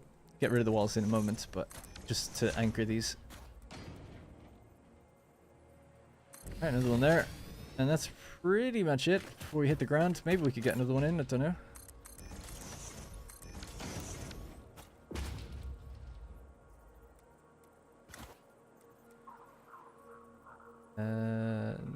It doesn't seem like it. Maybe here? No, we're just slightly too high. Trying to hit the very bottom piece there, but can't do it. Well, if that's the case, then we just build it out ourselves.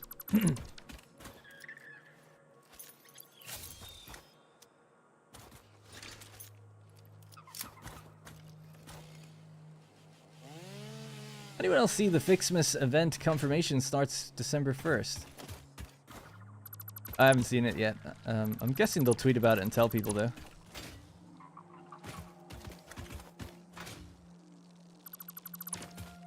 Can I fly?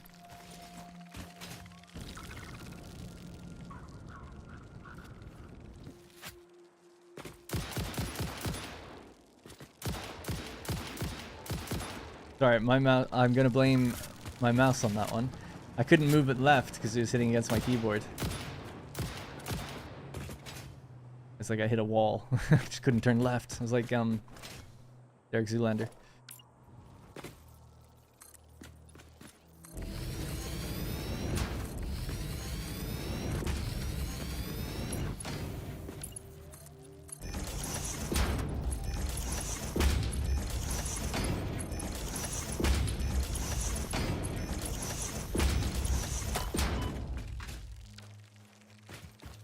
Where are they coming from now?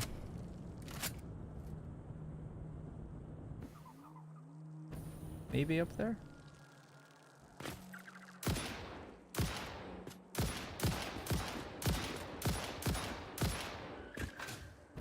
Oh, there we go.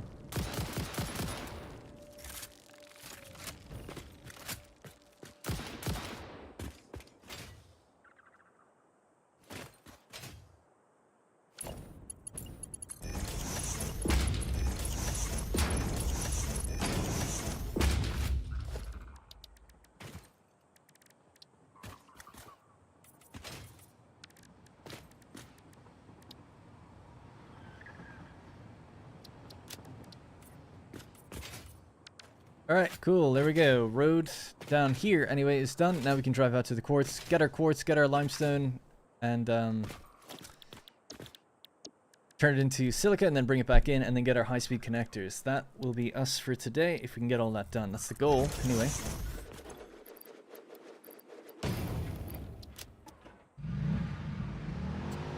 Be it dismantled? No worries, yep.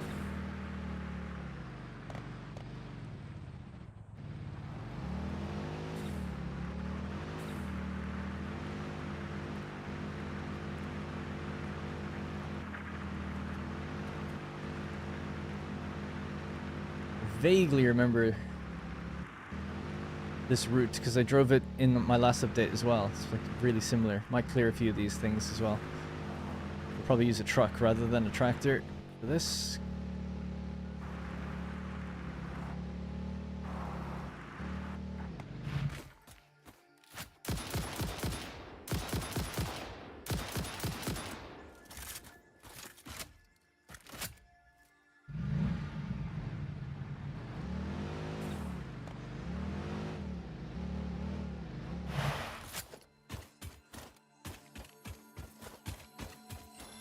There should just be over in that cave kind of over there, which is where we're going to go.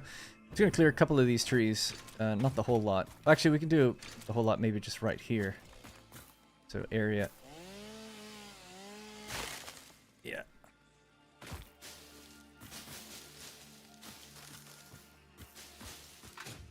That should be alright, and I can get rid of this as well.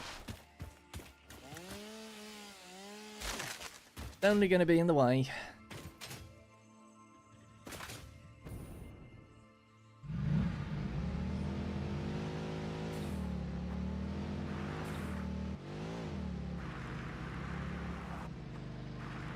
Alright, This is where our target area is.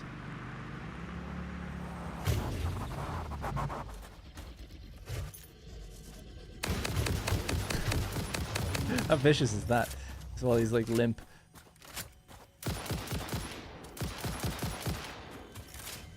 Oh yeah, with the high-speed connectors, we could make homing ammo. Definitely gonna do that. Then I won't be so afraid to build in the swamp.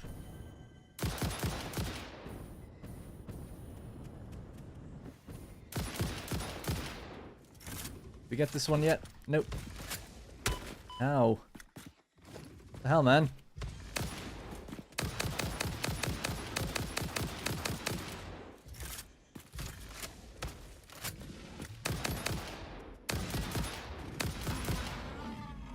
He started it, as far as I'm concerned. I mean, I did drive into his buddy. Still. Sloop? There was a sloop here? We slooping? I'll have a look in a sec. 150 megawatts. 1.5 gigawatts. What's the actual quote? 1.21 gigawatts. That's it, yeah.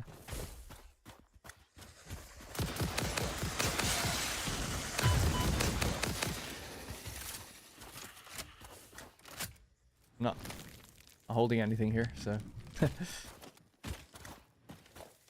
Sloop. Oh yeah, I see it now. I see it. Homing bullets, futures now, yeah. I can't remember if we actually make this ammo automated. I feel like I just made a bunch. But I'll just throw it into... Yeah, we can just make some homing ammo. But yeah, it would be good to automate it properly. Alright, cool. Anyways, that's the cave. Now, the only thing I feel like I may be missing is where the limestone is. I think there's some really close by here, though, isn't there? Oh yeah, and I need to bring power over here, too. Oh, right, it's right in the cave as well. Cool.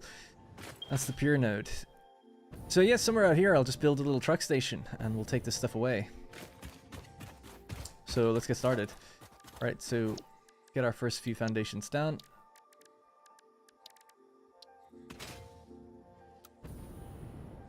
As high as this, I guess. Should be high enough to go for quite a while.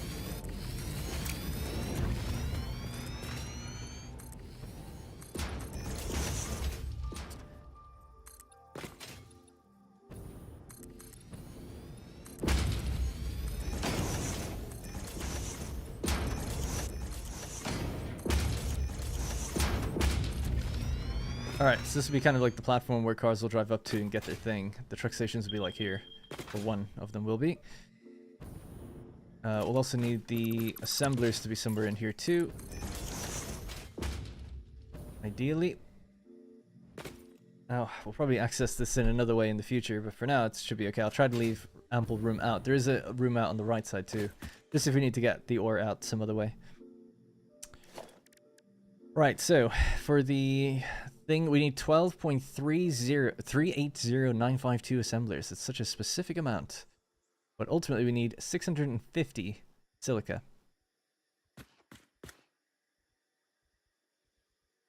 Let's have a look at what a single assembler does then.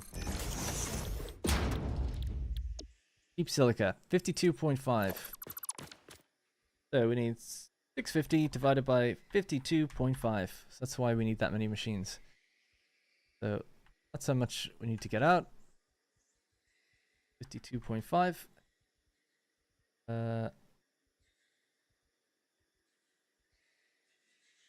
If we had, let's say, 14 assemblers, that's how much each would need to be set to. I'm just trying to think. Maybe 12 assemblers? Oh no, we need more than 12, don't we? 12.3. Damn. Okay. 16 assemblers? Do 16 assemblers, and that's what we'd need to set them all to. Just keep stacking them. Yeah, sure. So blueprints, get stacked. I think I already have something like this, thinking about it. But we'll just use the Mark 1 designer for this.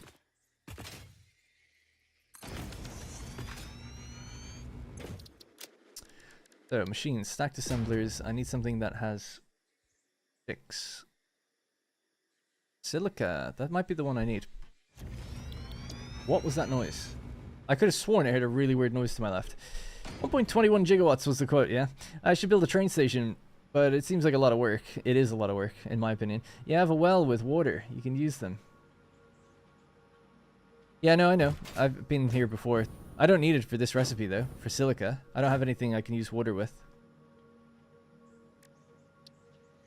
Oh, yeah, well, well, that's different. But, like, for these, there's nothing... I'm using this recipe, so I don't need the water. But there is, yeah, the geyser water thing just over there, right?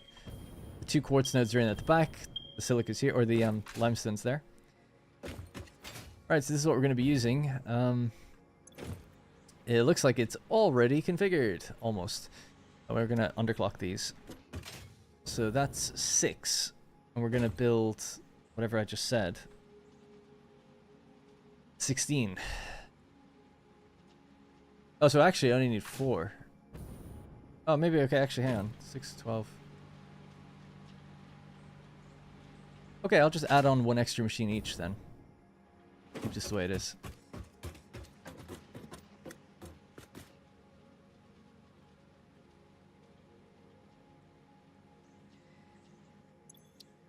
Alright, better idea. Let's get rid of that. We'll do a bigger blueprint. We can squeeze the 4 in there. And we only need to build 2 of them. Don't think this will work, but maybe.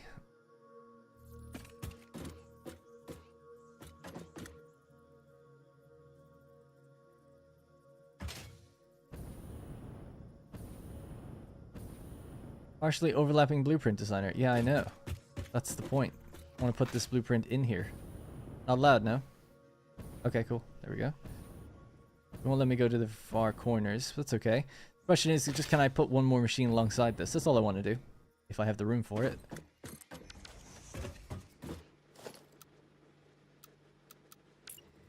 Yep. Seems like I can.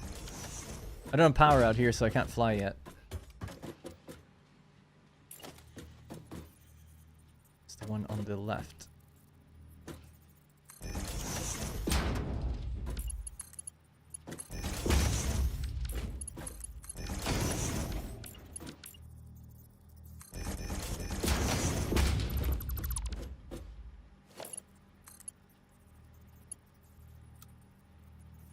What?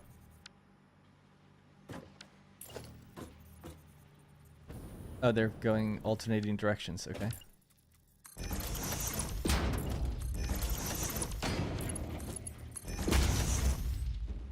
Alright.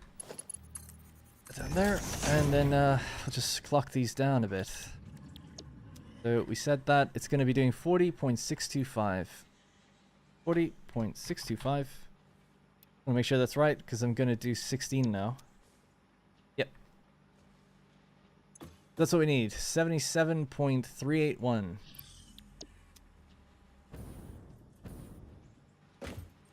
Pasted. Pasted. Pasted. Alright, cool.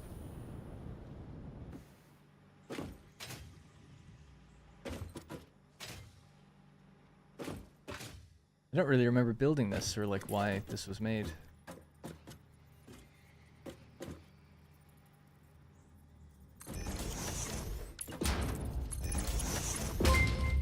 Bob, thanks so much for the super chat. Appreciate the support today, by the way. I didn't say anything, but I noticed like yesterday was like kind of low. Not that it's a big deal, but I just appreciate people showing up today a bit. I don't know, showing up is the wrong word. People are here, that's great, but you know what I mean. Just, I appreciate it, so thank you. That's just a few people have given super chats and gifted subs and stuff, so it really does help. Just hopped on the stream. What did I miss? Also, keep up the streams. Loving the content. Well, we are 4 hours in, so you've missed quite a bit. The to-do list on the right-hand side, I guess, would kind of tell you. The oil and plastic was done already. Diluted fuel.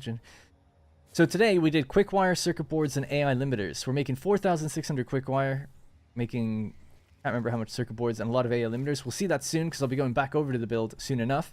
Right now, we're focused on making high-speed connectors. The missing component for that is silica. So I'm just out here by a cave where there's some quartz, and I'm just building a blueprint now to get limestone and quartz, mix it together, and get what's called cheap silica. Your about on the homepage still says streams are on Mondays. Yeah, it's all off. I need to update all that stuff. Thanks, though. Yeah, okay. I'm just trying to think, this one's going that way, isn't it? Yep.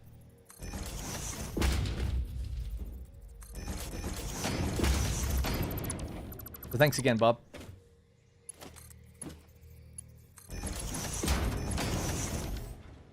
Alright, almost done. How? Didn't I just... Are they both going the same way? No, the ones on the bottom are going the other way. Oh, right. Okay.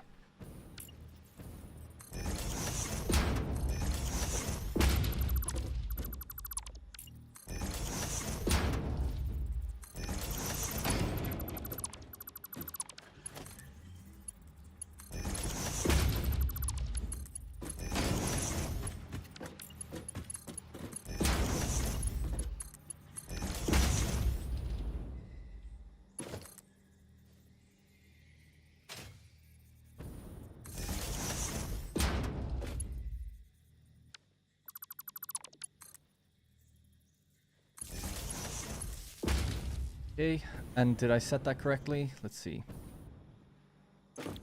Oop. There we go. Alright, so that should be that done. That's hooked up, it's all hooked up. Good. Great, I'll leave the lights in, whatever. Okay, let's just save that out now as cheap silica.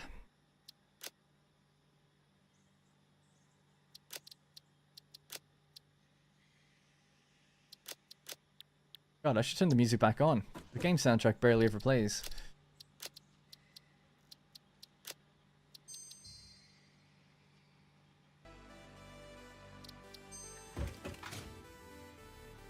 Look up the outputs. Oh yeah, good call, good call. I did actually forget. So which way are these going? They're going this direction.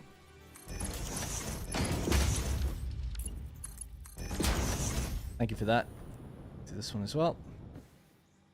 Can't remember if I did power downstairs either. Just check on that.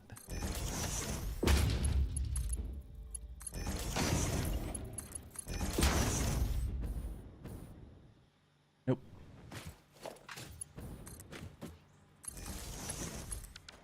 Alright, cool. Done. Save. Right, clear this. We need 2 of these in a line.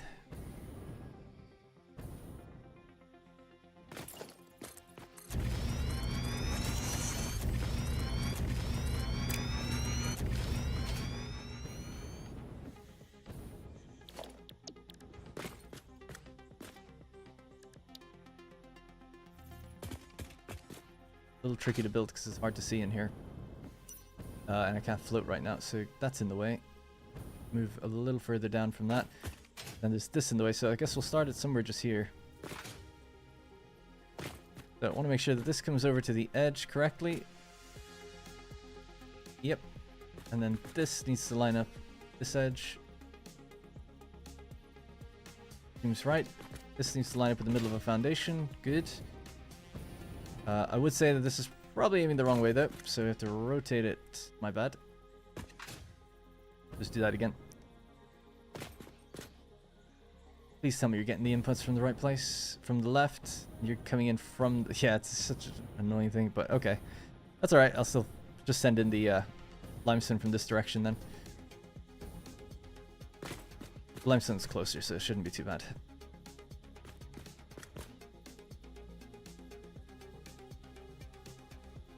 Now, the annoying thing of this is this needs to line up with the half mark of a foundation, so there.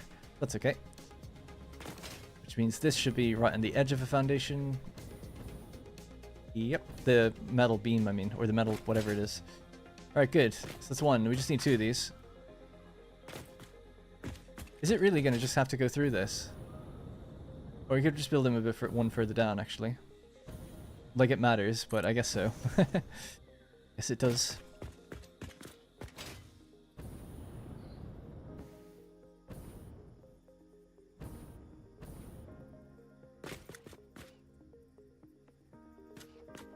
Not painting the new ones? No, I'm trying to progress. So I'm just really foregoing doing any of the cosmetic stuff at the moment. Plus, it also seems really weird to just focus on oh, I'm gonna paint these, and then the whole thing just looks like a mess anyway because it's floating on nothing, or you know what I mean? Like, feels weird to only do partial cosmetics.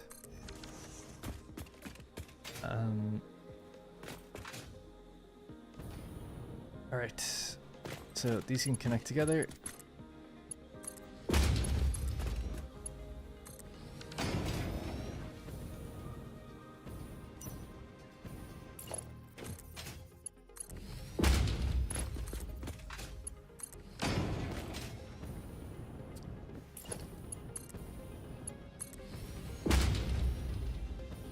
Don't care. Whatever.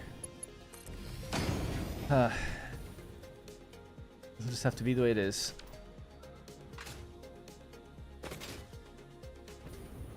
It's the first time I think I've ever just left clipping there. Now, we need... out of this, 464285714. It's so specific. Or we could say 465, and that would do the job.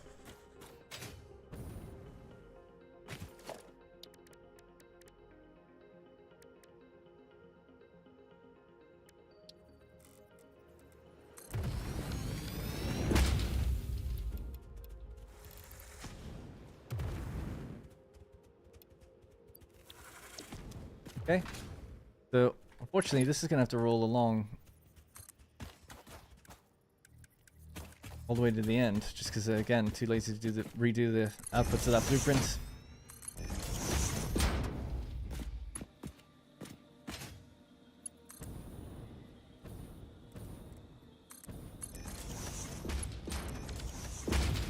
Okay, and that'll just have to be hooked up to power, of course. Speaking of power, I suppose we have to drag that across. And this. Dome glass roof to match the arch. No, I'm not doing any cosmetics. Sorry. Whenever I do cosmetics, I just lose viewers. Want to see things progress generally, and I agree. It would be nice to just take a whole stream and just be like, okay, we're just going to go over some of the factories that build, put walls on them, windows, and try to do them up. Because I know how to do cosmetics. It just takes time. You know, it just takes a long time. Be good to make a few blueprinted cosmetics and just throw down some decent structural looking things, you know?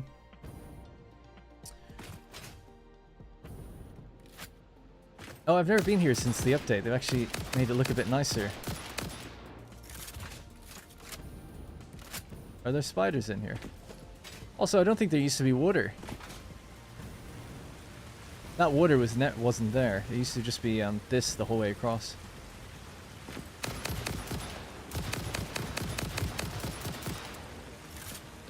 Factory, I did those big cosmetic lights in this place back in the day. I can show how that's done just really quickly. Again, just to show that I can do something. But get like a beam, you go freeform or whatever.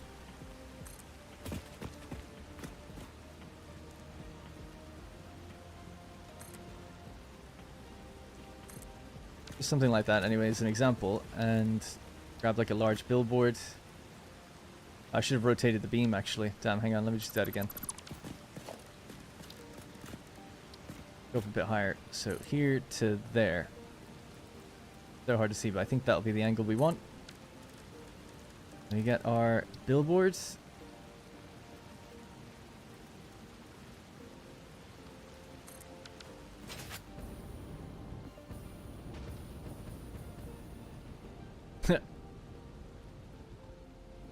Come on.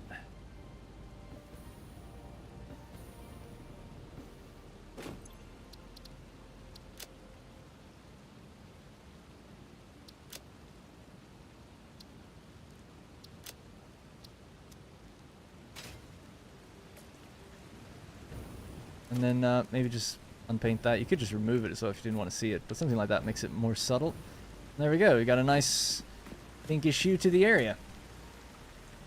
3 water generators is enough for 8 coal 3 water extractors is enough for 8 coal generators, yes. But you have to do it in a loop.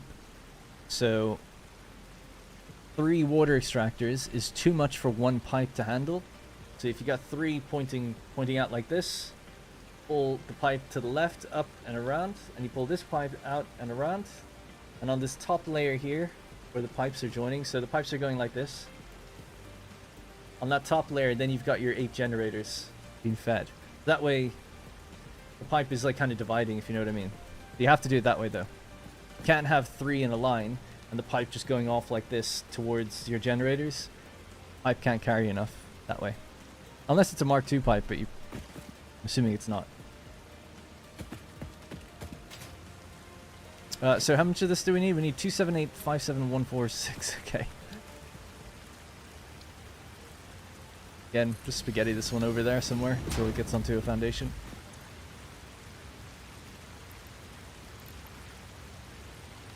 So to get this right, we need 279, let's just say. Well, 278.8 is more than we need. We need 0.5. Actually, I'll just round that up to 0.6 then. Just very small rounding up. Alright, we'll give this power. Start dragging this back out this way. And I'll just bring over the concrete somewhere over here just so I know where we can kind of start to line it up again.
Okay, this place will have power.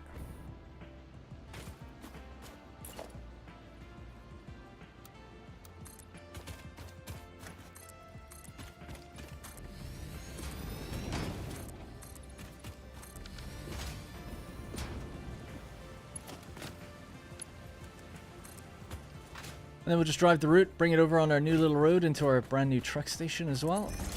We'll do that route twice though, or well, you know, go back and forth. Now, stop somewhere here. So we split into there, and then we take our remainder up to the upper level.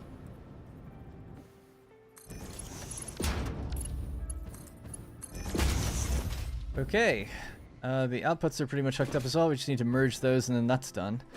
So until we feed this place power, we won't see this come alive, obviously. Get rid of that. So this will be our merger. This is all of our silica that we need for now. You could always increase the amount by just increasing the miners and putting more machines on, or increasing their clock speed. But I imagine in the future, if I was to do that, I'd probably redo the area just to take the quartz out of here because it's in an awkward spot.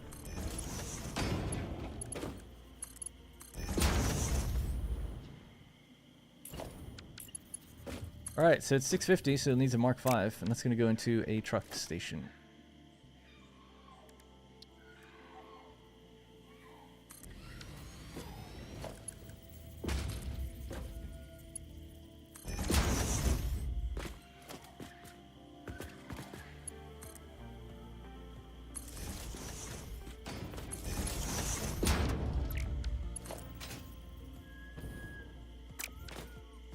So yeah, if this is the area that we drive in,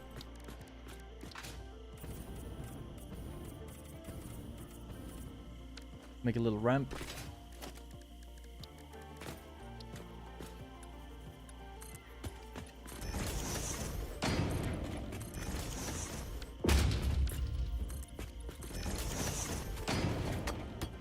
They need to up your encased beam dimension uploading. You nearly ran out again. Yeah, it did get low on us before, right? So look into that. I think I only make like 2.5 per minute or something. It's really small.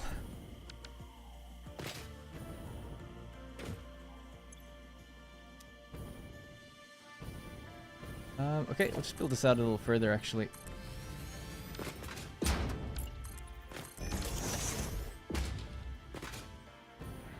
maybe one more.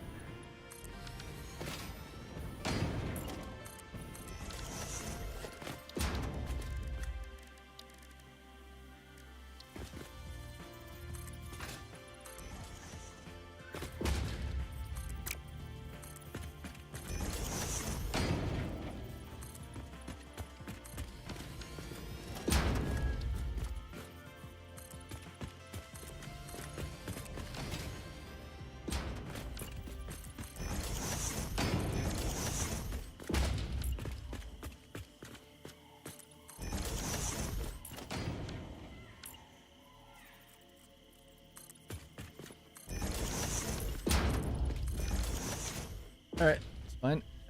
So trucks will load. Good. Safety first. I mean, what am I? I know I'm not doing much with cosmetics, but what am I, an animal? You know? Gotta protect the trucks and everything.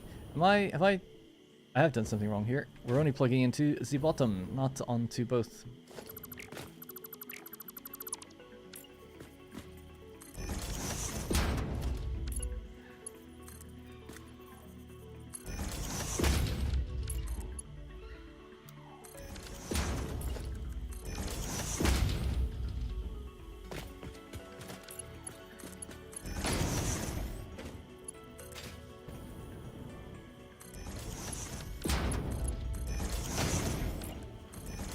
It's fine.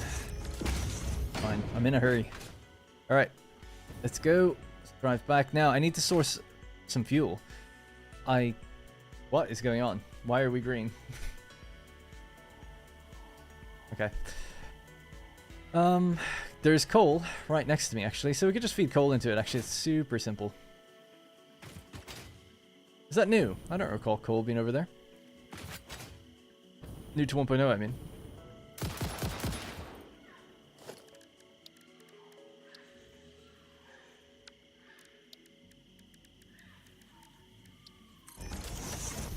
And once power's here, we'll grab that hard drive as well.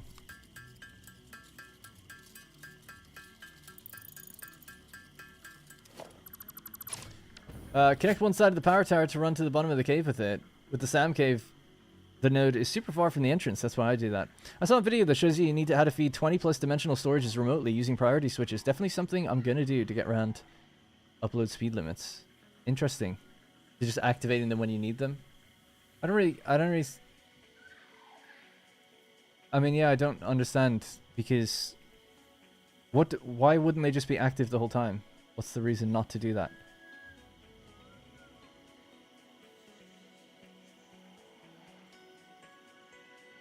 Like, if you've got 20 in some area and you're powering stuff on and off, like, what are you saving by doing that? I don't understand why you do that. For me, the limiting factor with dimensional depots is the spheres. Limited upload speed. I'm saying that why don't you just have them active all the time though? What's the need for the switch? What's the switch doing? Why do you turn it on and off? What's the point?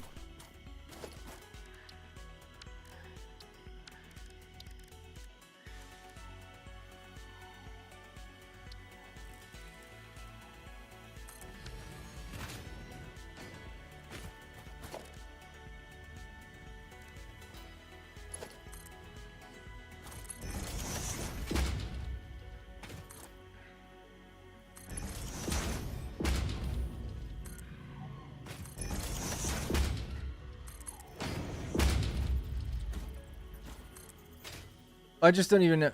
How does a dimensional depot turn off? Oh, for feeding them specific items. So, okay, right. Yeah, it's not about turning off the depot. It's obviously about, like, well, I thought it was about turning on off the machines going into it, which I guess it is. So I suppose using overflow and smart splitters, if you turn off one set of machines, then the overflow would probably kick in and a different good would flow into a different place. And if that happens, then you can kind of help. I don't know if you can guarantee it though, because I didn't think logic was really in the game that way, even with priority power switches. But yeah, that's cool. I'll have to check that video out then.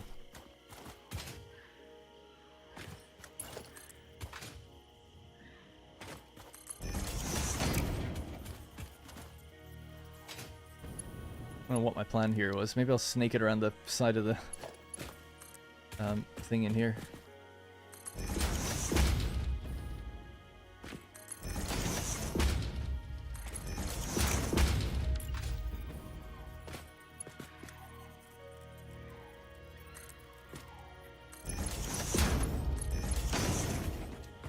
Oh, fuel's on that side, damn.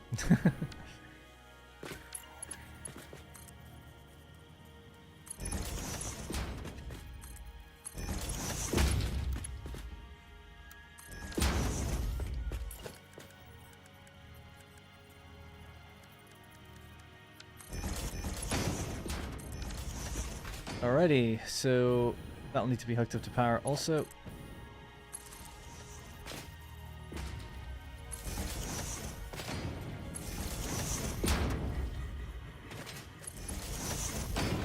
Yeah, the idea, I've got like 60,000, no, 90,000 packaged liquid biofuel. It'd be great to deliver that to trucks, but I need to set up a drone to do it. Just a bit more effort. I'm just trying to get this done today, so really just about providing as much of this as we can. 60 per minute. We'll just send that along this belt to fuel the one truck that's going to be going back and forth between our place. So I just have to build a truck station on the other side and drag power back with me as well. And then we'll drive the route. Try to get familiar with this route before it balls it up. So take a left over here, and then I think we just go up and over the hill to the right.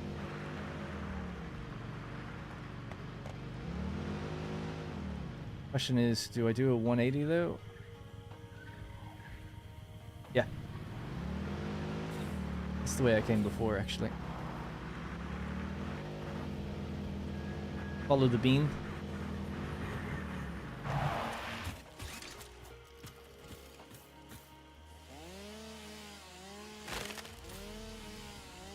Is there a particular advantage to matching belts to the flow? No, not really. It's visually, if you know that you're moving 60 per minute and you use a 60 belt, the belt will be full. And if you ever see a gap on it, then you know there's something wrong. So it kind of helps with troubleshooting a little bit just from a distance. Sometimes you know, earlier there was issues with a few belts, and I saw that one had gaps on it, but the others didn't because I was using the exact speed. Well, to be fair, it's the max speed I could use anyway, which is 780 per minute. And one of them had gaps on them, so I was like, oh. Before even seeing the machines, I knew there was something wrong. Now, if I had 1200 speed belts, there'd be gaps on them all the way. So it might be, you might still spot it relative to the other ones, but it might be a little awkward. The other reason would be in certain manifolds, like if you want to have your feeders be as low as needed for the machine, that way the manifold will go faster. But the actual belt going in on the line doesn't really matter. That can be fast. I'm so lost about where this road is. I need to put down markers or something. Okay, what's there? Yeah.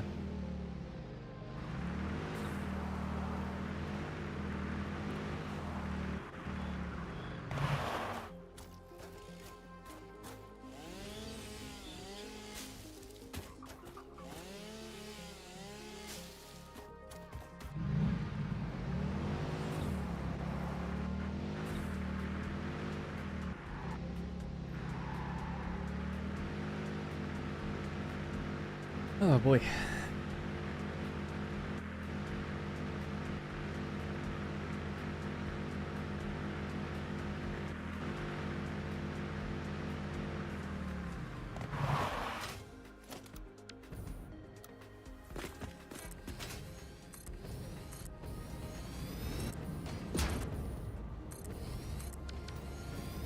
Alright, this is where we'll put our truck station. I don't know if it needs to go out that far or anything, but it's going upstairs anyway, so doesn't need to go down. We come in this way and we rotate around to the right, I guess.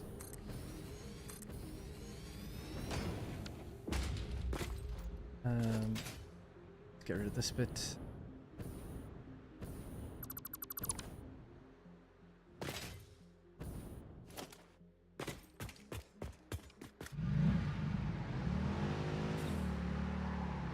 And then somewhere here we'll just drop it off.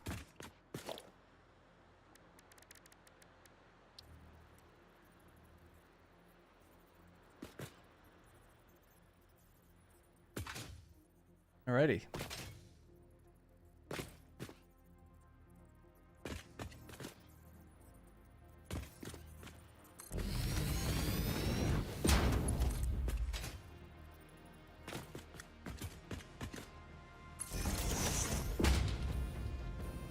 Just temporarily, I'll just go through here. This floor won't be there in a minute. At the back anyway. Doesn't really need to be. Right, so this will be silica coming out. And the truck wants to unload here. And the silica is going to go upstairs. Just send it right at the back.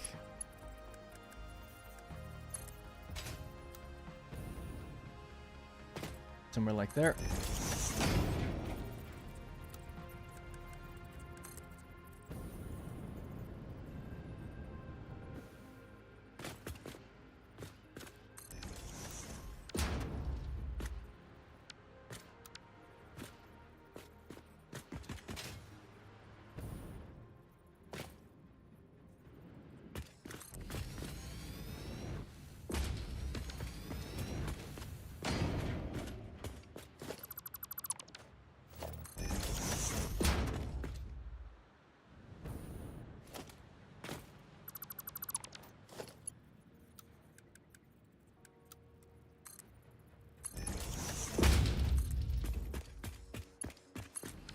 Alright, so just gonna need to make this, get this on the way over that way.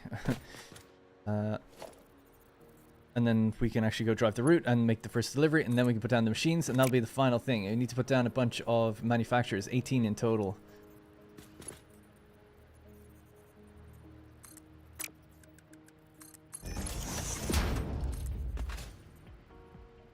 Good point. Thanks for the tips, by the way. I know I'm usually only chime in when I have questions. Oh, no, that's totally fine. Yeah, it's cool.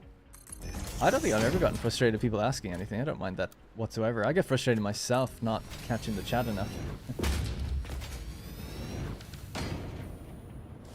When I get locked in, I'm like, oh yeah, I'm against the clock. You know, I've got maybe 40 minutes to go. So now I'm just like trying to really focus on getting this done. Probably to the detriment of the stream, really, but it would bug me if I didn't at least finish this. Go along here. Needs to make its way all the way down. This is our silica line. We can join up with the menus. In fact, there's a nice big open gap here. We could have a line of manufacturers even at this point, possibly. Stack them on top of each other. What do they need? Quick wire, which comes from down there. Quick wire, silica, and circuit boards. Circuit boards come from over there as well. Yeah, I'll just leave it here for now then.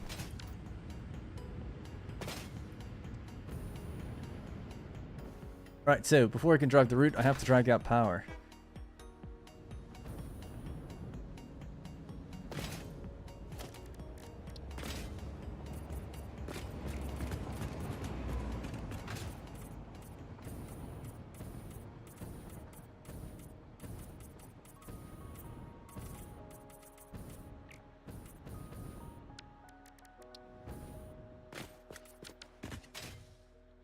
Okay, so power is all the way at the beach anyway, so just drag it in from there.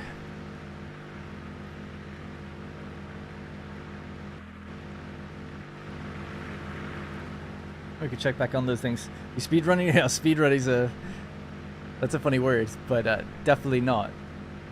Speedrunning for me, I guess, or I'm trying to go fast. If I was really going fast though, yeah, it'd be an interesting type of playthrough. I was just like, didn't care about any cosmetics or anything. Right, this can actually guide me where I need to drive as well, which would be good.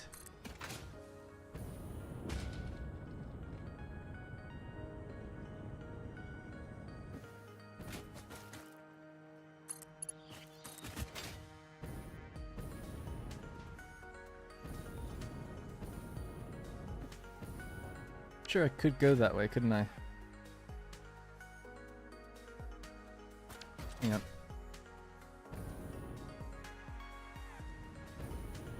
Might be a more direct route through here. And then you have to bank to the left. Drive up there. And it brings you out to the same point.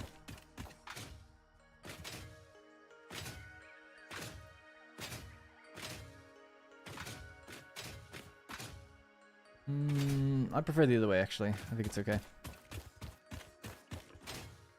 We've already cleared the trees and stuff for that, so... And I've done... that's the route I've driven in my other playthrough anyway. Same thing. I should be able to recognize it a bit easier. Speedrunning's not cringe. Either way, speedrunning is cringe. Each to their own, I guess, but I think it is not at all how I like to enjoy games, but that doesn't mean other people have to play how I like to play. I would never do it. When I see people speedrun, I'm just like, you're destroying what a game is, in my opinion, but, you know. If they enjoy it, like, what does it matter? It's just them playing with the thing however they want, so that's fine. Cringe might be a little harsh, but I do, when I see people that are like, they've dedicated like their lives to getting just a few extra milliseconds in some Mario game or something, I'm like, you are kind of wasting your life because you don't get anything for doing it. You just don't even get anything. You don't even make money off the videos doing it, really. Like, enough to make it justified. So it's like, not that you should be doing it to, you know, if you're just doing something for the love of it, I mean, that's nice. But it is like, damn, man. If you could just apply yourself to something else. I mean, who am I to say that? But, you know, it just feels that way. It's like, if you just applied yourself to something else, something a little bit more productive, your life could be probably better for it, and maybe someone else's too. I don't know. But at the same time, look, for the really big people that are, for the people that are really successful and big at it, that's a bit different. It's like, oh, they do it, and they get followers and viewers, and they're entertaining at the same time, so a bit different. But yeah, like I said, each to their own. I would never tell anyone not to do it. But if it was like my son doing it, I'd be like, I don't know, man. I think you should probably do something else. Or at least really try to monetize it or something, like, or make a channel or do something like that's more than just doing it. Because a lot of people do speedrun and they don't have any presence online. Not talking about the guys that are getting like 1 million views doing something. Talking about the ones that just, they're in the top 10 leaderboard and you've never seen them before. But anyway. Is that all hooked up now, by the way? I think so. Some of it is.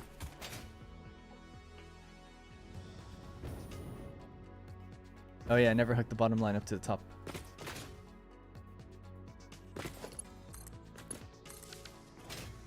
Alright, that should be okay. Let's make this first run. I need to kind of start from further out though. I don't know the route going back as well, but I can follow my own nodes. Going forward, I know it quite well. Thought so.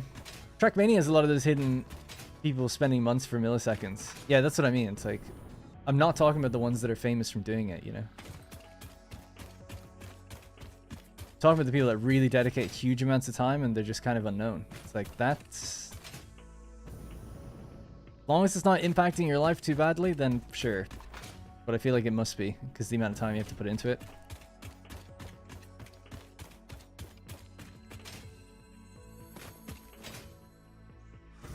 Not being a jerk, it's a service? Yeah. Oh yeah, if the people are making money by it, then it's like, okay, look, fine, whatever, do whatever.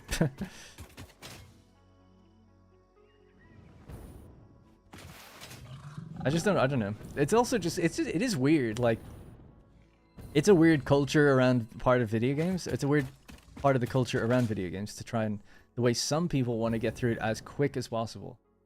Turn, like, the game into pure, like a pure data structure almost. It's like, oh, it doesn't matter, like, what any of the artistic intent of the game was anymore. None of that matters now. All that matters is hitting software triggers to move the software forward so that I can say I got to the credit screen. It's like, okay. Completely destroying the point of the game, in my opinion, but whatever.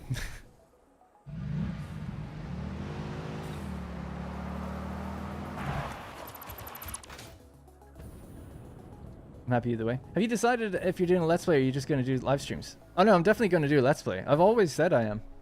The live streams don't do well enough. My channel is like going like really down at the moment. But I'm just working on it. I'm working on a format. And it's probably going to end up being like pretty much the same as the last time. Because I can't seem to get a format that I'm happy with.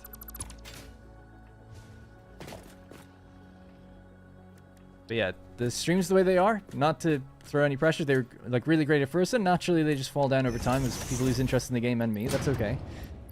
But they are not like they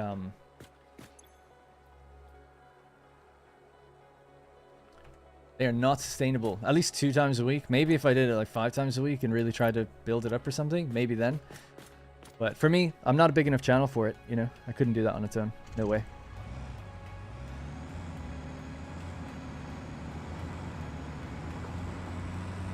Alright, starting the route. See if I can remember how to get there.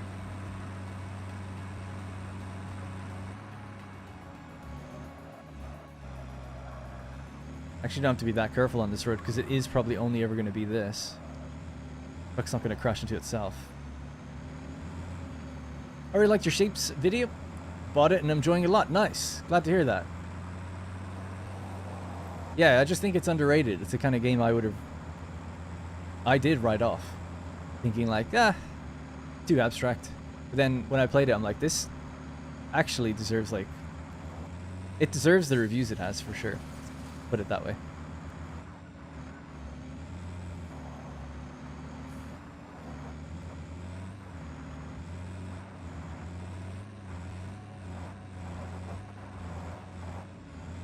But yeah, it's hard to get it across in a video though, you know? You kind of just have to play it in some ways to feel the addiction.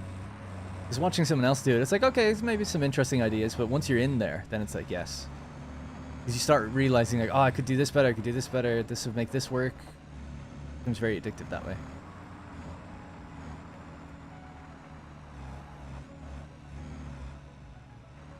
That doesn't look like the right amount of silica to me going in. So... In fact, it looks like the bottom line isn't getting anything, so we'll have to check what's going on there. Maybe the miners didn't get powered or something? Oh no, they must have some silicas rolling out. Oh, we'll be back.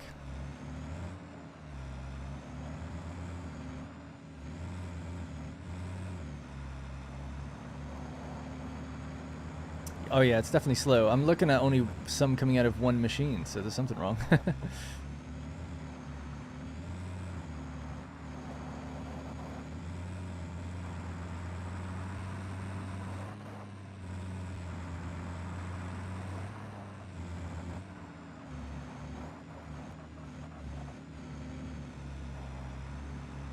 Bottom floor connected to the splitter? I thought so. I thought it connected all 4.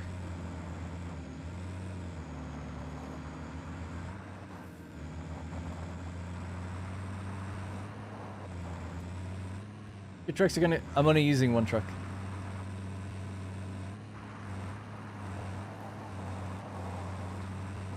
But they would collide, definitely, because I'm driving right over the nodes.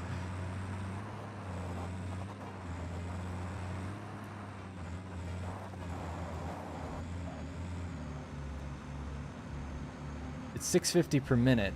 I should have actually worked that out. 650 per minute. However long this takes. This didn't take more than 2 minutes to drive, right? Like one way? Not the full loop. Oh, I guess you would have to count the full loop. Oh, yeah, maybe. Because it holds... Oh, no, but we hold 9,600. Yeah, because it stacks to 200, doesn't it?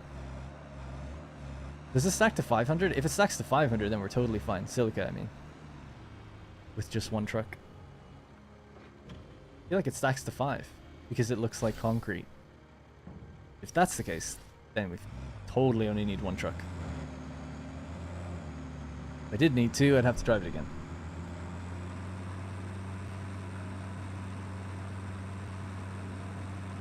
Some hobbies are definitely more of a time waster than others, and some games, ways of playing are waste of time in my opinion. Shit, did I just drive through that thing? Did it save? Yeah, it must have, right? I'm not still dropping nodes, am I? No. Okay, cool. Right, so save. This is the electronics factory, so electronics, I think I've called it ECT. The silica delivery.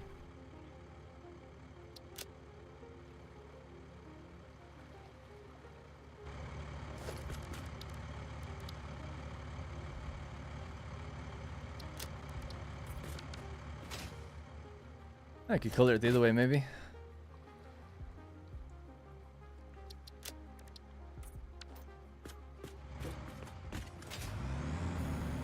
All right, let's go over there and see what's wrong.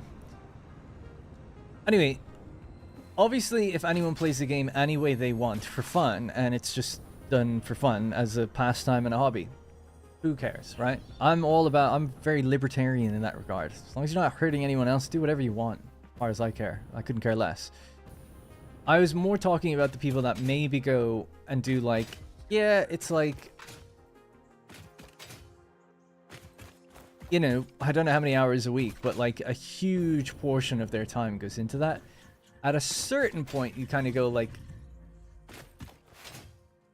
it's like, yeah, if you're getting enjoyment from it, but at a certain point, you'd have to say like, there must be a line somewhere for what's healthy for a person or what's good for a person doing the same thing over and over again, depending on what it is.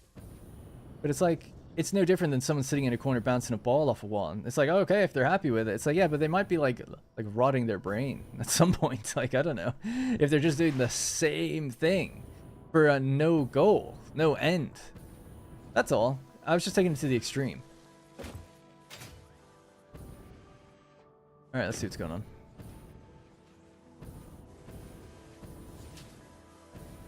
Oh yeah, I didn't hook this up. Okay, well there you go.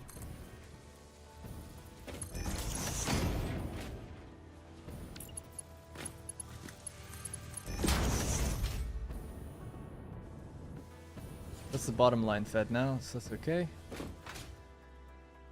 Now why, if the top line's been fed here, are these off? Just because they couldn't... Oh, so it is 200 per minute, so it's 9,600 then that you can hold in a truck. Which still, I think for the amount of time it's going to take for one to get there and come back should be fine. Don't need multiple trucks. It'll take in its little bit of fuel every time, so yeah, I think it'll be okay. Just stay here for a minute to make sure that... Is this getting it now? It's getting the quartz here? Good. So only the top line was doing anything.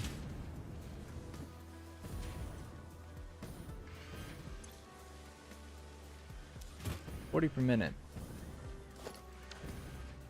Well, that's a bottleneck there. There we go. That should be 650.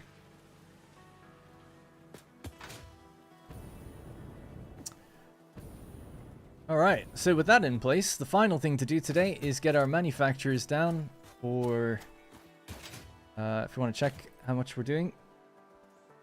So that's this bit done. Alright, that's all done. We now need to grab 2 of our remainder 780 belts, which we got. Get the 650 silica, which we've also got, and the circuit boards, which we've also got.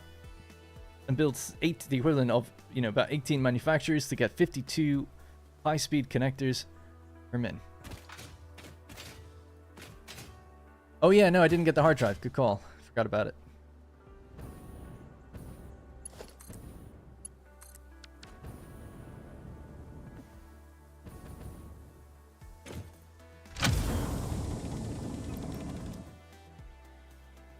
Mark that.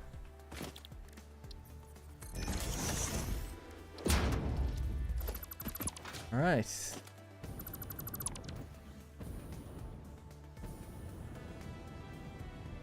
We'll make our obligatory trip to the liquid biofuel factory as well after all this land clearance and slug collecting and all that other stuff has now been done.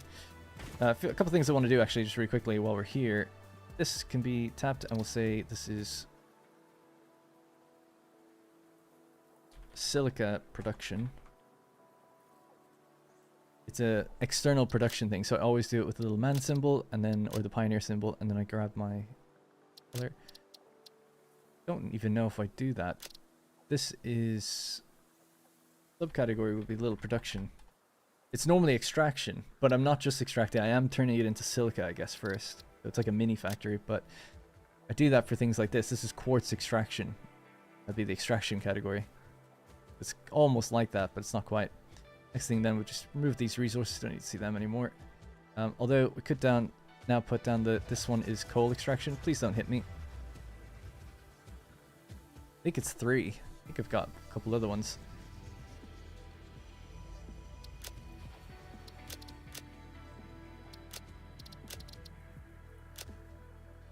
The question is, are they even on the marker? It's near regular size. Yeah, I just don't make them large. Got it.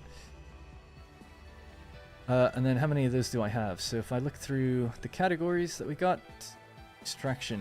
So we have coal 1, 2, and 3. Good. I can turn those resources off. They're just a clutter. There we go. Bit of a cleaner factory look now. Also need to build or list what's going on out there. The electronics factory. And the extraction points for Caterium, which is down here.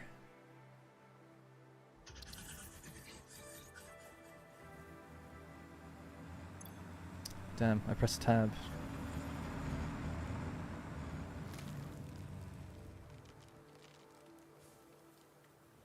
I think it's the first one.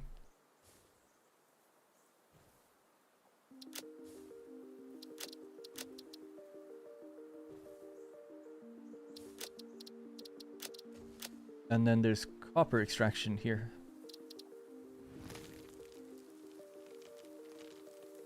Might have a number to it, but I don't know yet.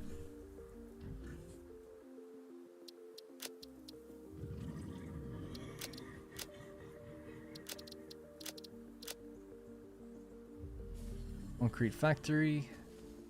I'll say concrete production so we can keep it in line with the other thing. Not that much of a factory, really. It's just this kind of one thing. Yeah, only 10 refineries. Call it production. So there's other things in that category. And then maybe production should have a different symbol.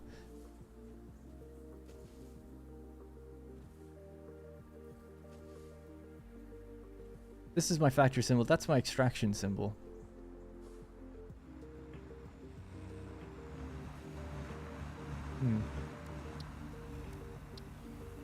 Maybe just something like that. It's made into something. And it can be normal size as well, I would say.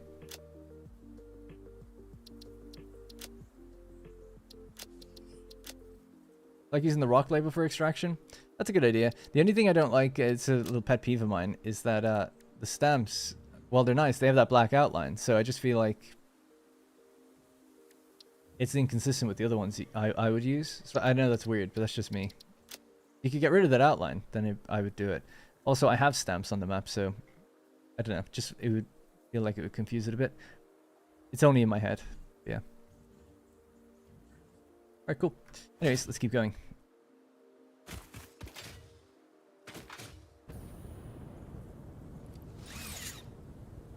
The games that I think are brain rot, if I said so... No. It's not about the... It's not that I think any game is brain rot, though. It's the idea of doing the exact same thing over and over and over again with no difference. That's what a speedrun is. You're just trying to get faster. That's why I made it akin to bouncing a ball off a wall. It's like, okay, how many bounces can you get in a minute? Oh, it's like, oh, I can get 60. Well, try to get 58. But there's no... Like, okay, maybe the person really enjoys it. That's cool, but it is a waste of time.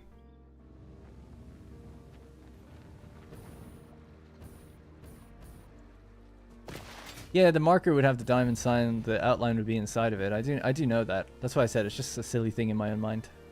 I just wish we had without the outline. Or just more monochrome symbols. I don't know why there's only so few. I don't know if there's a mod actually that adds way more. I'd like to do that. I don't want to mod this game at all until I finish it. But once I'm finished it, then we mod it out the ass. Especially with cosmetic mods. I was looking at some yesterday. There's like a bunch of cool factory textures and different little packs and stuff. And also you can get any asset in the game and put it down if you want. So you can actually add trees. They're only cosmetic though. You can't actually get anything from them. But they act like a building. It's still pretty cool though. Yeah, exactly. The definition of insanity. It's like, I know some people argue brain rot could be like playing one game over and over. It's like, no, I don't. It's as long as you're doing something different. It's like, whatever, man. I could see how people made that argument. I guess it's only one step removed. And like I said, I would never actually tell anyone this way unless it was like my son or something who was just trying to speedrun like something from 20 years ago. And I'd be like, just don't. Doesn't matter. Even if you do it, you don't get anything. Just leave it. Do anything else. Please. Well, not anything, but something else.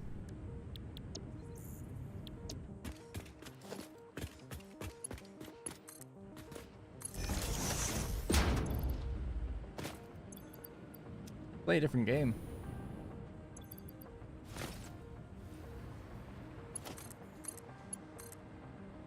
Right, so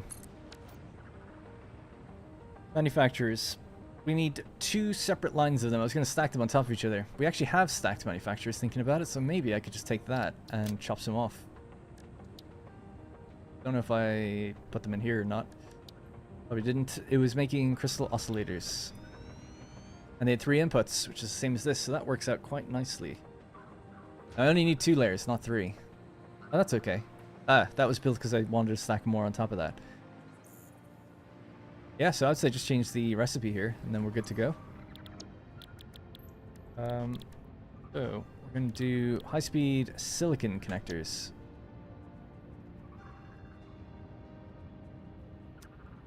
And I'll have to change the clock speed, I guess. So, we're trying to make 52. And we need at least 17. So let's try 52 across 8. Or 18, I mean. Be rows of 9.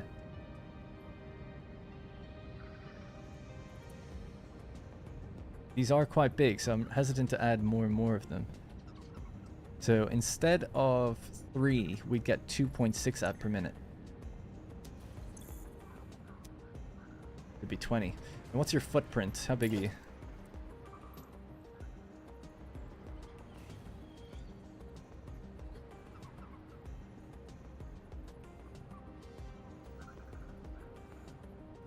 meters across. 10 meters across, and we would need 10. 100 meters. Alright. So 100 meters, each one of these is 8. 12.5. So I just need to see if I've got room for 12.5 in the line out this way. Starting somewhere here.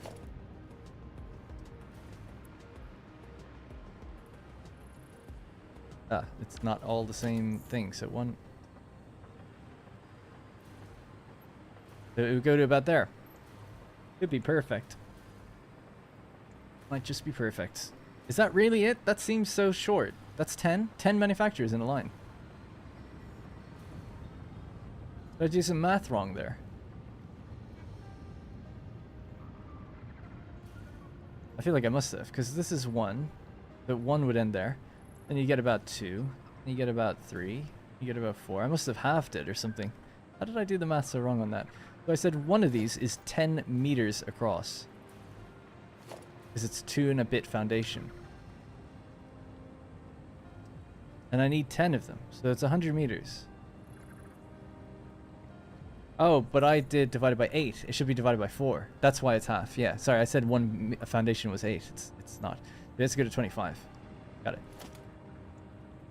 I know that 10 by 10 is 100, yeah. Well, I almost started to question that a minute ago. They would have to go to... there. And it uses no more than 5 foundations. 1, 2, 3, 4, 5. I don't have to go all the way down. So yeah, we still can fit it. MAM is done. We'll check it in a moment. Alright, cool. We'll just draw the first line here. Now, the only other thing would be the direction of what they're getting fed. So the silica is coming in from, if we're aiming out this direction, well, we'll probably aim out this direction, actually. So the silica will be coming in from the right side. So actually, I'm going to start here.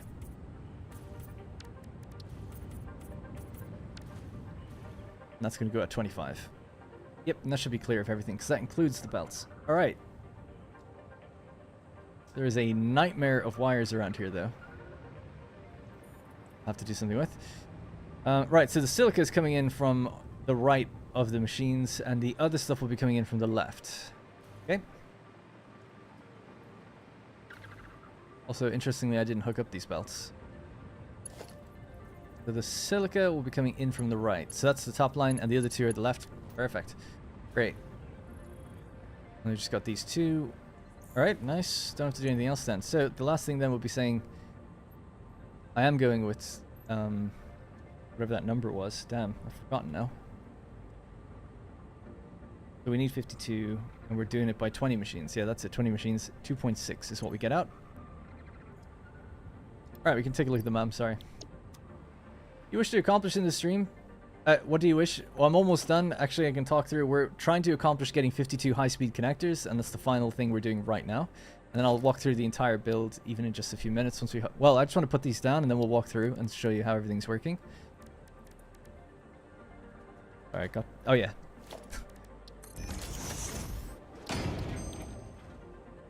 Solid steel ingots and turbo heavy fuel. Rescan. Bonk. Super state computers. Ooh. We're making a lot of electromagnetic control rods. Ah, and that way I don't need the extra high-speed connectors. Even better. We do need more computers and then batteries. Never going to use that. Sure, we'll just click this. Why not? That, I reckon, would actually be something I'd build. 2.4 per minute. It's a lot of computers, but I guess that's just the way it is. It's less than normal, though, which is good. At the moment, I'm using the one on the bottom, the radio control units and the cooling systems. That does seem pretty good, though. Let's just get it anyway. Super state computers. He doesn't have solid steel yet. Don't need it.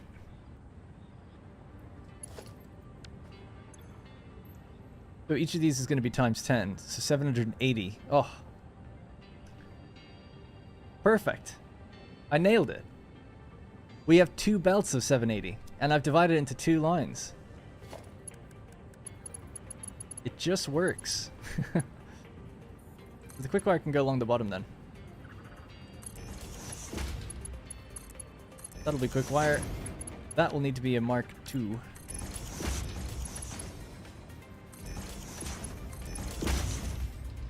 Alright, the next one then will be... we'll do the circuit boards next. It's only 2.6, so it's 26. So a Mark I is okay for that. And then finally the silica will be coming in. And the silica will be 325.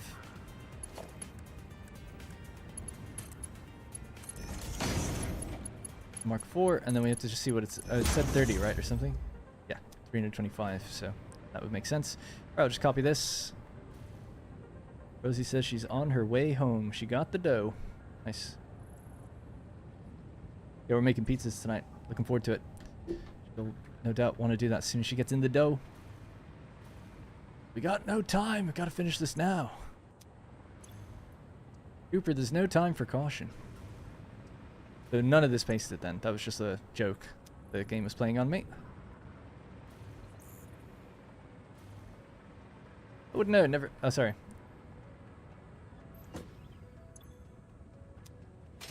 You just gotta love when everything... Yeah, I know, right? It's such a good feeling when it falls in place.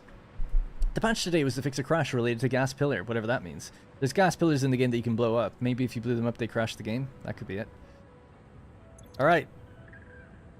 High speed. It's silicon high speed connector.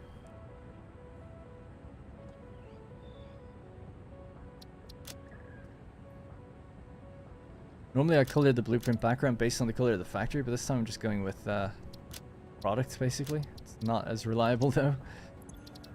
Right, let's clear that. So now we just need a bunch of these in a line. So there's a lot of crazy power poles around here, so I'm just going to try and neaten that just a little bit. Get them out of the way.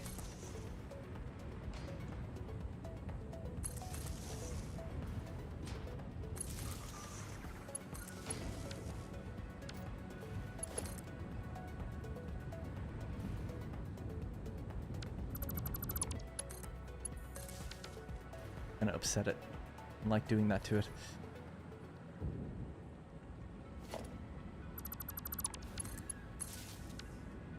If I cut that, what happens?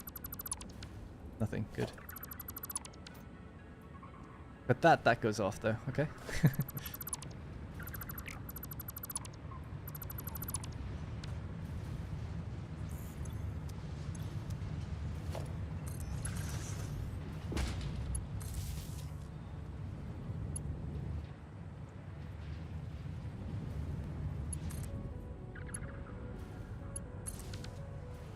Alright, we're back online.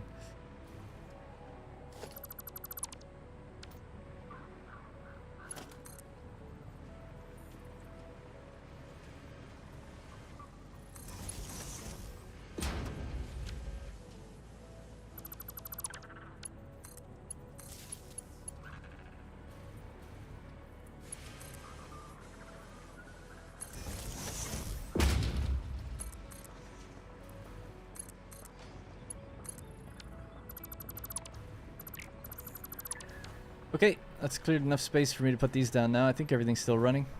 Just about. What happened to explosives?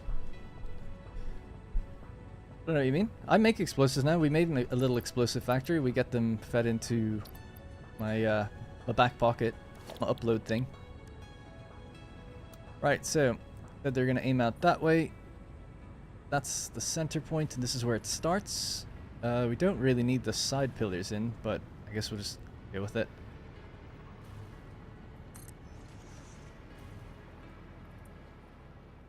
Now, I guess we're going to take up even more space than I anticipated because we're using a blueprint with predefined space. It's actually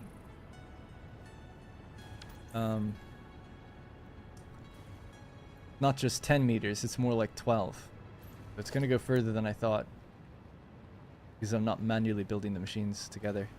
They have floors built in, so I don't want the floors overlapping. That's as far as they're going to go.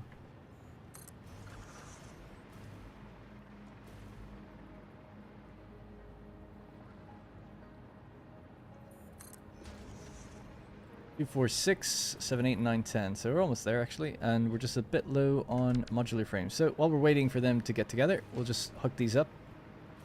We'll do the power lines first. That's already connected. This one across here.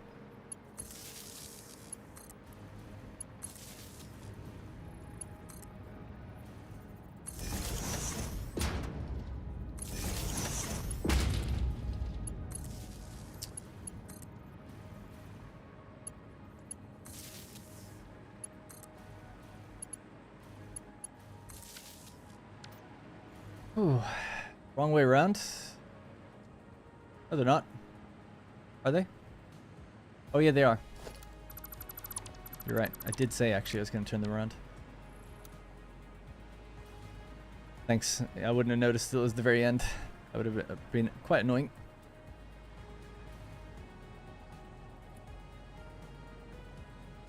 And this is actually off as well. That was slightly off.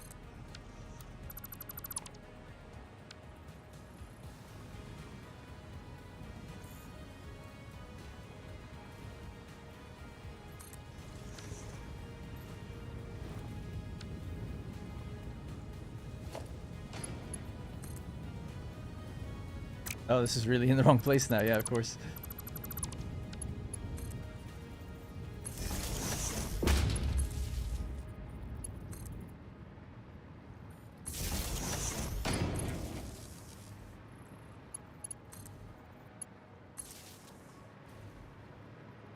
Thanks for that. Thanks for the heads up. Yeah, would have not had the space to get out. How is that powered already?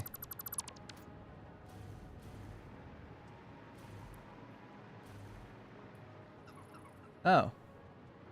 They're connected to upstairs already in the blueprint. I don't recall ever doing that. When I said I was getting rid of that pillar, it doesn't need to be there. Alright, so that's 4. Anyway, so yeah, we still need 6 more. Go again. How do you delete an entire blueprint? When you have the dismantle tool open, press R. So, a good rule of thumb. You see underneath, right at the center of the screen, it says build mode blueprint. Press R, you can change your build mode. Same way you change your build mode for your belts. So if you want to do straight mode on your belts, things like that, always, whatever you're building, always press R just to see what else you can do. Because even with a beam, it's like default mode just goes in 90-degree angles. Pressing R lets you go diagonally. Pressing R again lets you go total freeform, which is like it'll just snap to whatever you're looking at. So, you know, there's loads of different little build modes and stuff in the game. So I always recommend if you ever see anyone do something that you're like, how do they do that? Typically, it's press R. Or hold E, or hold R, one of those things. Freeform OP. Yeah, freeform is if you want to get creative and put things. See, the thing with freeform is beams act as anchors for other things. So you could beam something in a freeform way, or diagonal way, whatever, over there, and then you can get stuff like pillars, and they'll like latch onto it. Oh, it's not really working. Oh, there we go. Yeah, like that. Now I've got the orientation of this, and now I have this in the world, and I can place this down. You can make like shapes. More interesting architecture, I guess, like pillars that support things. So many people actually play with the UI off. Can you even do that? Hide HUD. Oh yeah. Oh, that'd be crazy. Well, maybe eventually I'll do it if I know the game well enough, but still finding things out, you know, even now. Alright. Get rid of that beam. 2 more to go. Just waiting on the components of all the things we're waiting for. We're waiting for flipping metal rods or iron rods. Damn. Have everything else. Just iron rods were short. Jeez. I shouldn't have built those railings from before. Well, actually, while we're waiting, I can talk through what's going on in this factory, right? Because we're about to turn on the final part of it, which is exciting. Or I could do the cosmetics. Or, sorry, logistics. I can do the logistics. Because we can actually start to feed in the silica right now. So I'm just going to do that real quick. I won't feed in the other side yet, actually, because we have to build this further out anyways. This should be easy. Then you're going to go into one splitter. And it's going to go into this top part here. So we'll get our splitter. It's going to be fed from that angle. So...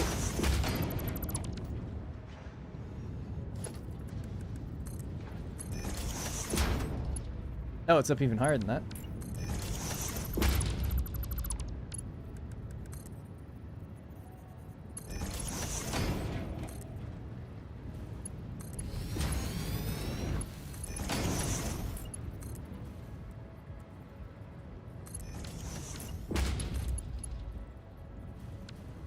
Mistake.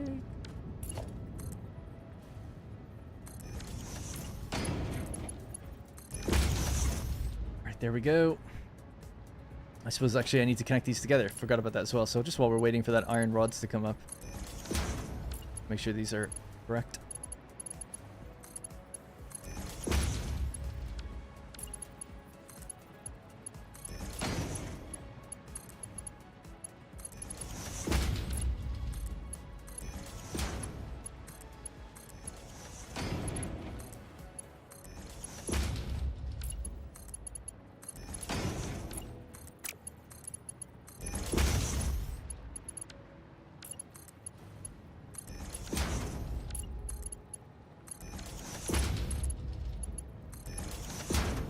Alright, Silica's making its way in. Just asking, flipping blueprints is not possible. No, you can't mirror a blueprint, which is a shame.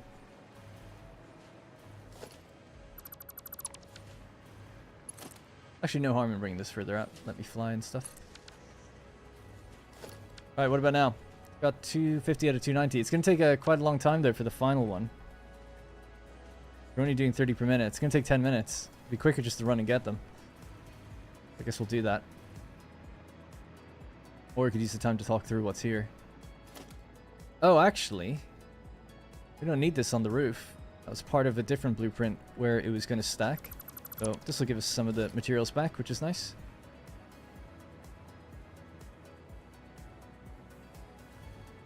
I guess that's what drained me so fast.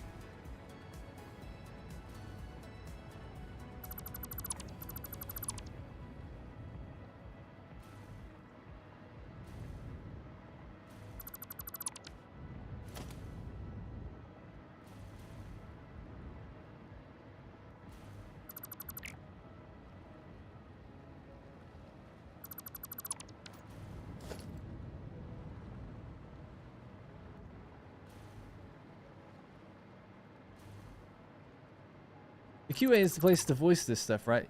Yeah, so they say to go to their QA website to upvote other people who have these suggestions. So generally, if you have a suggestion or something you want fixed or improved, it's good to go there, search for it first, because it's better to just obviously upvote someone else's so more people upvote rather than creating diverging threads.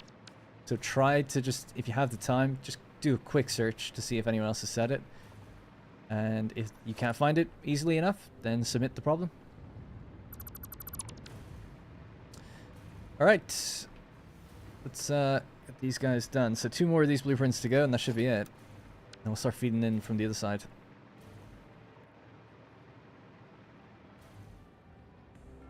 And have to do that. They don't have any mergers, so yeah.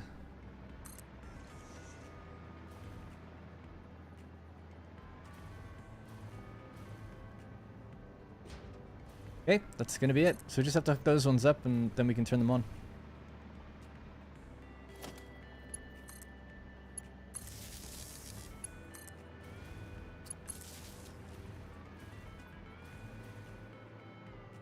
There's a weird delay there. Those lights didn't come on quickly. Okay, just feed in the belts then.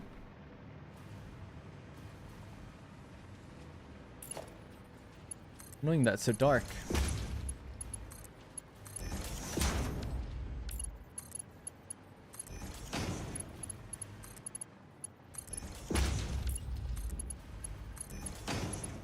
Am I? Yeah. Alright, that's the rest of the silica. They can make its way down here, and then we'll just do the same upstairs, and then just a matter of hooking in the final 2 belts, and then that should be GG, and we'll do a big factory tour to have a look at how everything works here, because it is quite a big place. Let's still add on a little bit to it, though. The plan would be to now get...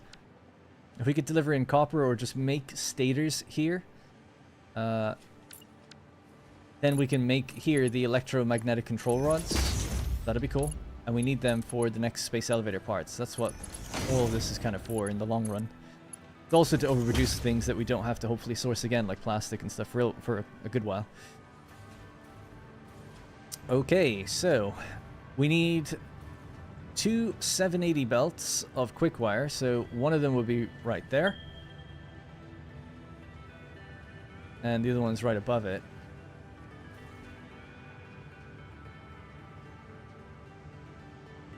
It does seem to me to make sense to cut this here and send it into this point instead.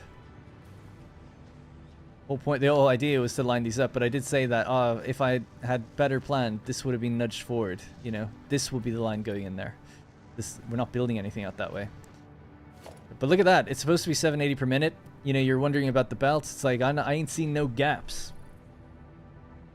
Love it. We're going to create gaps now, though, for problems. Let's just do that.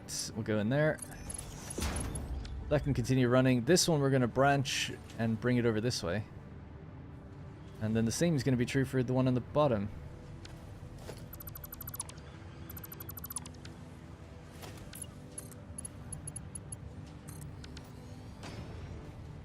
Right, so the inside ones are being used now. It's the 2 outside ones that are not. Put that there. Right, so... Mark 5, maybe just go right around here or something, and then you can go down and in.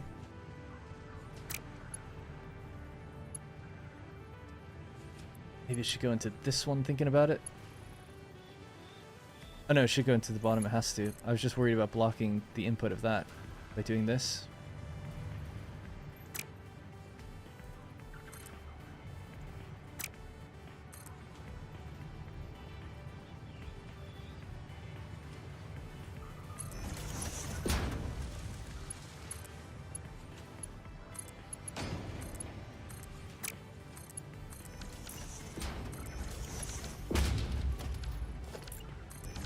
Okay, so that's set, and then we need to go into this one as well, but we have to grab the one up here to do the same.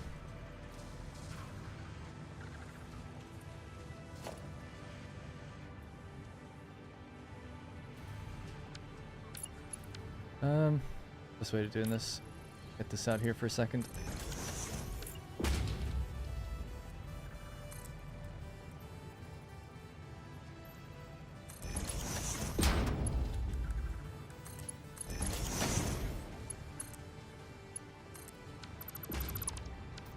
Okay, so that's the quick wire going in now as well. They kind of need like an overflow to go into if something is going wrong for some reason. The manifold's slow. Like, what the hell's going on over here? Why aren't you running? Not getting any plastic. Oh, some of these haven't been hooked up correctly.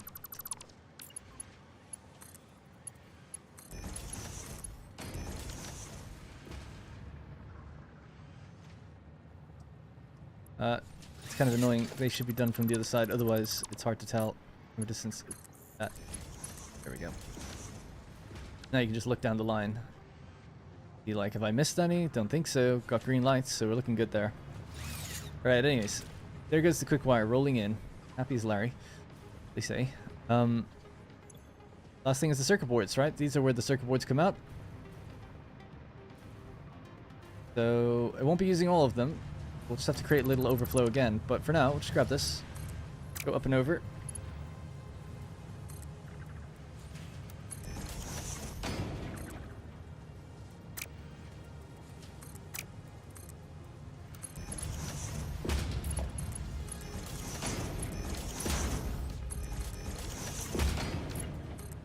Alright, there we go. So yeah, this does block me, but it's alright. We'll just move around it. Go in. I think we'll go up on the left side, I guess, because there's nothing in that way. So we have to go into a splitter.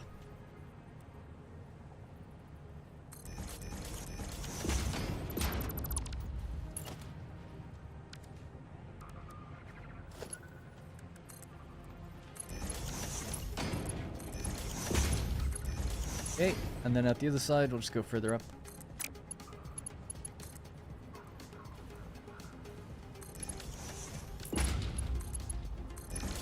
Alright, and that's that done. Now, we'll need an overflow, because that's going to back up quick. If that backs up, plastic backs up, plastic backs up. Well, actually, we do have an overflow there, but it could cause ramifications for fuel and stuff like that, so best just to throw in a overflow somewhere.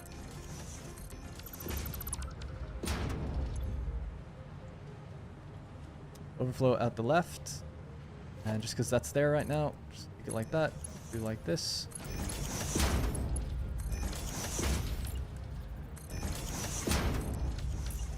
Alright, I think Rosie's home, so good thing, because we're just about done.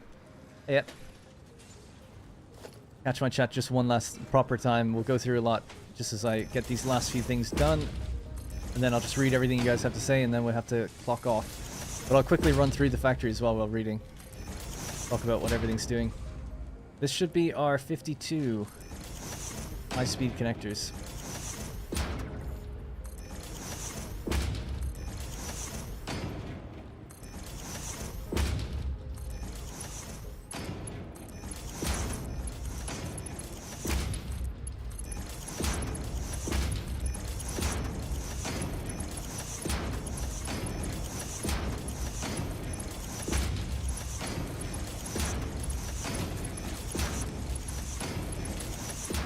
Alright, we'll grab those in just a second. Sorry for all the banging noises, but it has to be done.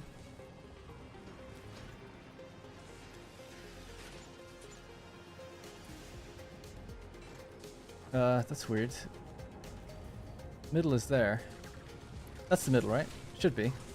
It is aligned. Yeah. Didn't feel like it, and then that's off.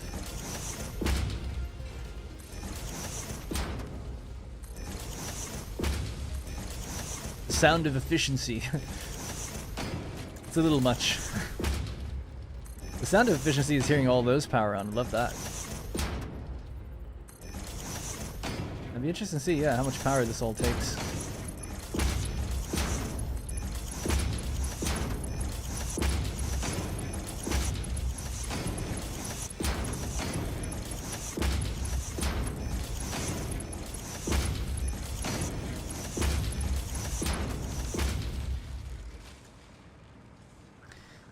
Okay, so for now, it's just going to go into an awesome sig, into nothing.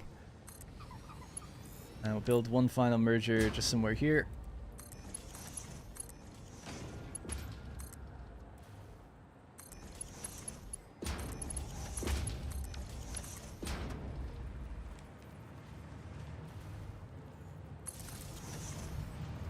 Power, anybody?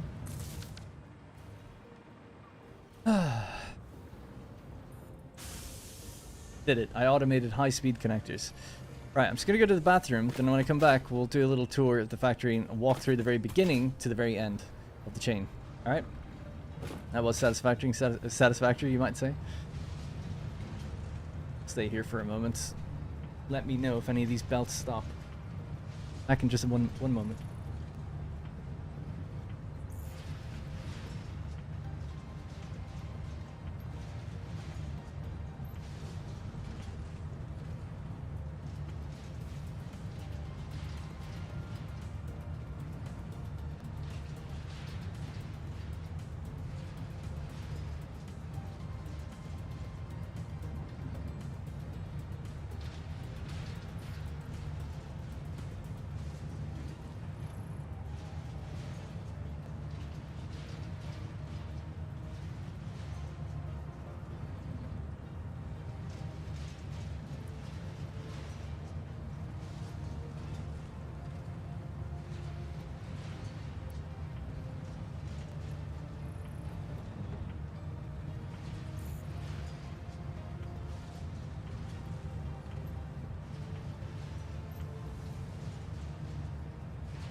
Will I play Shapes Z2? No. I did a video on it. I really like the game, but this is my current game for now. You know. Okay, let's talk through everything that this place is doing. And we'll see... Well, actually, just really quickly before I do, I need to see at least what the problem is right now. What's that? Okay, they're just getting their circuit boards. That should be okay. Alright, so let's begin from the very beginning of what we started in this build. So this build actually started last week. It's pretty big. So basically, we'll have a look at the depot them. Oh yeah, we'll do that then at the end. I don't want to be more than 10 minutes because I want to get dinner and stuff, and I'm already going a bit over. I'll just set a timer for about 10 minutes. Alright, so the start of this entire build, the whole idea behind it was, you know, people were asking even why did I even start it. So we wanted to get electromagnetic control rods because we need the magnetic field generator. So here, I've already got 10 per minute of versatile framework. That means I can do 4 magnetic field generators per minute. We only need 500, so doing 4 per minute is actually fine. And that requires electromagnetic control rods. To get these, there's 2 recipes available to us. One is combining AI limiters with stators to get the rods, which is the recipe I was going for. Midway through the build, I feel like we picked this one up, the alternate, which uses high-speed connectors. Now, I'd said that I was going to make high-speed connectors here anyway, because we didn't make any, and I thought it would be good to have some for the drones that we're constantly building, or we were. So, this is an interesting one, because now we're actually increasing the volume a lot here. We could do something with this. So, you know, that's in the next phase of this build. It's going to be trying to get some stators together to make these. What we need them for, I don't know. I need them for the magnetic field generators. But we also need them for uranium fuel rods. Haven't done nuclear before, so that's all kind of new to me. So, we're looking forward to getting there. Right, so that was kind of the impetus for this. So in order to make the AI limiters, it was like, okay, what could we do? Well, it's like, okay, we've got quick wire, maybe plastic, might be easier than the copper, because I'll mix copper to get the quick wire in the first place. So I thought we won't have leftover copper unless I had a second node, but I plan to do it here where there's only one node, close by anyway. So that was what and it seemed like you get more out, so... so yeah, so that's basically it. So 8 per minute, and decided to build that. So it meant getting plastic. Right, so with that all said and done, we have then a really messy bunch of... So basically I worked out like the amounts based on the quick wire actually. So we have this diagram here, and I knew that I was going to get... We're going to fully tap a node for Caterium, so 780. And to get the most ingots out of that, we have to mix it in with copper, so 780 copper. So mixing these two together gives us a yield of a huge amount of quick wire, right? 4,680 per minute, which happens to be 6 belts of 780 per minute, right? So you just break it into a group of 6, and that's how you have that. So I was like, great. So then the next phase was then getting the plastic, right? So we got the oil, and then there's the plastic refineries. And as we were building them, people mentioned, it's like, oh, you've got a lot of heavy oil there. Why don't you mix it with water to get diluted fuel using blenders, and then you can power part of the build. We were kind of getting low on power, so that's basically what we did. So we've got all of these blue refineries here are plastic, with oil going into them. It's got spiders' webs of cables everywhere at the moment, just because I'm sinking a lot of it, because it doesn't go anywhere yet. Some of it. We're starting to use some of it now, though. We did have problems a while back with it. I just want to check how we're doing for oil now. Yeah, no, it's still full. Okay, that's good. Anyway, so that's the plastic production. So it turns out, with the way I've built it, we've got a line here of heavy oil, and another line of heavy oil. 2 lines of heavy oil connected together on these 4 groups, running all the way down to the very end, and that's when we have our blenders. So the blenders are just picking up water, they're mixing it with the diluted fuel, so the water's either side, and they're blending away, giving us just regular fuel. So the regular fuel, we broke this again into 4 groups, goes up there, there, and in the 2 other corners, straight upstairs,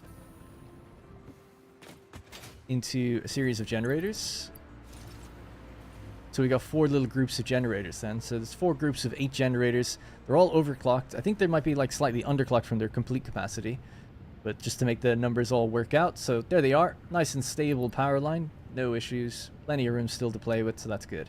That's the end of sort of that line, right? That's where the generators fell in. That's the plastic, all of that. That's the next thing would be, I guess, where we did the quick wire. So the quick wire is done here, right? So we decided to build a train. So the train goes off and picks up copper from just over there, that yellow tower kind of thing. And then just a little further in the distance, you can almost see it actually. That, you can't see the miner, but you can see the belt. Not the belt in the that's going down, but the one even further back. That's picking up quick wire. It's being fed into a train, and the train runs along the water basically, just above it. Picks up the copper, and it's just the ore, and brings it in here. We did the ore first because if we'd smelted it on site, you're transporting way more. So we're transporting less by bringing in the ore and then doing it here. So there it is. We have the 2 copper ones and then the 2 Caterium. They roll up here into their respective groups. So we have all the Caterium refineries. They're sort of in a big one line, in a way. And by the way, this is just taking in water and the ore. So using the pure ingot recipes for both copper and Caterium, we get more out of it. So the water just comes up, feeds into these lines either way. And we broke them into 2 groups as well, just to have an ease on logistics. They didn't need to be 2 groups because it is 780, so we could have one belt doing it. Anyway, so this is 1,950 copper ingots then rolling along on 4 belts that make their way down. So then today, this is where we kind of picked up today. We said, okay, we need to make the quick wire, 52 assemblers or the equivalent of. So this is them there. One of them is flashing yellow. I'll have to figure out why that is. But to do this, we built a blueprint for a splitter that splits 2 belts into 3 evenly. Or a balancer, if you want to think of it that way. So that's because we had 3 stacks of these groups. Because I knew I was going to have 6 belts of 780. 2 groups of 3 would be our 6 belts. So that's why we split it into 6 like that. So what's your problem? Oh, you just can't get out. That's okay. That's why we need to add in overflow, because until everything ramps up to 100%, some of these need like smart splitters. But unfortunately, these are on a belt of 780, and they're making 780. So they'll just always stay backed up, because they can never catch up to themselves.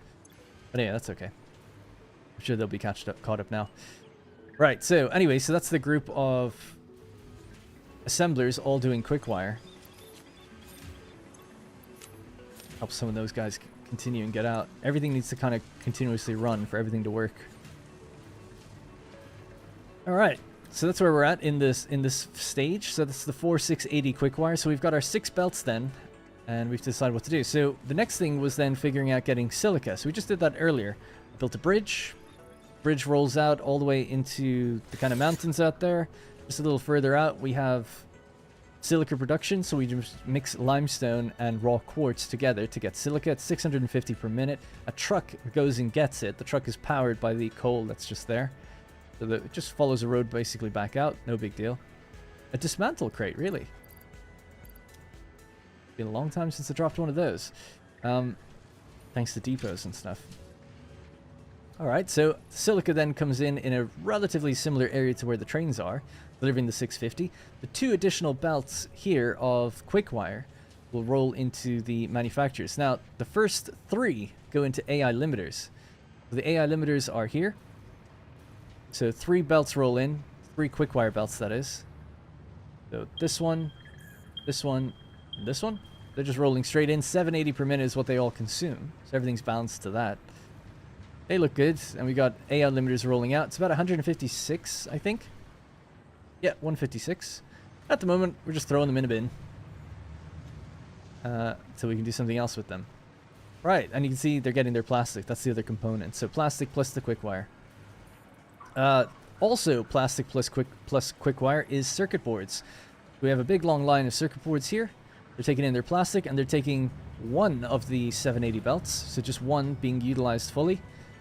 Mixing it with some of the plastic, and that gets us our circuit boards. The circuit boards then go and mix again with 2 more lines of quick wire. This is why we needed so much quick wire. They mix with the silica, they mix with the quick wire, the circuit boards, and that's it. And they get made into high-speed connectors. And that is basically everything this factory does.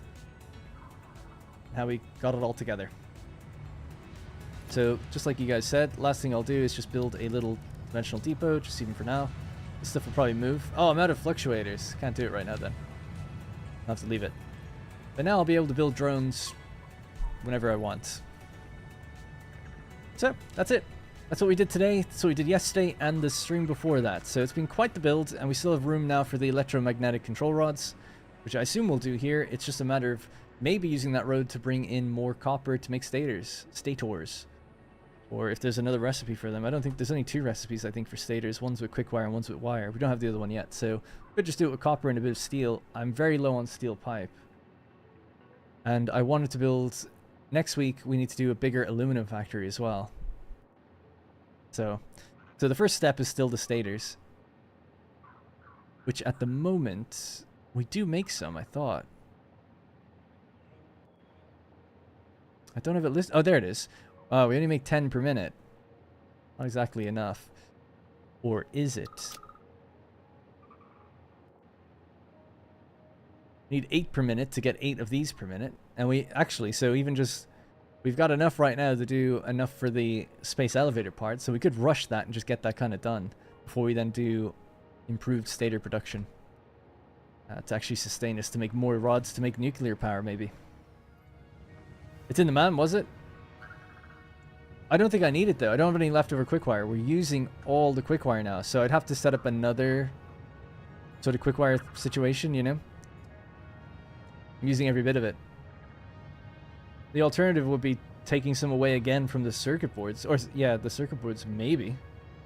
We do have 130 circuit boards. So, everything this factory does, by the way, 52 high-speed connectors, 130 circuit boards, 150 AI limiters, 520 plastic, and it generates a net... Oh, I don't know. Actually, power was almost at its limit, so the net power will be whatever we have left over, really. About 8,000 or 9,000, I guess. After you discount all these machines. If you got rid of these machines, then, you know, it was making like 16,000 or something. But yeah. Anyway, so that's going to be it. That's it for today. Ooh, iron wire could be good. Yeah. You still need copper, though, wouldn't you, for the state? Oh, no, you wouldn't. The steel pipe. You could actually use iron just to do both. Because you can make steel pipe from iron now, too. That could be good. Alright, well anyway, that's going to be it for me today. I'll be uploading the save, so if you want to run around and look at anything and see all the problems that it probably still has, you can go do that. And we'll just knock this off the list. But I'll be back next Wednesday, continuing. Hopefully I'll have my series out by then. I feel like I need to have it out by now.